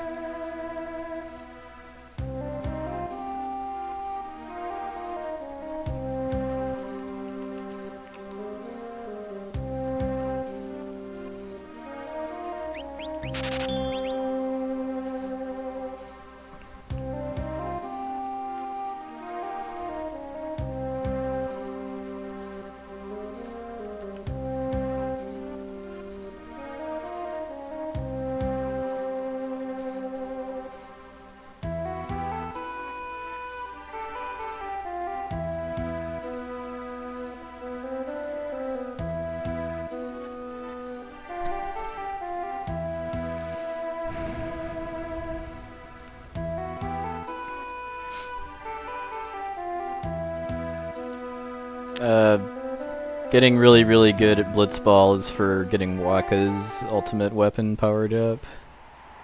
Titus's is the Chocobo race, which I thought was the hardest minigame in all of FF10.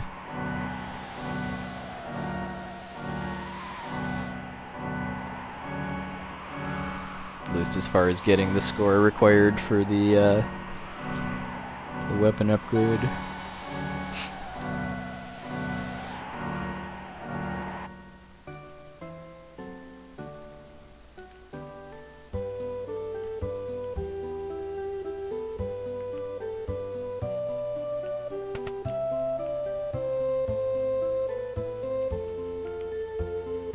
Oh, come on. Don't do it, don't do it. Alright, that was... We got a Portal Guardian there.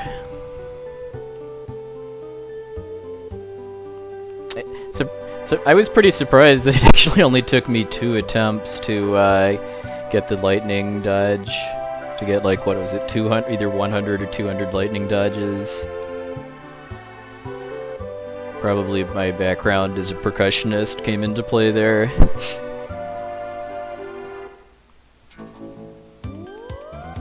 As far as just getting into the rhythm of it.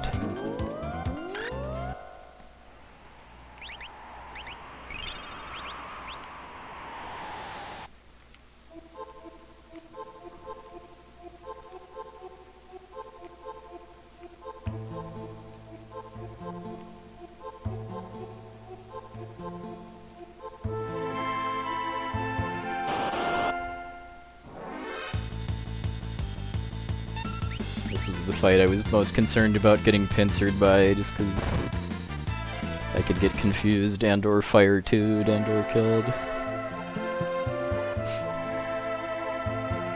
Thank you, Zelnus. Thanks for the host too. And thanks for the host, Sonic.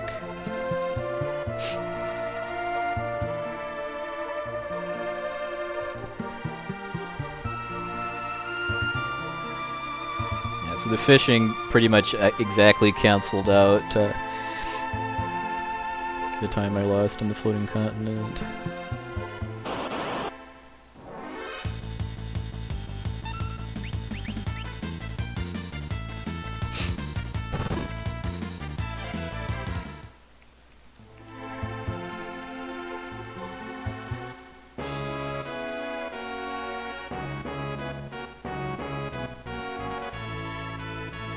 Thank you, Buns and Muffins.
Okay.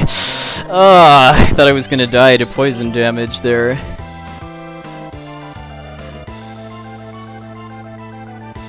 That's really, really bad RNG, by the way, for double bio.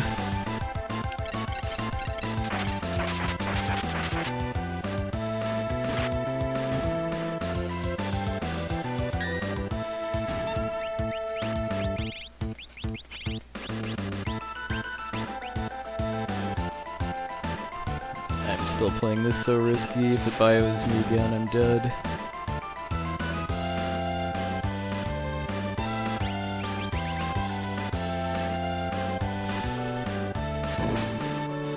Alright. Oh, that was bad. It was, I mean, I played it, I handled it as best as I could, but that was such a bad bit of RNG there that Doom missed, and then I got double bioed, and then almost died because one poison tick before Celis got cure off, and I would have been dead.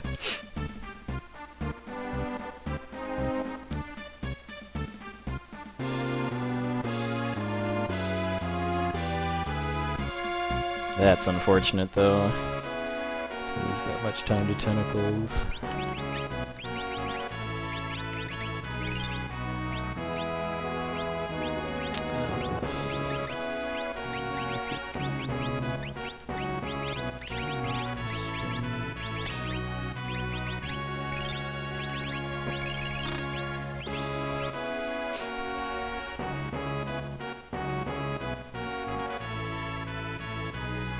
One of the rare instances where having a heart rate monitor would have actually been something for this game. When I was staring at the screen waiting to see if the cure went off before the next poison tick.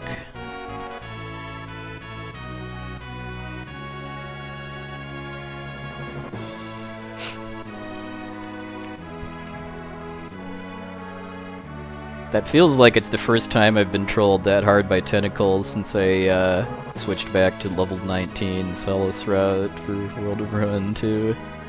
I mean, when I used to do level 15, that fight was a lot more dangerous just because of Celis and Edgar having about 300 less HP each.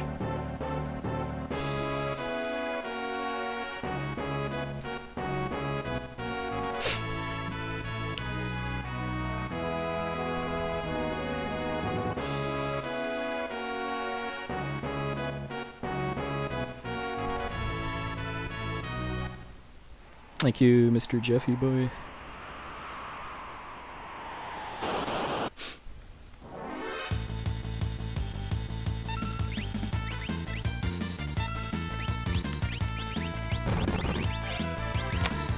Another downside there too is that I had to use a fire rod to kill the last tentacle instead of Doom, which means I'm gonna lose about 10 seconds on the level up segment for Celis because I'm gonna have one less fire rod to use there.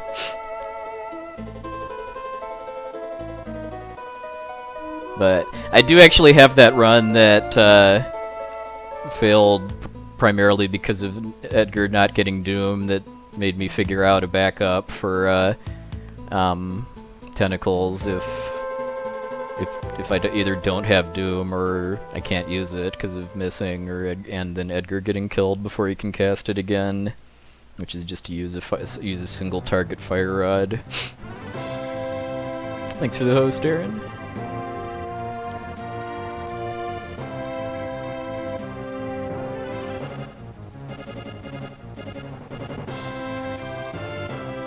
The next two splits are pretty good in my PB. The next one that I can really gain time on is Inner Tower, just because of RNG with the Zone Eater, both getting into it and then the green guys.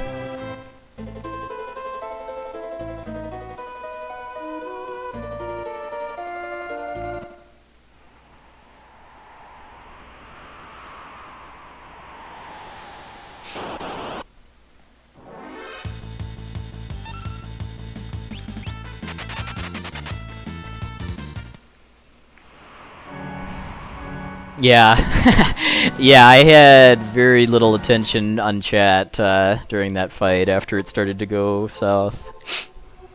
I was mostly concerned about doing everything I could to not game over.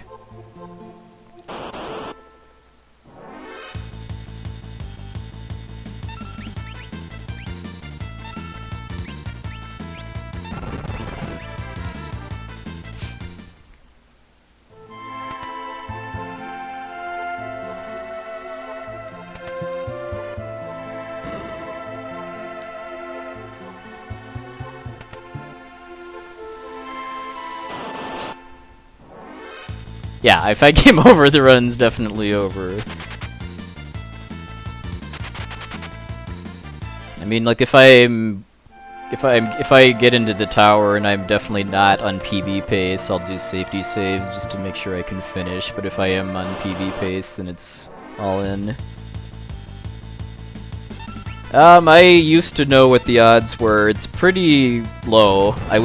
I think it's in the 70s for percent odds for Doom to hit that tentacle. It's not immune to death.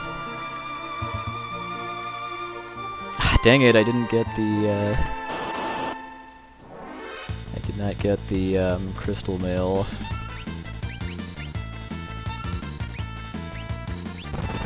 Now I can't go back for it because of step route, so that means I'm gonna have to fight an extra round of frogs to make up the money. So unfortunately, get it together. Get it together.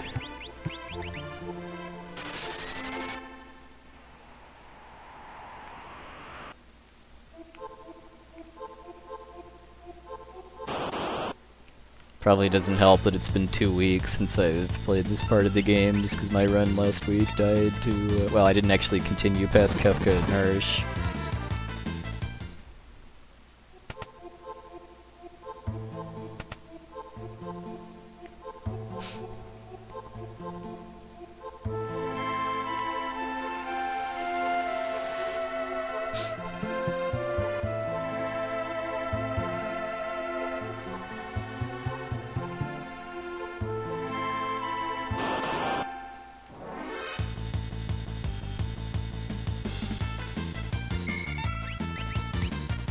I could go back for it after I get logged, but I think just fighting another round of frogs to get the money is going to be faster than going back for the crystal mail.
Level 42 is the level that Celis learns the Ice 3 spell at.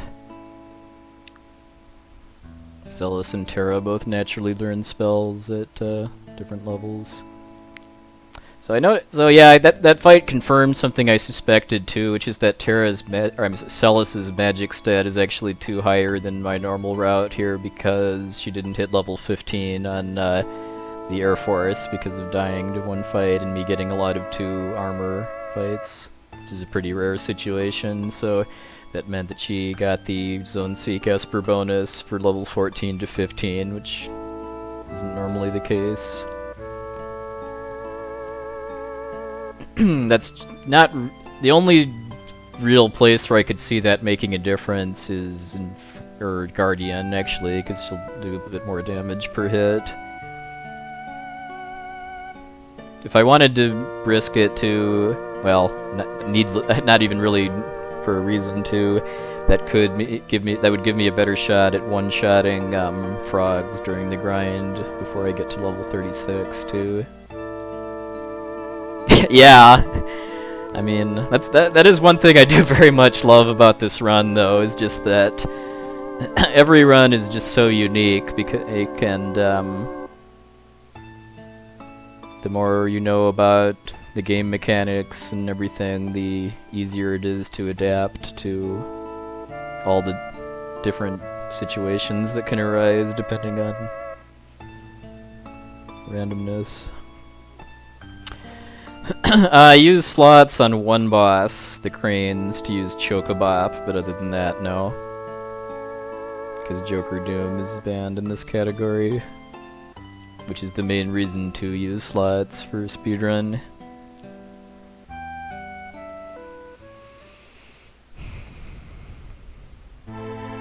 Yeah, Celis getting an extra Zone Seek Esper bonus is actually something I tested like several months ago to see if it would actually speed anything up in the rest of the run, because in order for me to engineer that, I would have had to basically juggle Espers during the IAF, so that she has Zone Seek on when she gets level 15, and then goes back to Shote for learning Bio.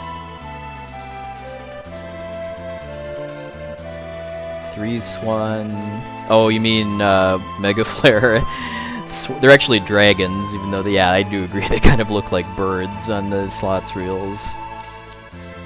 No, I've only ever actually... I mean, you can't... I don't think you can get Mega Flare at will, actually, too. I think there are certain slots RNG values required for it, although it's a lot more... There are a lot more of them than for Joker Doom. Yeah, there's a full list of what is and isn't allowed in my rules for glitchless in my Twitch bio.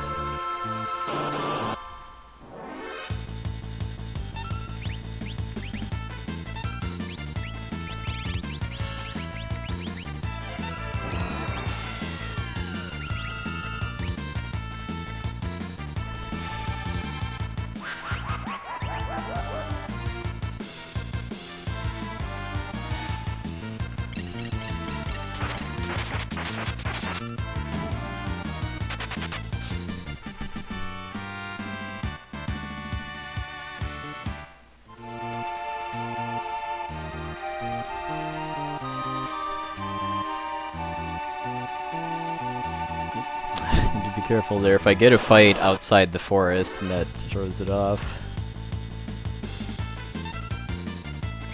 Can't space out too much, even though this is a grinding segment.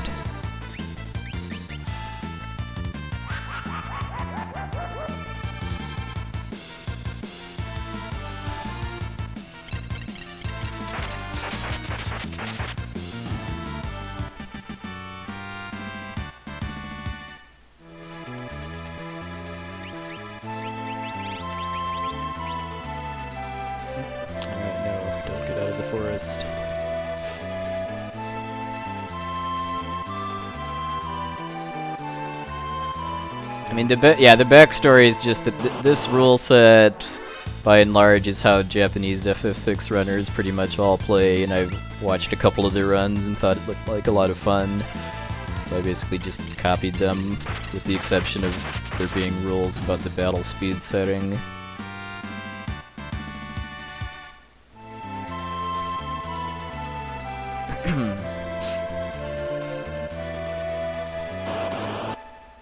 Alright, you have yourself a good night, Dine.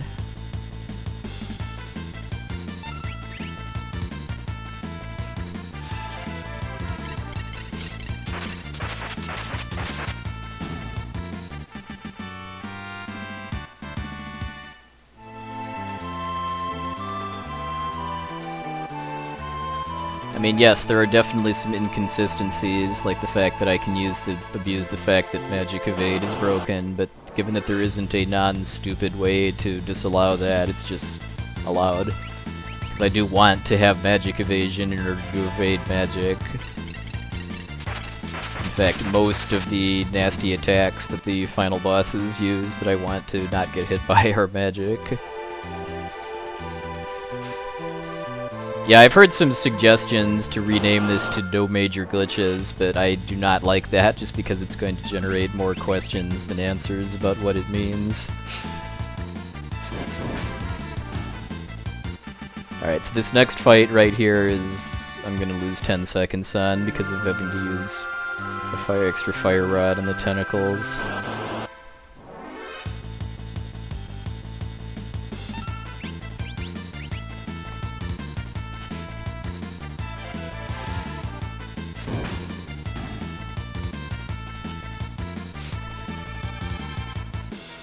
Bug limit, yeah. That's how Google Translate converts how Japanese runners refer to glitchless as in their wiki. Either bug limit or no bug limit.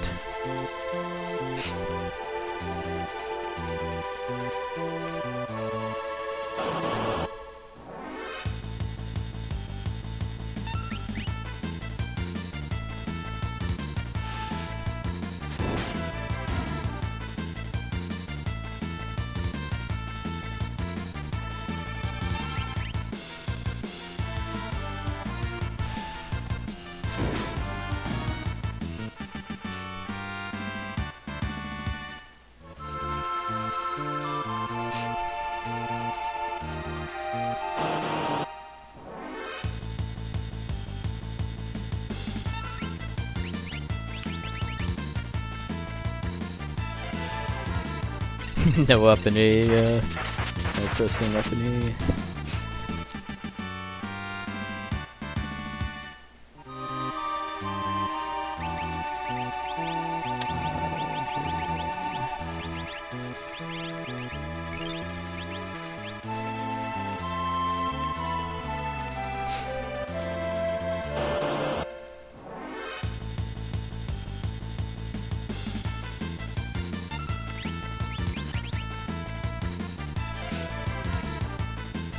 Well, the short version is that if you miss with sketch, which you can guarantee by sketching something that's invisible, and the party leader's magic inventory is set a certain way, then that causes memory corruption, because instead of loading the monster sprite for the sketch animation, it loads garbage memory data instead.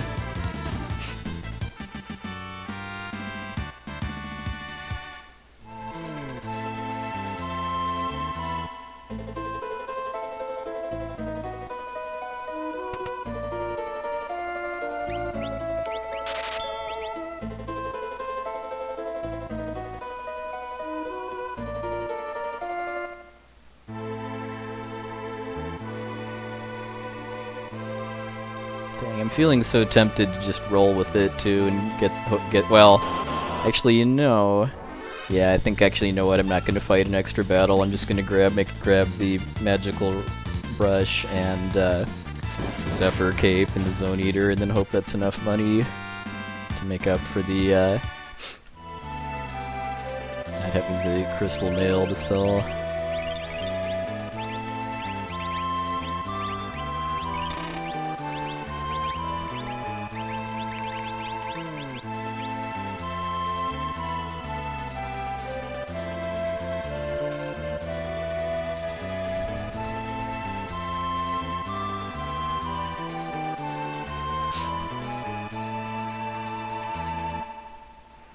Means I need to be pretty careful, just because actually getting the Zephyr Cape means that getting, unless I play it pretty safe, not getting squished by the Zone Eater isn't totally free.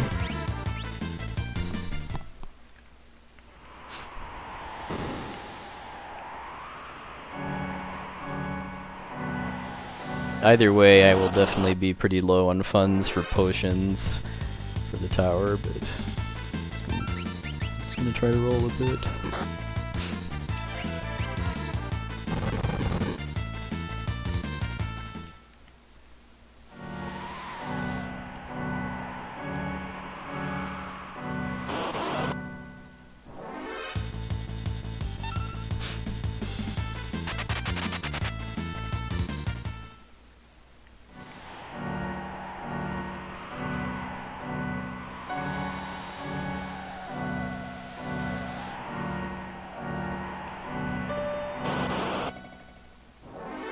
Yeah, let's nod and say we did.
I'm just thinking too, if I somehow manage to end up short on money for pearl rods, I guess another backup strat could be to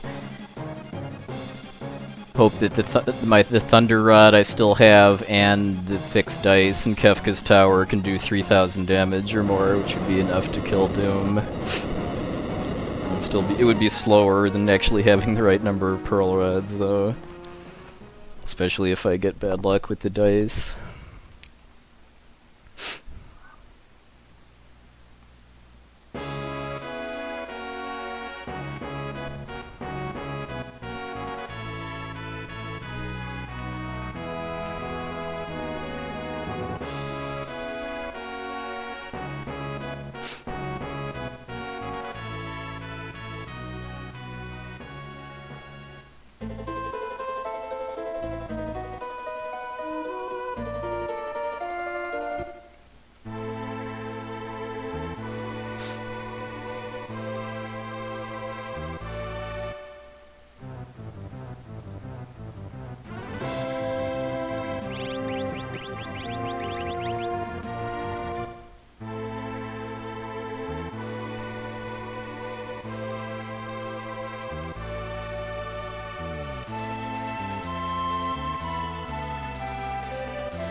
Thanks for the host, Fox, Death God, and Rory.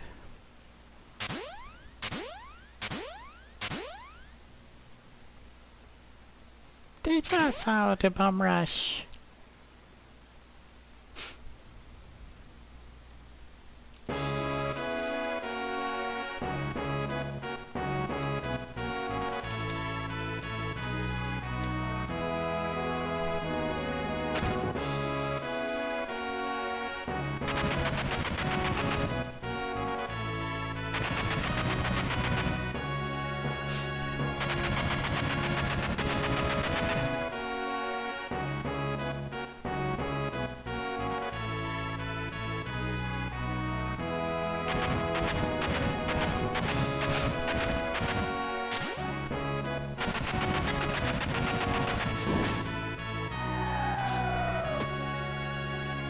urge to chicken out on getting the Zephyr Cape and waiting a cycle rising just because it's been so long since I've actually done it that I'm having doubts in my ability to get the Zephyr Cape and then get to the Hero Ring in time without getting squished.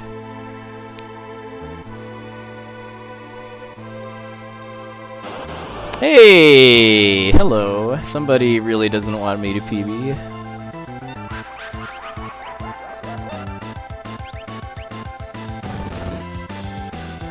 It's been a long time since I've seen you.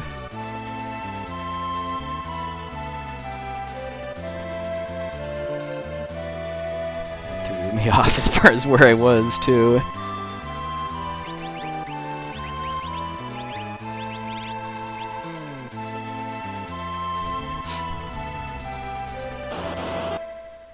Alright, double engulf, please. That's not double engulf, please.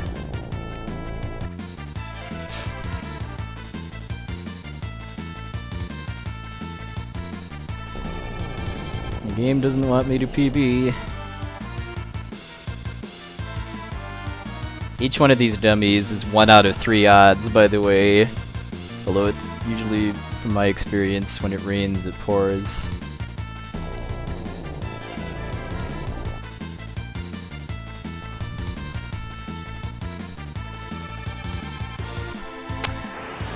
There are no words, there is only despair.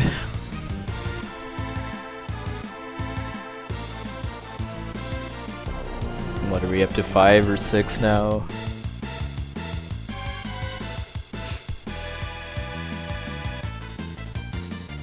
It's really disappointing.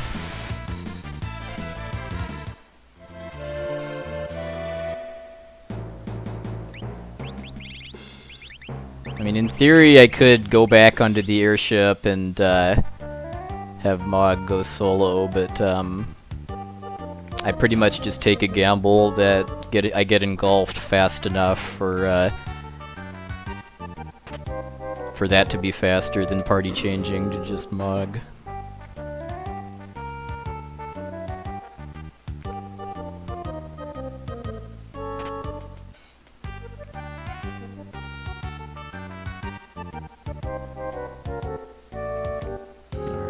Could have been better, but I didn't get pushed off.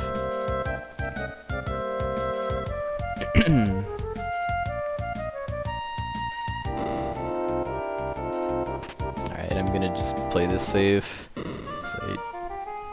And remind myself to practice actually grabbing the Zephyr Cape if I ever need it again.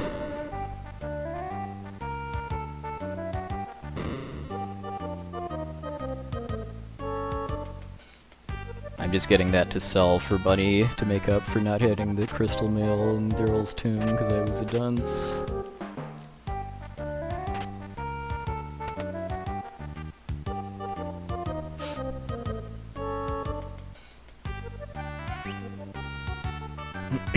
Yeah, always switch stories.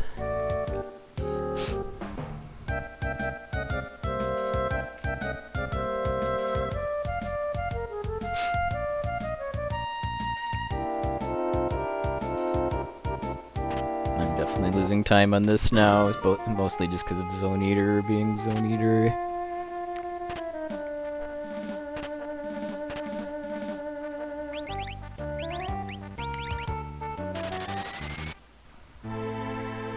And, well, and Doomgaze is saying hi, too.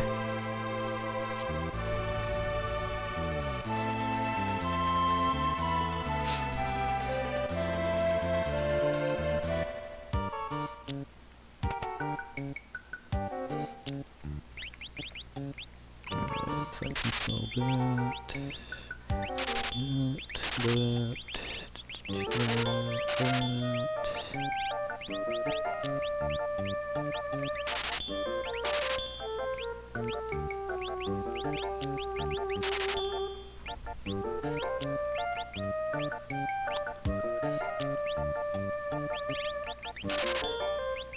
Alright, that'll have to do.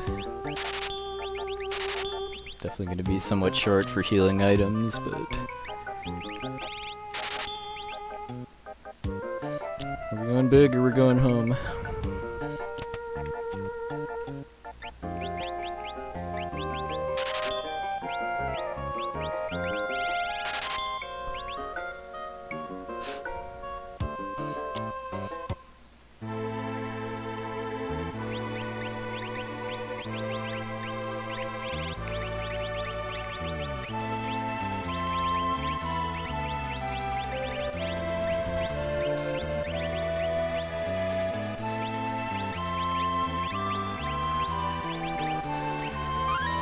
Guess another thing I could have done potentially was sell the back guard and just lived with the risk of getting back attacked. Resets for encounter manipulation in the tower, by the way.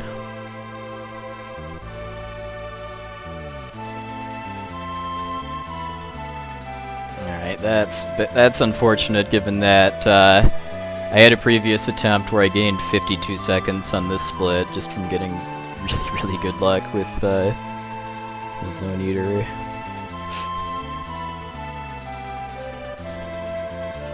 I don't even know what the Monty Hall problem is, actually. What I do know is that I'm on PB pace, entering the tower.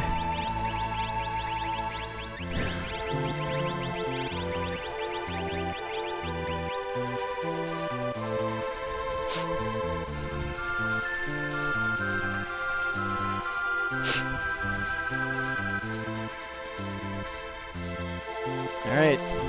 Got half an hour until we find out if this is it or not.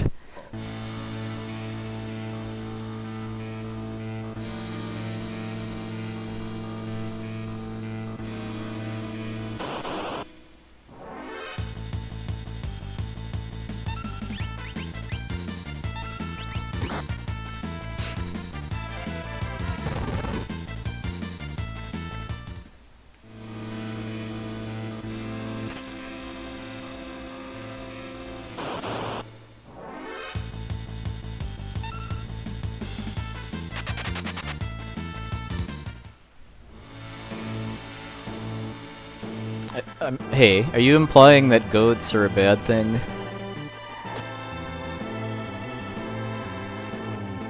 Because I might have to disagree with you there.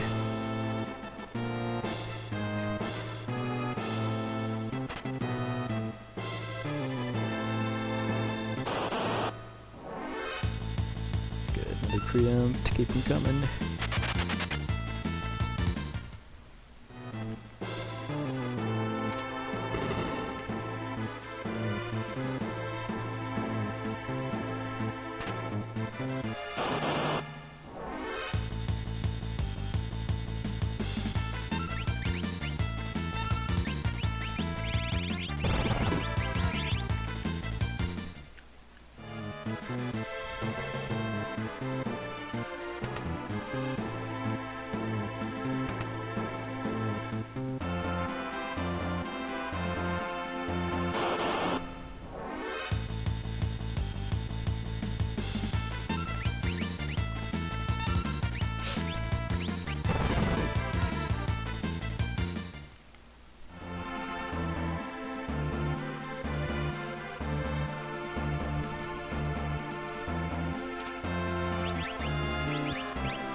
No worries, I am paying pretty low attention to chat at the moment, so please just keep it civil and at least tangentially related to video games.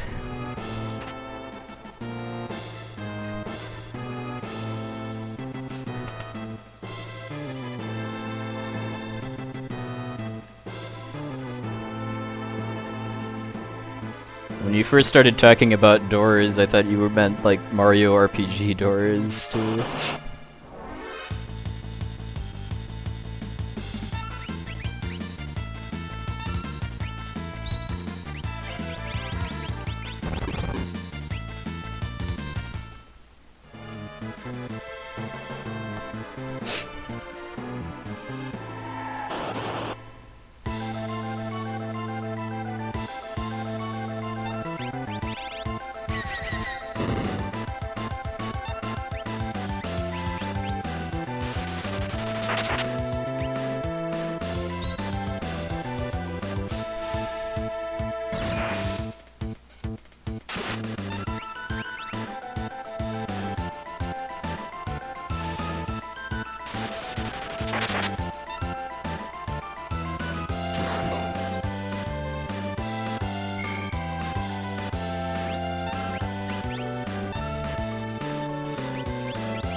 Hey DH, I'm going pretty good.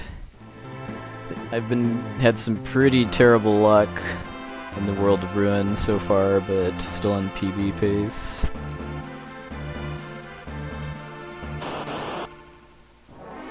I got a World of Balance PB in this run too by about 55 seconds.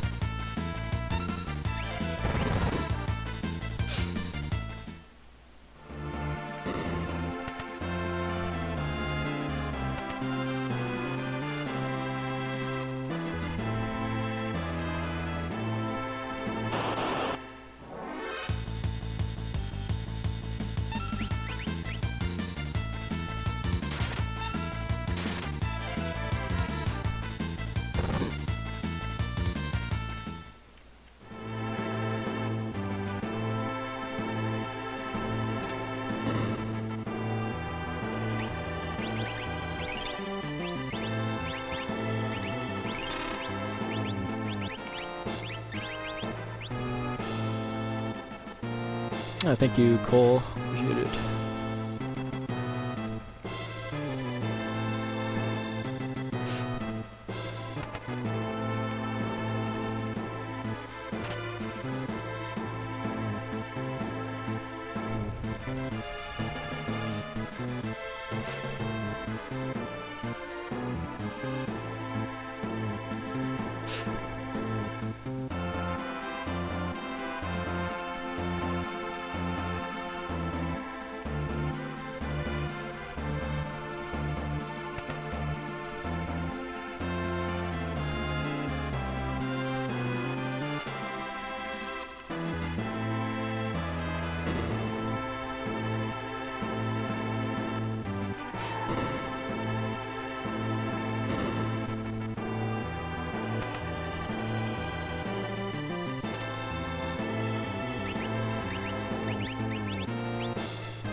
Alright, Inox, be kind.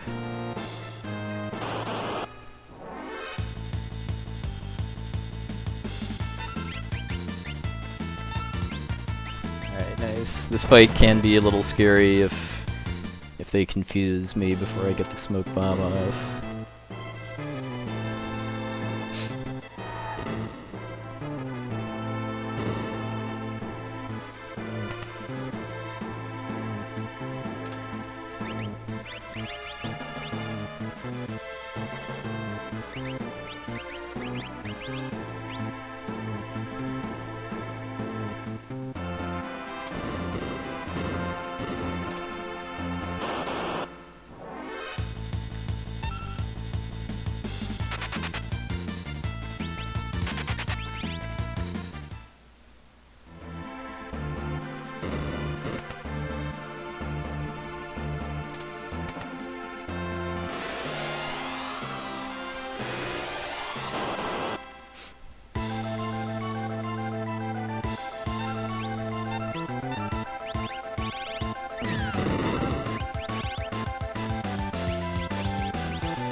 The odds of something going badly because of Celes not doing enough damage to Guardian per hit is going to be lower here just because her magic stat is too higher than normal. And that only really even matters at all if Edgar gets killed.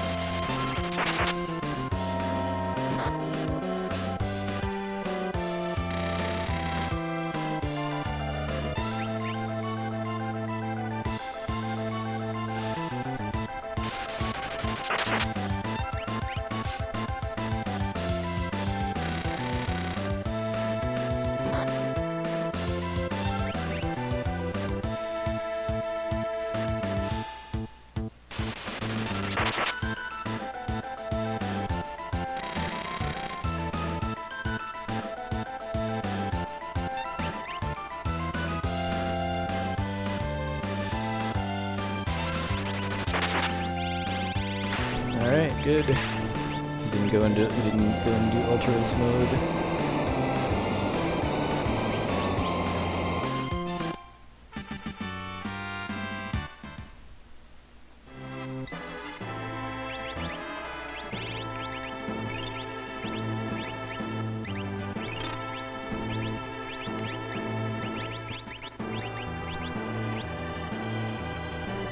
Alright, now the mini bosses are getting a lot more dangerous, although for Poltergeist, all that really matters is whether or not it stops somebody on the first turn.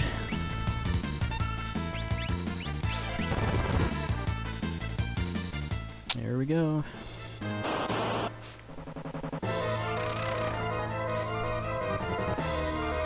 Okay, I didn't do it.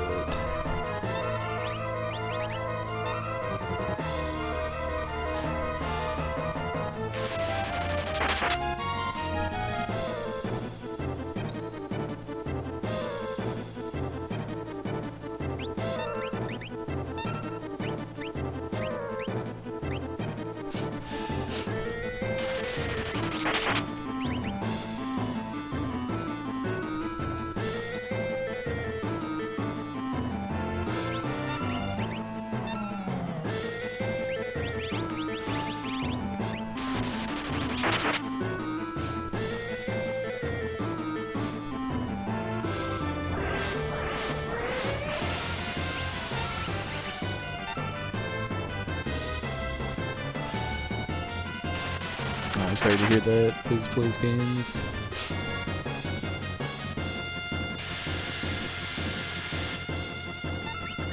FF4 is definitely a cruel mistress at times.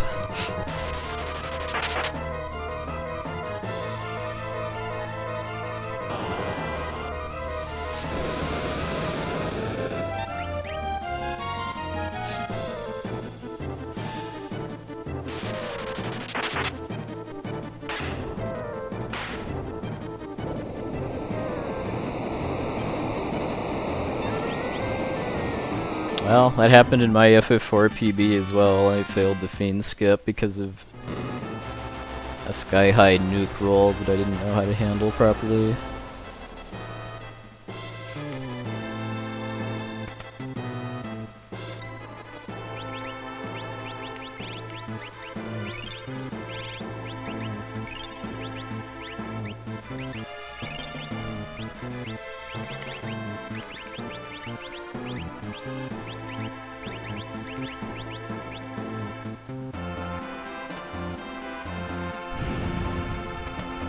Hey Rory, thank you sir.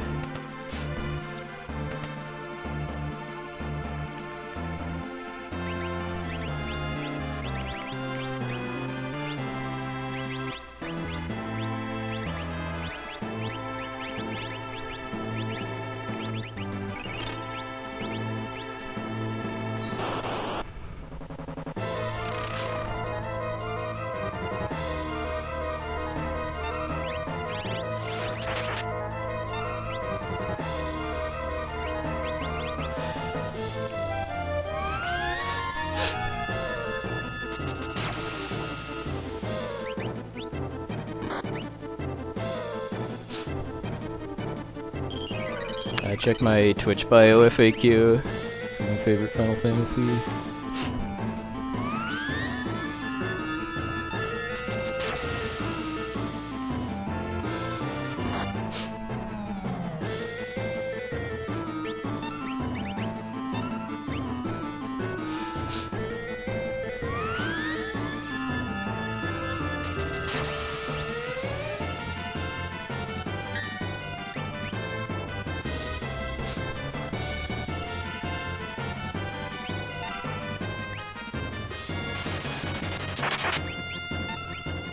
Should have just healed him anyway, even though he blocked that, because I have to wait an extra turn if I want a shot at Force Field skip.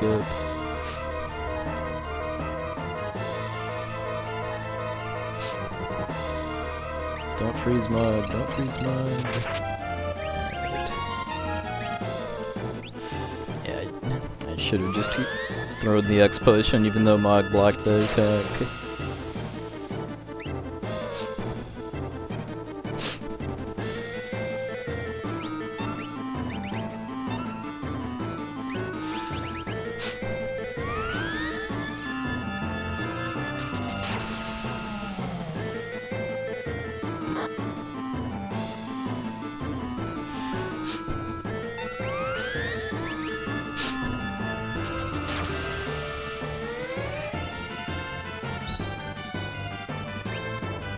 Yes!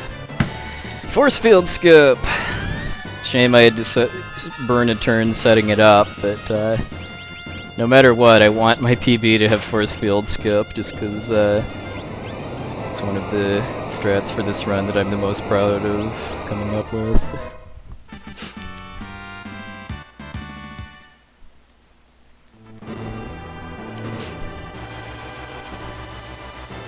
It's still faster than my PB's fight where Setzer got frozen because he did force field twice.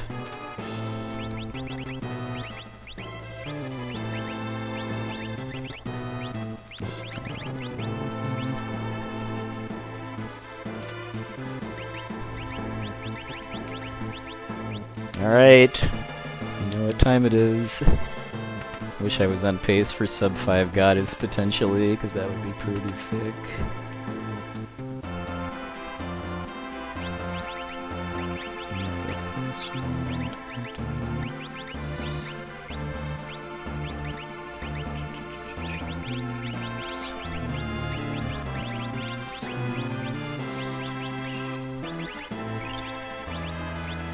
Let's do it!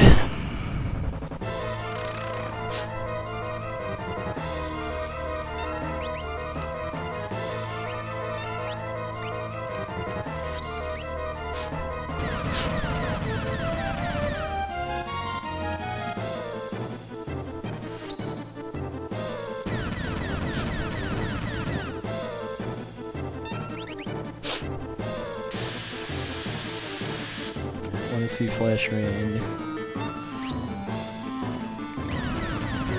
I do want to see a Bolt 2 counter to this hit though. Alright, good. Although she could do Flash Rain again.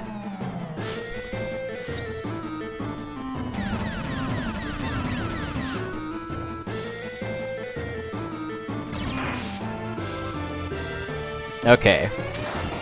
In the clear.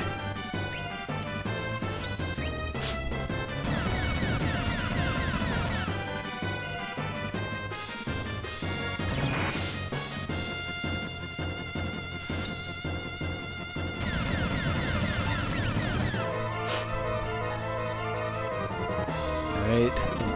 I've never actually seen Gogo die to this. Don't let this be the time. Alright.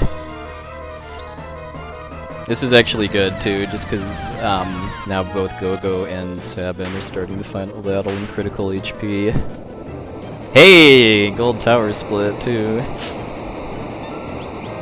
Would have been a sub 5 if I hadn't lost so much time in other parts of the World of Ruin, but man, yeah, sub 5 goddess was the dream.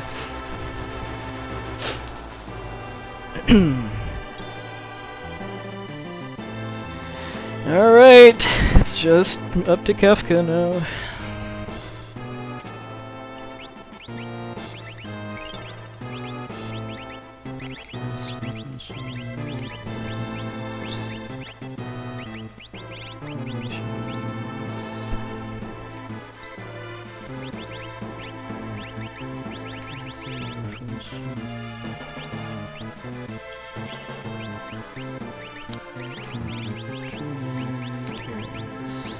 Alright, go time. Let's take it home.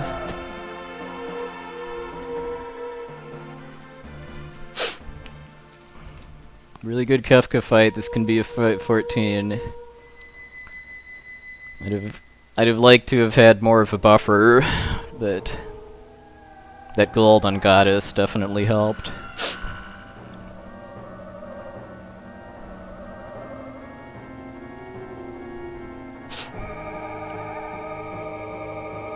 And the fact that Gogo and Sabin are already in critical helps with tier 1. Not like massively so, but a little bit.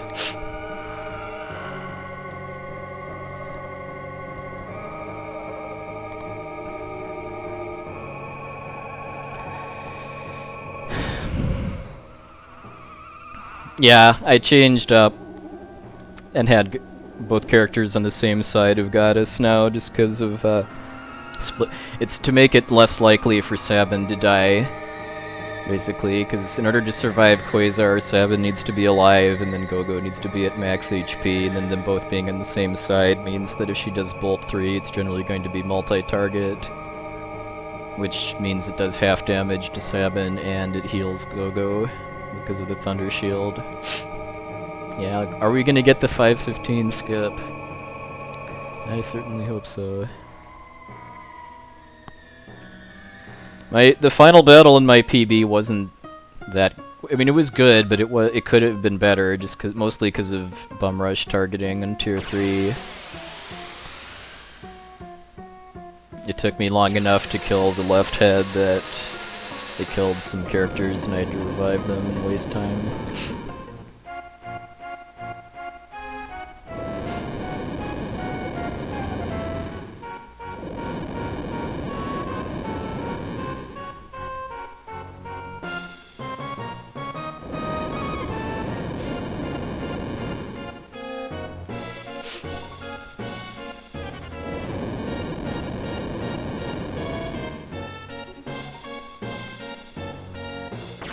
Alright, after Terra flies away, I'm gonna minimize chat, just because I want to focus all my attention on the fight, so I will see you fine folks on the other side.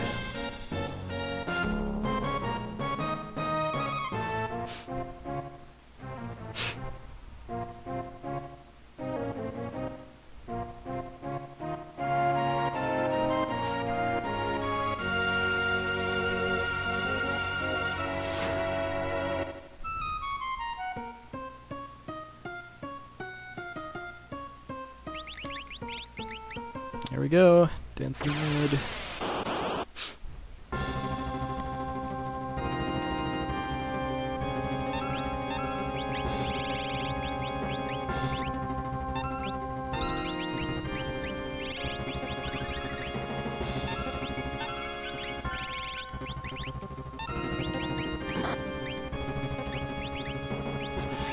That's a pretty bad start there. It's only about a 5% chance for Edgar to actually get hit by that.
Risk it. It might still kill her.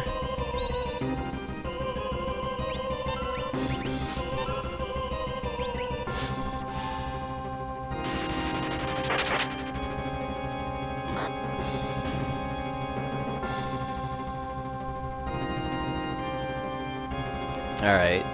Not a very good tier 1, mostly because Edgar actually got hit, but that's a calculated risk I take with this route. Because Edgar can't get perfect guard.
Celis got dispelled, that's the worst thing it can do. I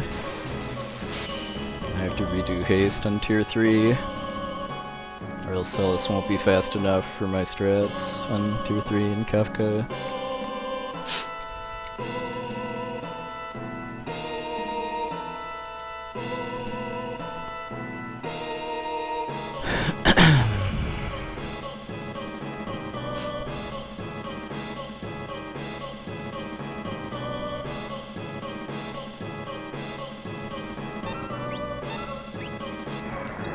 Alright, left side please.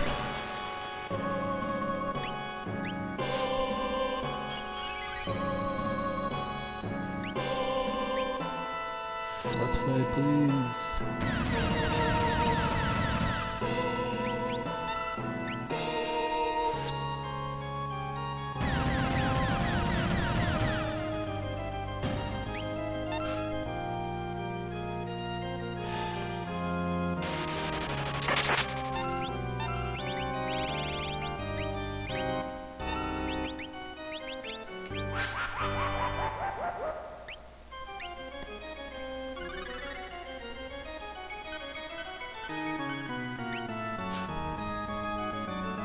Alright, do something other than Murton, please.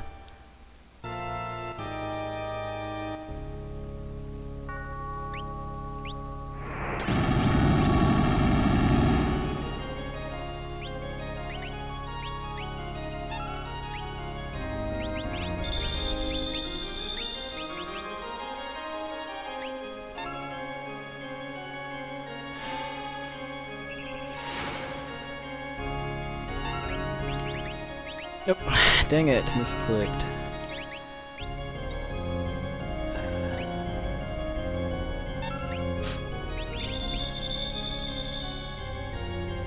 Wouldn't have really mattered either way though. And despite it's going so badly, I have to wait yet another turn and it could Murton again.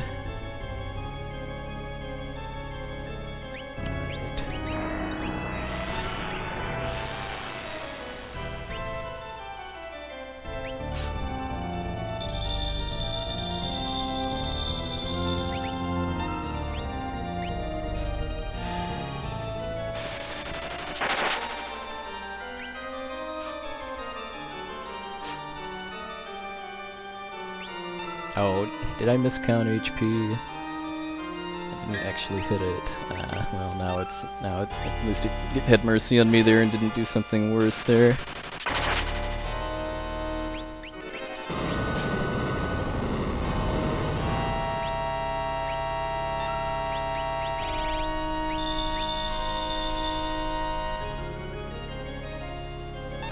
Yeah, 514 isn't happening now, but PB is still possible.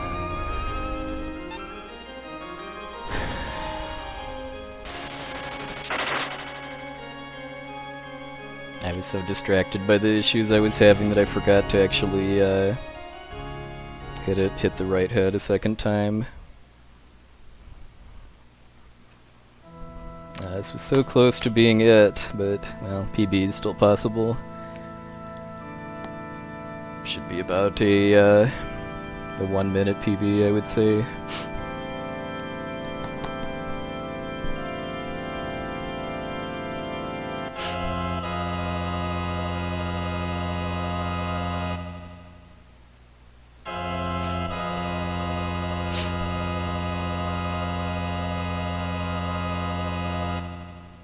So much bad RNG on the final Behouse too.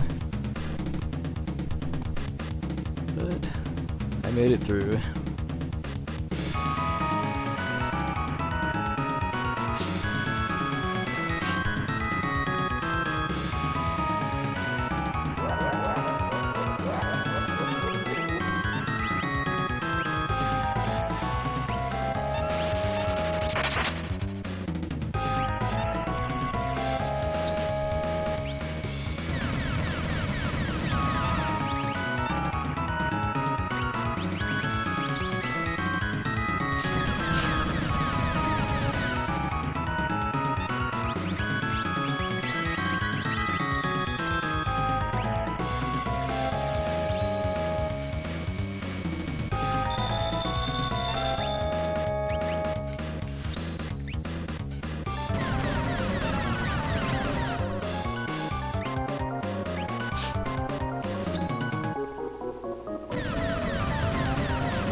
Alright, GG, 5:15:42.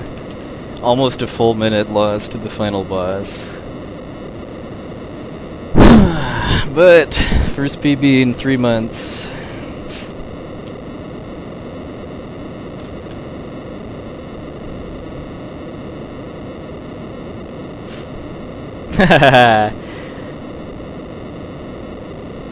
Alright.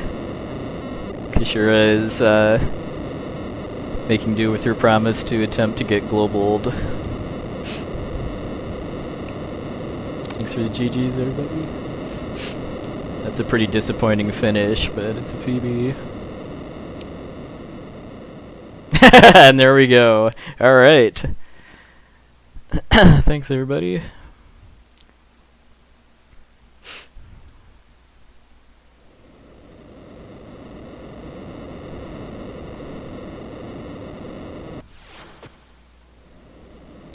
Definitely gonna have to watch this back and decide how much if I want to keep grinding this badly enough to get the 514 that might have been a thing if Kefka had been better. Thanks, Rain.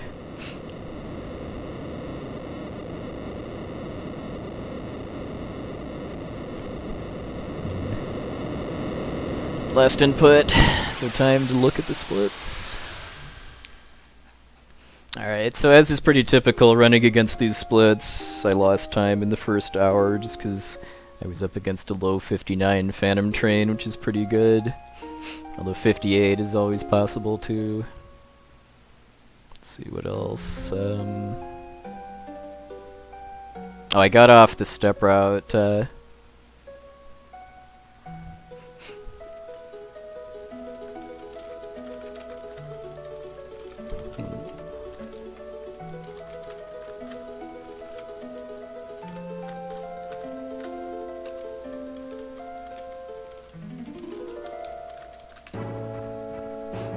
So yeah, I got off the step route in the Phantom Train, which made me lose a bit of time on Sabin's scenario, but the Serpent Trench was pretty good. The Kefka at Narsh segment was pretty good too, because I got first try Merchant Clothes Steal and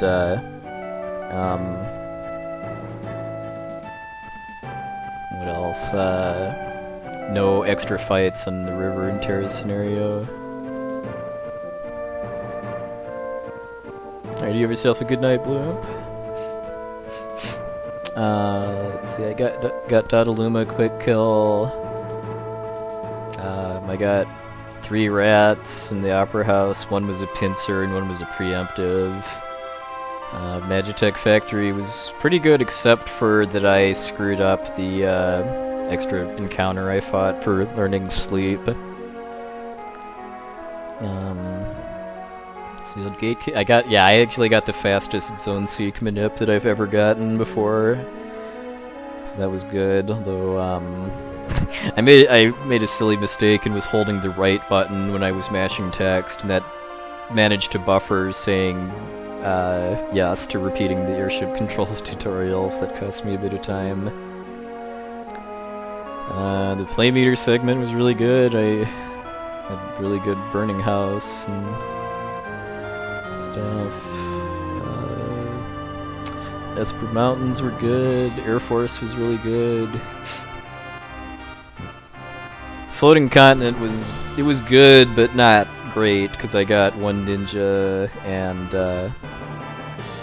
no Narapa quick kill. Thank you very much, sir, for declaring that it was it right as the run was starting.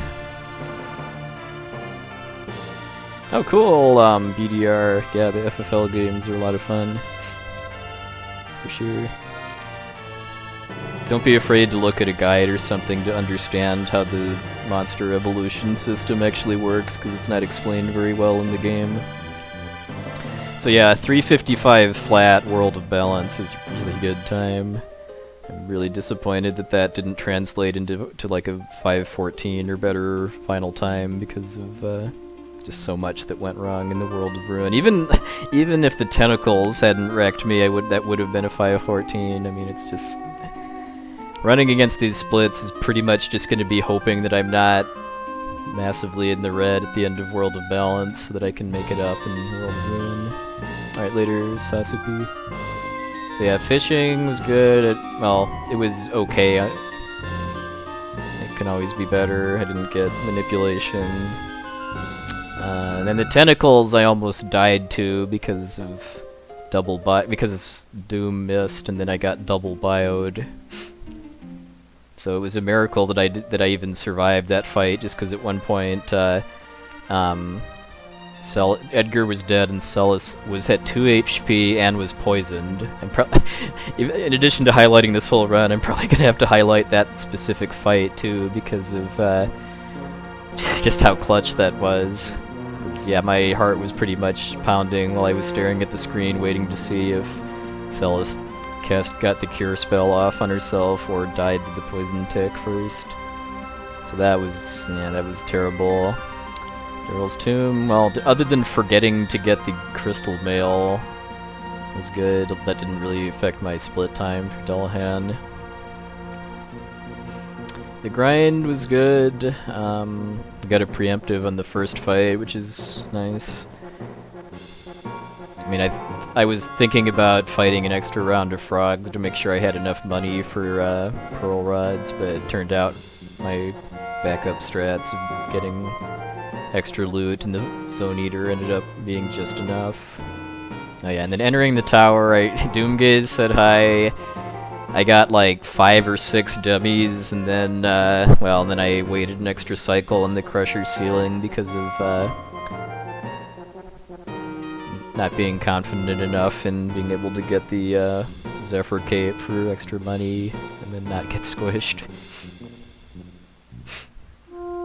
Oh yeah, there's a bunch of speedrunners that do heart rate monitors now. Yeah, Lack Attack does it sometimes for Zelda 1. I think Darbian does it for Mario 1.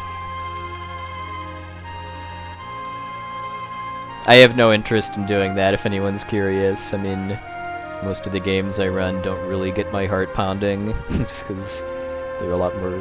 I mean, they're exciting, but a lot more of the run is just about thinking and acting, at least for this game.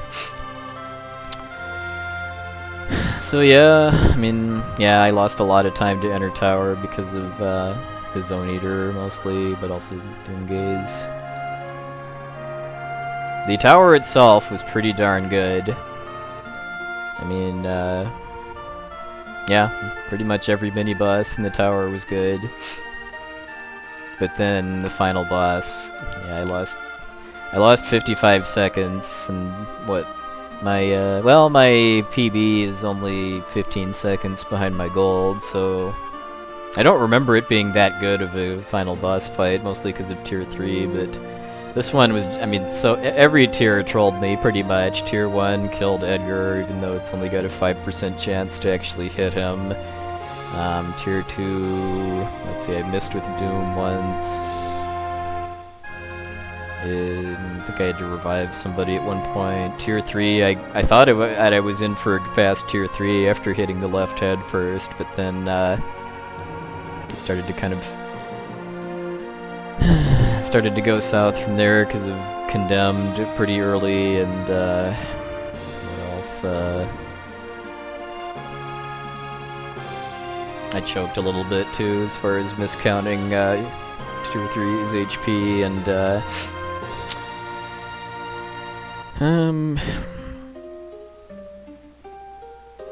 it taking a while for me to get an opening to use the Mega Elixir.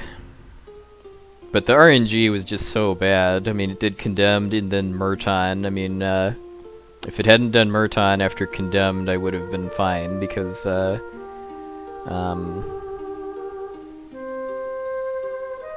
would have had enough. I mean, I would have had plenty of time left on the Condemned timer and Go-Go to kill Tier 3 before it ran out. But because of Murton translating into needing to burn a turn, reviving Edgar, who's the only character that's not immune to it, that gives the Condemned timer a lot more time to tick down.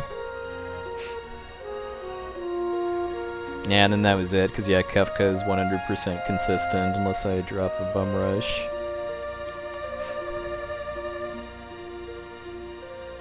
So yeah, I mean... like my last PB, that was a really good run, except for a couple places where I lost a lot of time. But yeah, so I'm gonna have to think about it and decide if I want to keep grinding this category or take a break.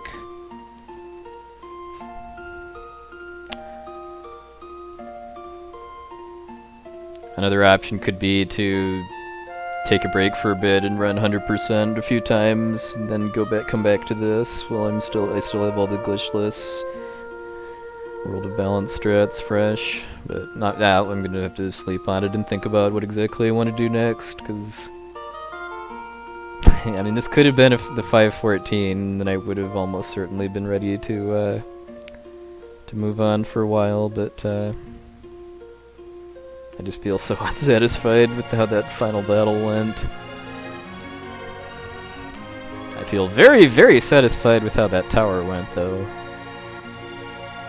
100% is all characters and espers. It's about an hour and 15 minutes longer than glitchless any percent.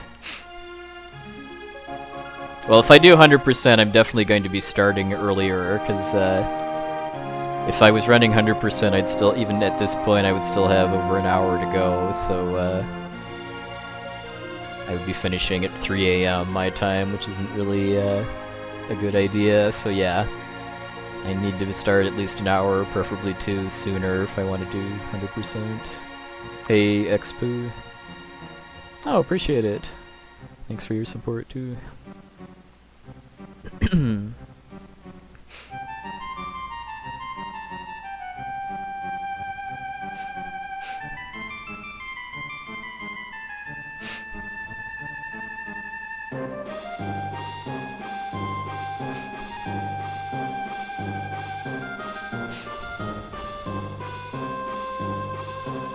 good night, everybody that's taking off. Let's start looking for a raid target, too.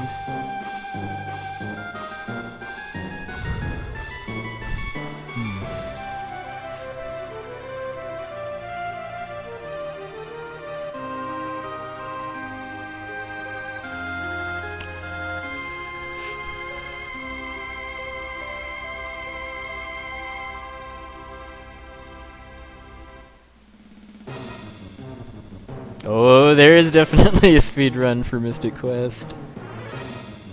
Alright, you have yourself a good night, Takaze. Thank you for hanging out, and enjoy your vacation.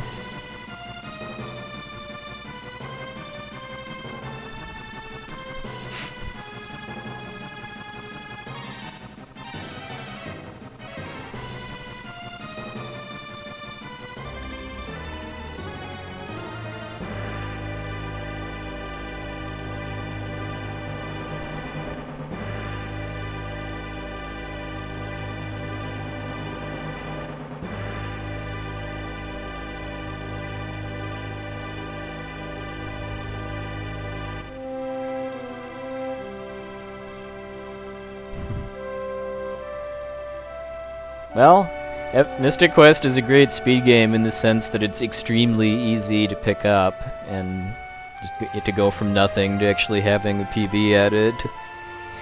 It does have some issues in the fact that the amount of RNG that goes into getting a good time added is pretty atrocious, but I mean, it's short, it's got great music, it's got Benjamin's Shrug. But yeah, I mean, in addition to just a lot of bosses having attacks that control you, there's also Pazuzu, which it's the next Pazuzu's tower is the next to last dungeon in the game, and it's randomized which floor of the tower the boss spawns on, and there's about I think almost a 15-minute difference between the best floor and the worst floor. So in addition to all of the other easy ways to lose time because of RNG, because you can't really die in Mystic Quest, because if you die you can continue the fight you died in. But yeah, so you've got a 20% chance to get the best floor in Pazuzu's tower, and then even after that there's the final dungeon where a bunch of the mini-bosses there can stonewall you for a while, like Zoo, which is Pazuzu's refight.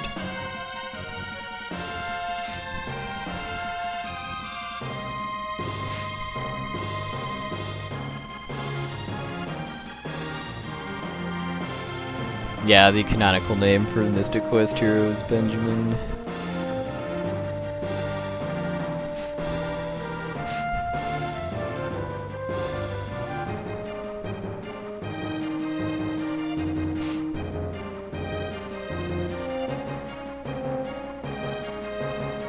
Oh, thank you, Tegraneth.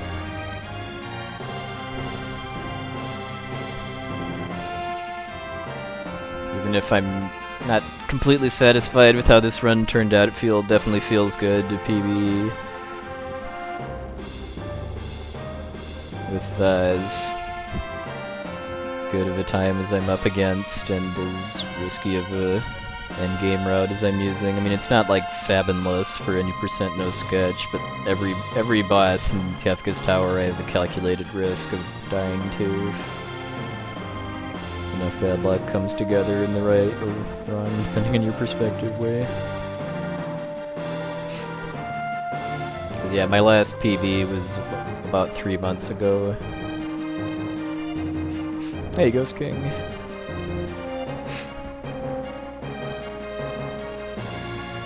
So yeah, if I do keep going, I mean, yeah, the name of the game is just going to be to try to keep not go so far in the red that a good World of Ruin, or not go so far in the red in World of Balance that a good World of Ruin can bring it back. Because let's see, what splits can I save the most time on? Phantom Train, in theory, although mid 59 still pretty good by me. Yeah, this Flame Eater split's not going to be fun to run against. But yeah, Floating Continent is going to be the first part of the run where I like have meaningful time to save. And then yeah, then after that is Tentacles, Zone Eater, and then Kefka.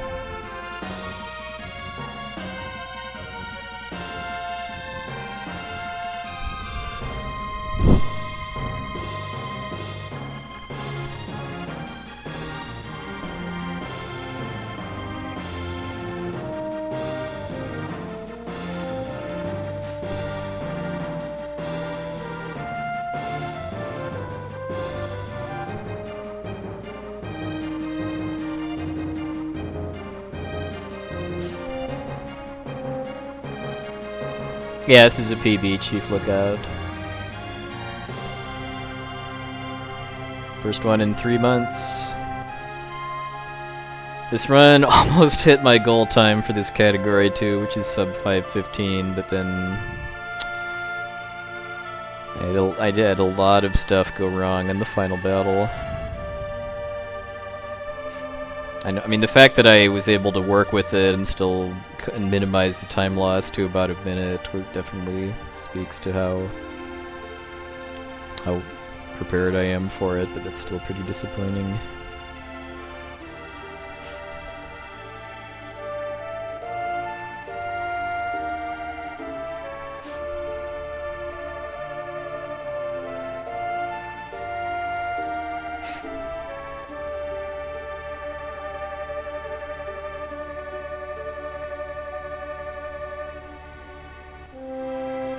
Yeah, my plan right now is, I mean, at some point after I'm happy with my Englishless any % time, or well, happy enough. I mean, I don't think I'll ever be truly happy with my time at this run, with just how much RNG it has. But I wanted to do kind of a celebration by doing a couple 100% runs to improve my time at that category, like 2 or 3 runs maybe. So yeah, I'm gonna have to think about it and decide what exactly I want to do, if I want to keep grinding this or take a break for a while. And then another pretty valid option too would be to do the 100% runs as the break and then come back to it.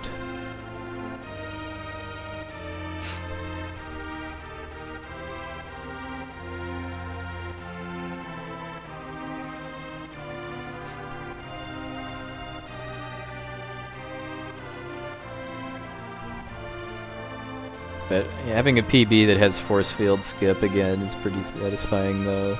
Like I said, of all of the strats I've come up with for this run, that's probably the one that I'm the most proud of, just because it massively reduces the odds of losing several minutes, if not the whole run, to bad luck.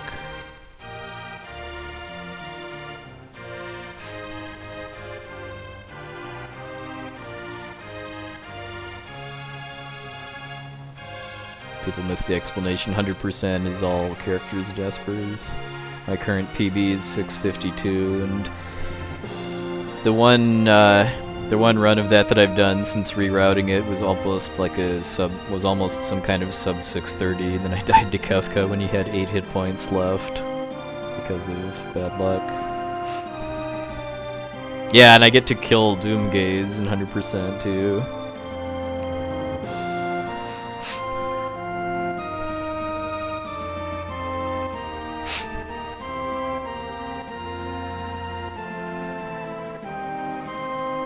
Yeah, that was definitely one of my favorite marathon runs that I've ever been part of. Basically was that 100% glitchless run I did with Essentia about 2 years ago. Just because, I mean,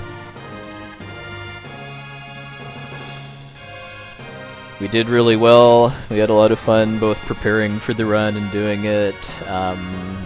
We had Mr. MV there to help with commentary, which is a once-in-a-lifetime experience.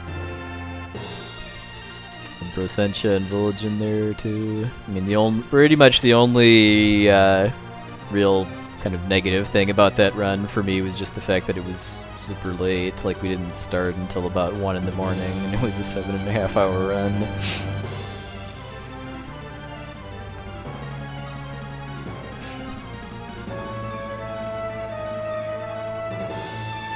Yeah, I mean, the World of Ruin is pretty darn short, and I mean that's for glitchless too. For faster categories, I mean it's barely over an hour, I would say, from waking up to beating the game. I mean, this category is a bit slower here because I have to grind and I have to get more stuff too, like Bum Rush. And I have to go shop and buy pearl rods too, which the no sketch route doesn't do. It just goes straight for the tower after getting Go-Go.